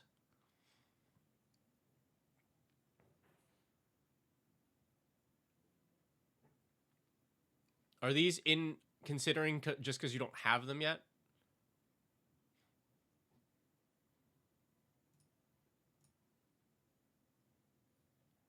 What, your deck is so jank, good cards won't help it? No, your deck is so jank that good cards will only make it feel worse.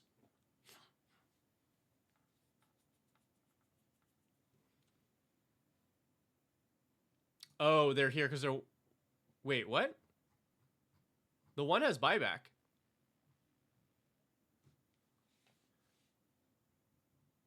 You don't... Do you not want to run the repeatable ones?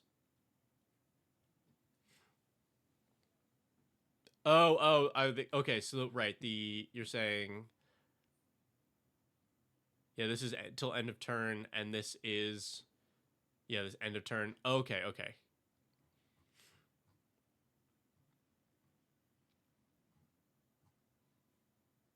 I assume you looked at the other options for that kind of effect. There's like there's only so many of them.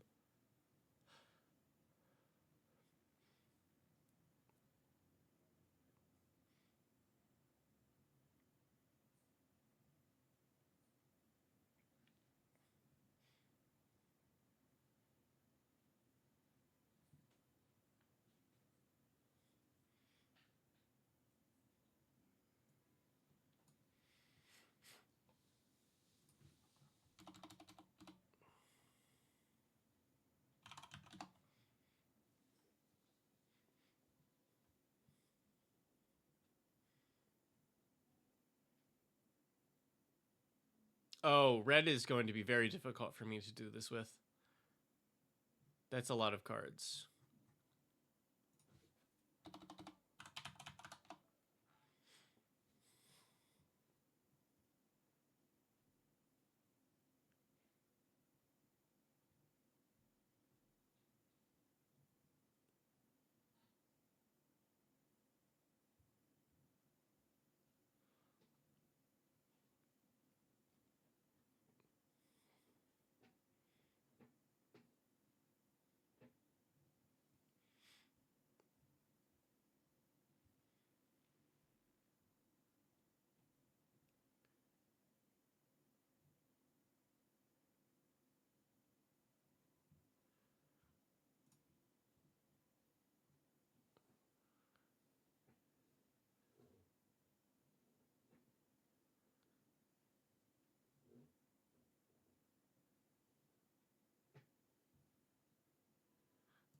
Okay.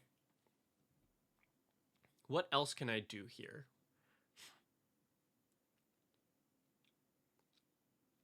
Oh, your Primal Order.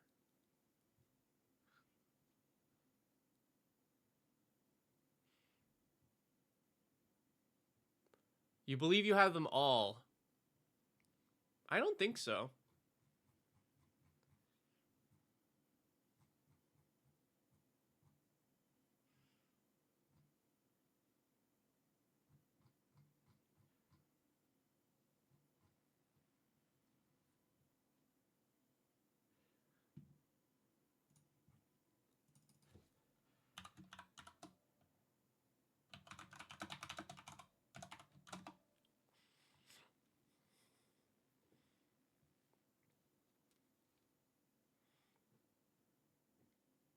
Let's see if there's another one that's useful. Yeah, this is the one I was thinking of the most. Glamour dye. Replace all instances of one color with another, and it retraces, and it's permanent.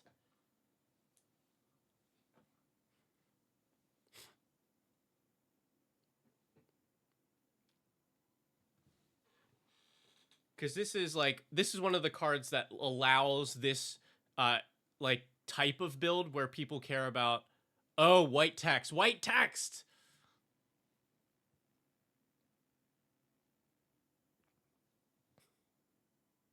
Alter reality, replace instant a color word permanently and flashback.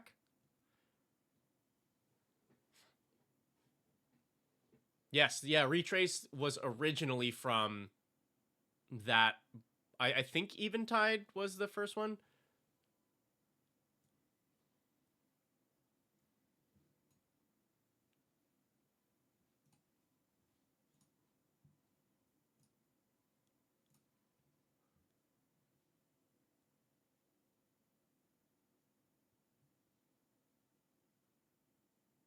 What are you?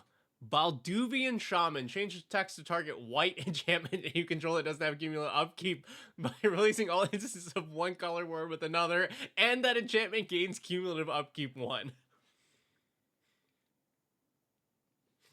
I don't... This does not apply to anything, right? It says we need a white enchantment, and it only replaces a color word, right? Okay, so it doesn't count. Nope. Nope. Nope. No. No. No. Basic word, not color word. Basic word, not color word.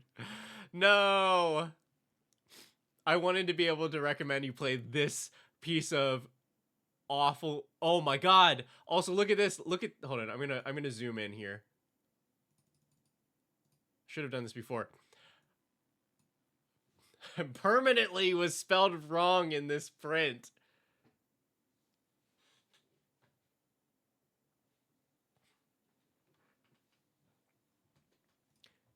I wonder what the first misspelling that went to print was.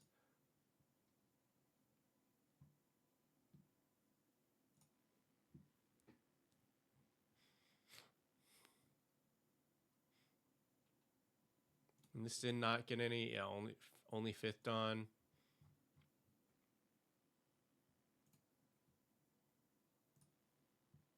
Had to be alpha. I assume there was one in alpha, but I don't know what it is off the top of my head.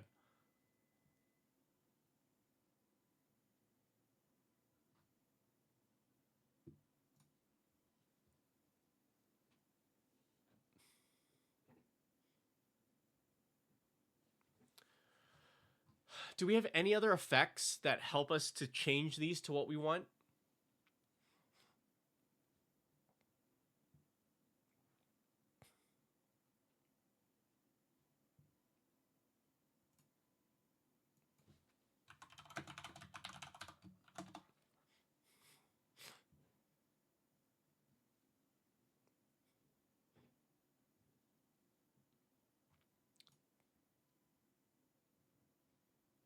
Are we shifting skying? I don't know if this has an... So... This is all non-land permanents are the chosen color. Do we have payoffs for that? Things that care about... Okay, black cards being put into an opponent's graveyard.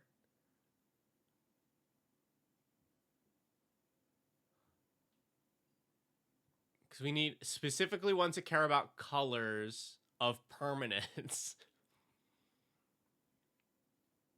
I don't know if you have enough for this to be worth it. This is most of these cards care about spells.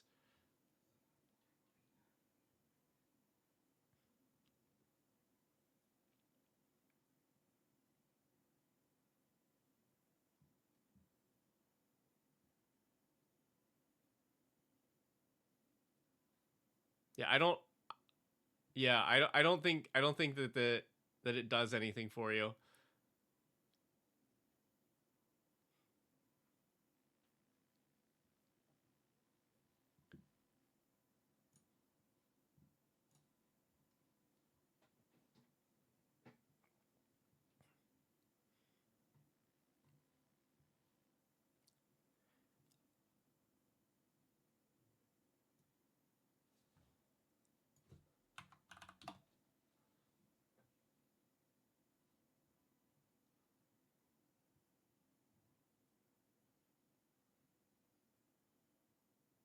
Oh, I was like, where is this text in this card? It's share all.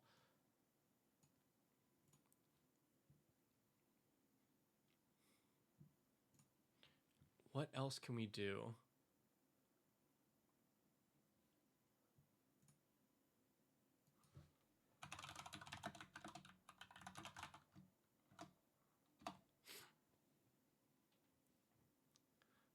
Here, we'll reverse the EDH rec rank.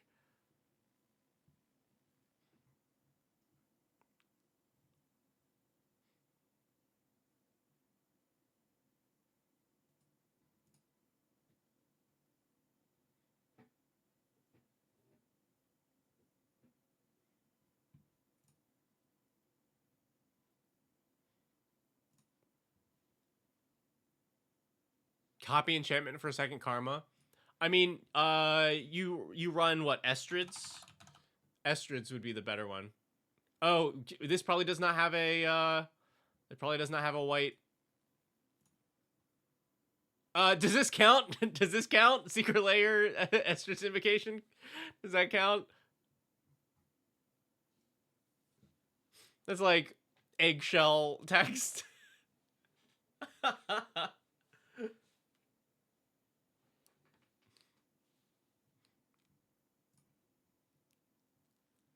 I'll put it in the sideboard. Right, it's the text. Yeah, the name of the card. The back has the text. Yeah, see? See? As this allows you to then swap between the enchantments that you want.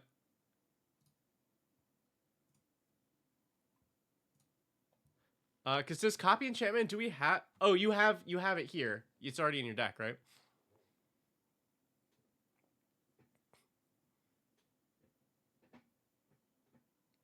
But yeah, if that counts, definitely run that.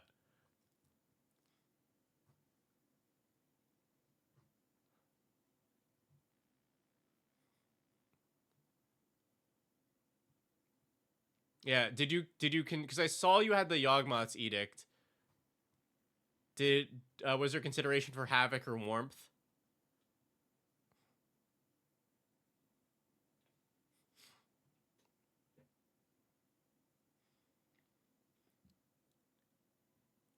Because these are, this style of card is good. Like, yeah, because you're also running What's Its Face, the green one.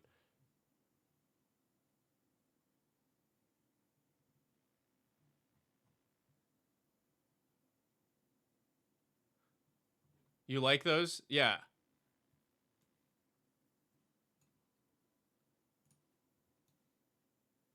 Like, I don't know what you cut, but you cut the Obscura Ascendancy.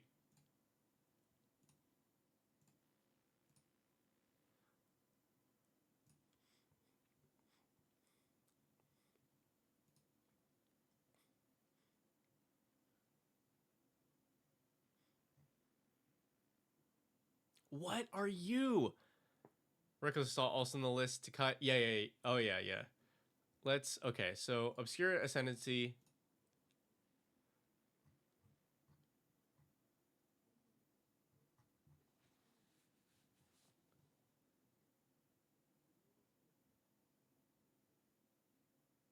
Yeah, Reckless Assault does not seem to fit.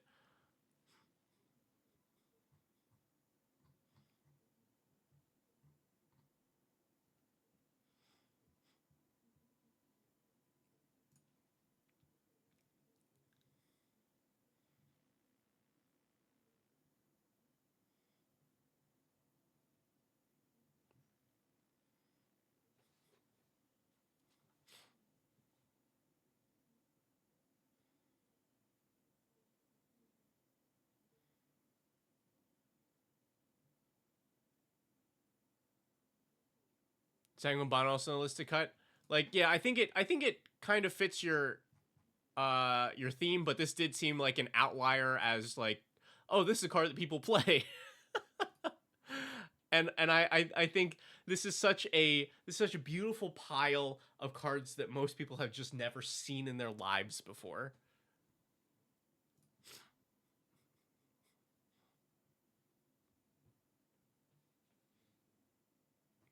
Yeah, yeah, right. This no white.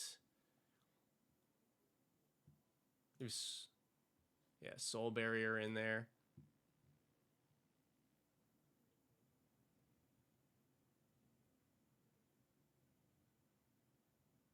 That's brutal. Leshrac Sigil.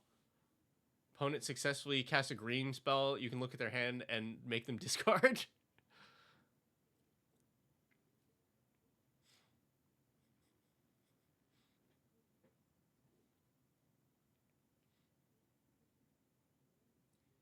Yeah, I'm a big fan. I'm planning on picking up a bunch of copies of this Kosi's Trickster.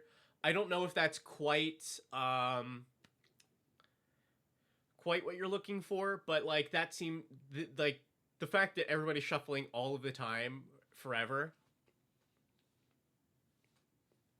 That's one that I plan to play in more decks just because I think it's funny.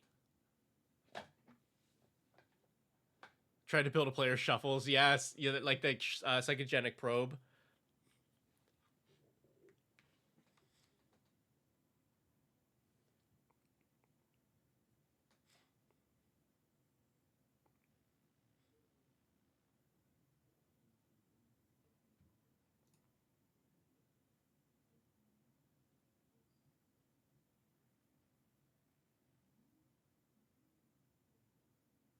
Warp World and Standard. Good God.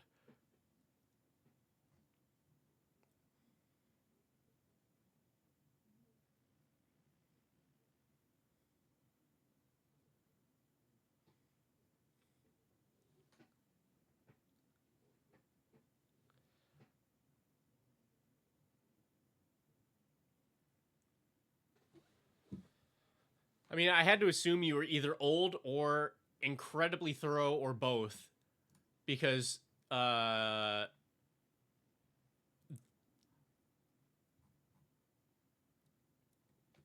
this is there are a number of cards on here that I have either not seen before or not had to think about in a very long time.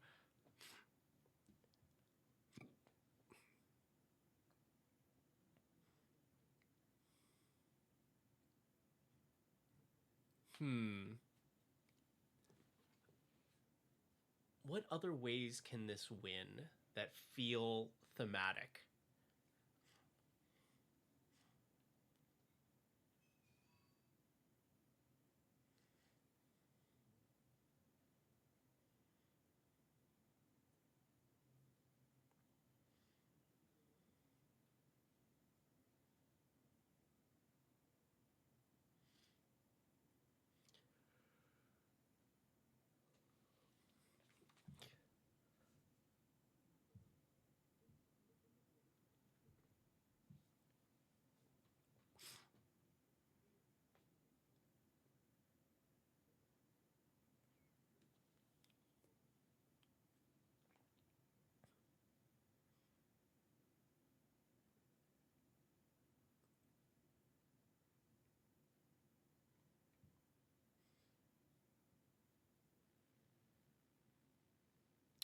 Oh, have you thought about like trigger doublers? Because almost all of these are like triggered abilities.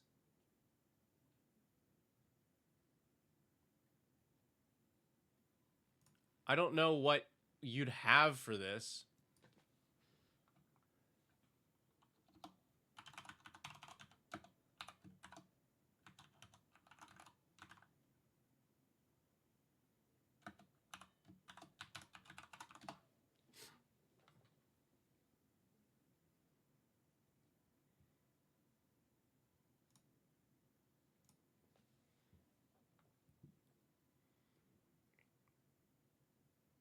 Because it's mostly casts, right? Or tapping lands. So we need to find some that like catch those things.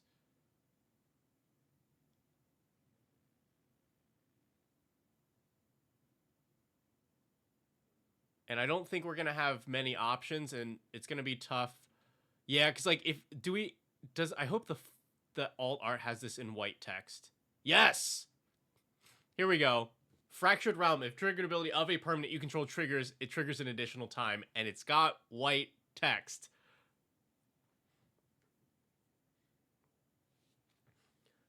Overlord, we are looking at a wild pile submitted by Dogboy that has got some really, really specific requirements.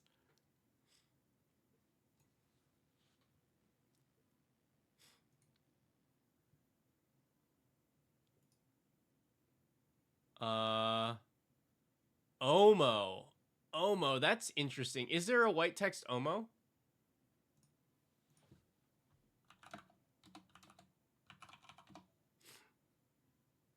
Yeah, that definitely. But so we would be turning our opponent's lands one by one into things. I don't know if that is worth it, but like it does a thing that it does a specific thing that your deck is looking for.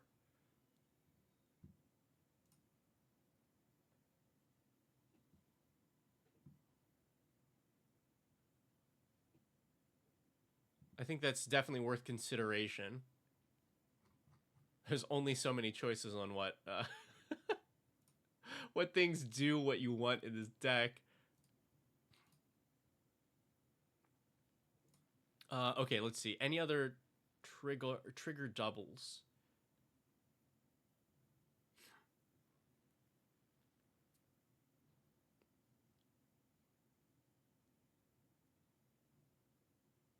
Okay, but the fact that we got one, I think, is pretty good.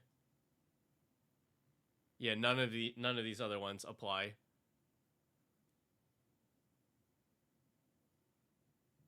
But we can copy them.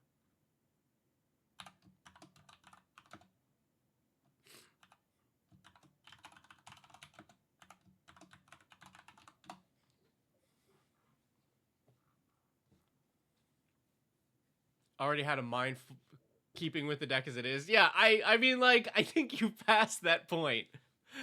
I think you crossed that bridge a long time ago.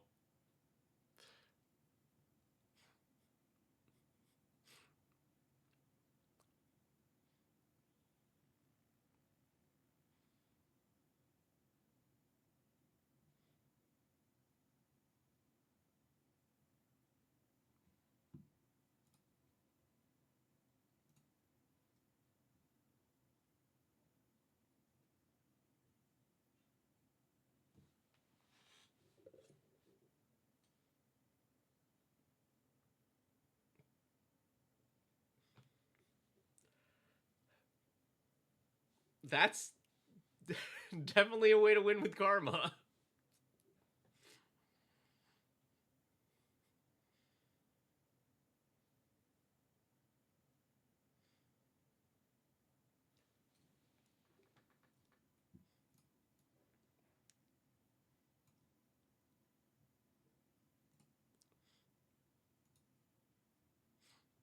Is karma a single trigger or a trigger for each swamp? It should be a single trigger. Yeah, so here's the current text. At the beginning of each player's upkeep, deals damage to the player equal to the number of swamps they control. So it's a single trigger.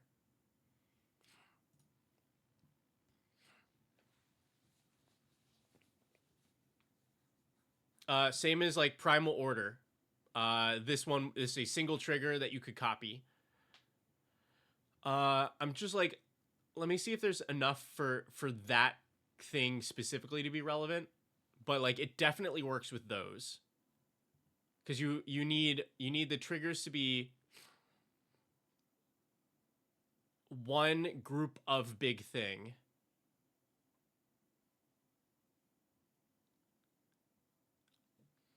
Oh yeah, you can copy Citadel of Pain. You can copy Ancient Runes.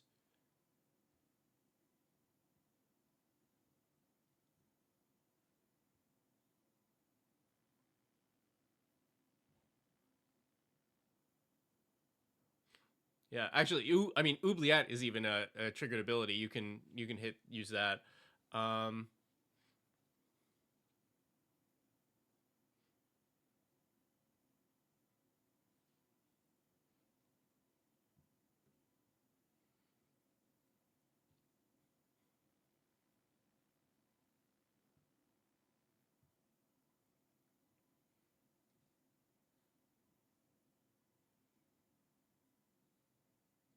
Yeah, it's narrow.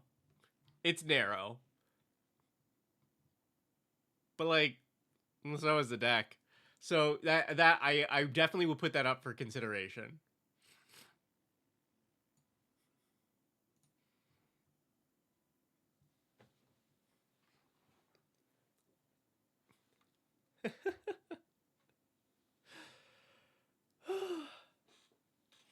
All right. How are you feeling about that? Because I think I'm pleasantly surprised that we found any number of things for this deck. You have Stern Judge as a backup Karma. We have one more text changer. We have some options for enchantments that fit your theme. We have this Estrins, which definitely counts, and then some other ways to maybe interact by copying your triggers. So yeah, thank you. This is a great submission. This makes me very happy. This makes me very happy that a deck like this exists. And that, I believe, brings us to the end of the stream for the day. Let me send you this link.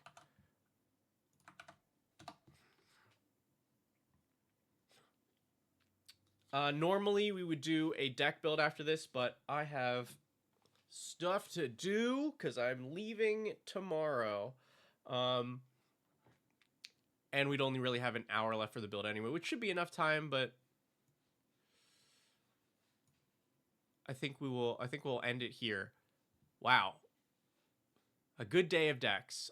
You all know how this works. We do this every Wednesday. Today was a special occasion because we had the early access event yesterday, and also like our schedule's just been kind of all over the place between MagicCon Atlanta, me leaving early for MagicCon Atlanta, setting up the new studio space, and still making sure to get recordings done to put out on the main channel. So really appreciate you all being with us here. I don't know what is happening for next week's scheduled stream since I will not be here. But at least after Atlanta, we will be back to business as usual. So the latest you'll see me here for Deck Tech streams will be on the 1st.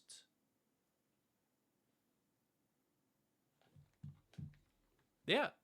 So thanks, everybody. I will see you all next time, and hopefully see some of you at MagicCon Atlanta.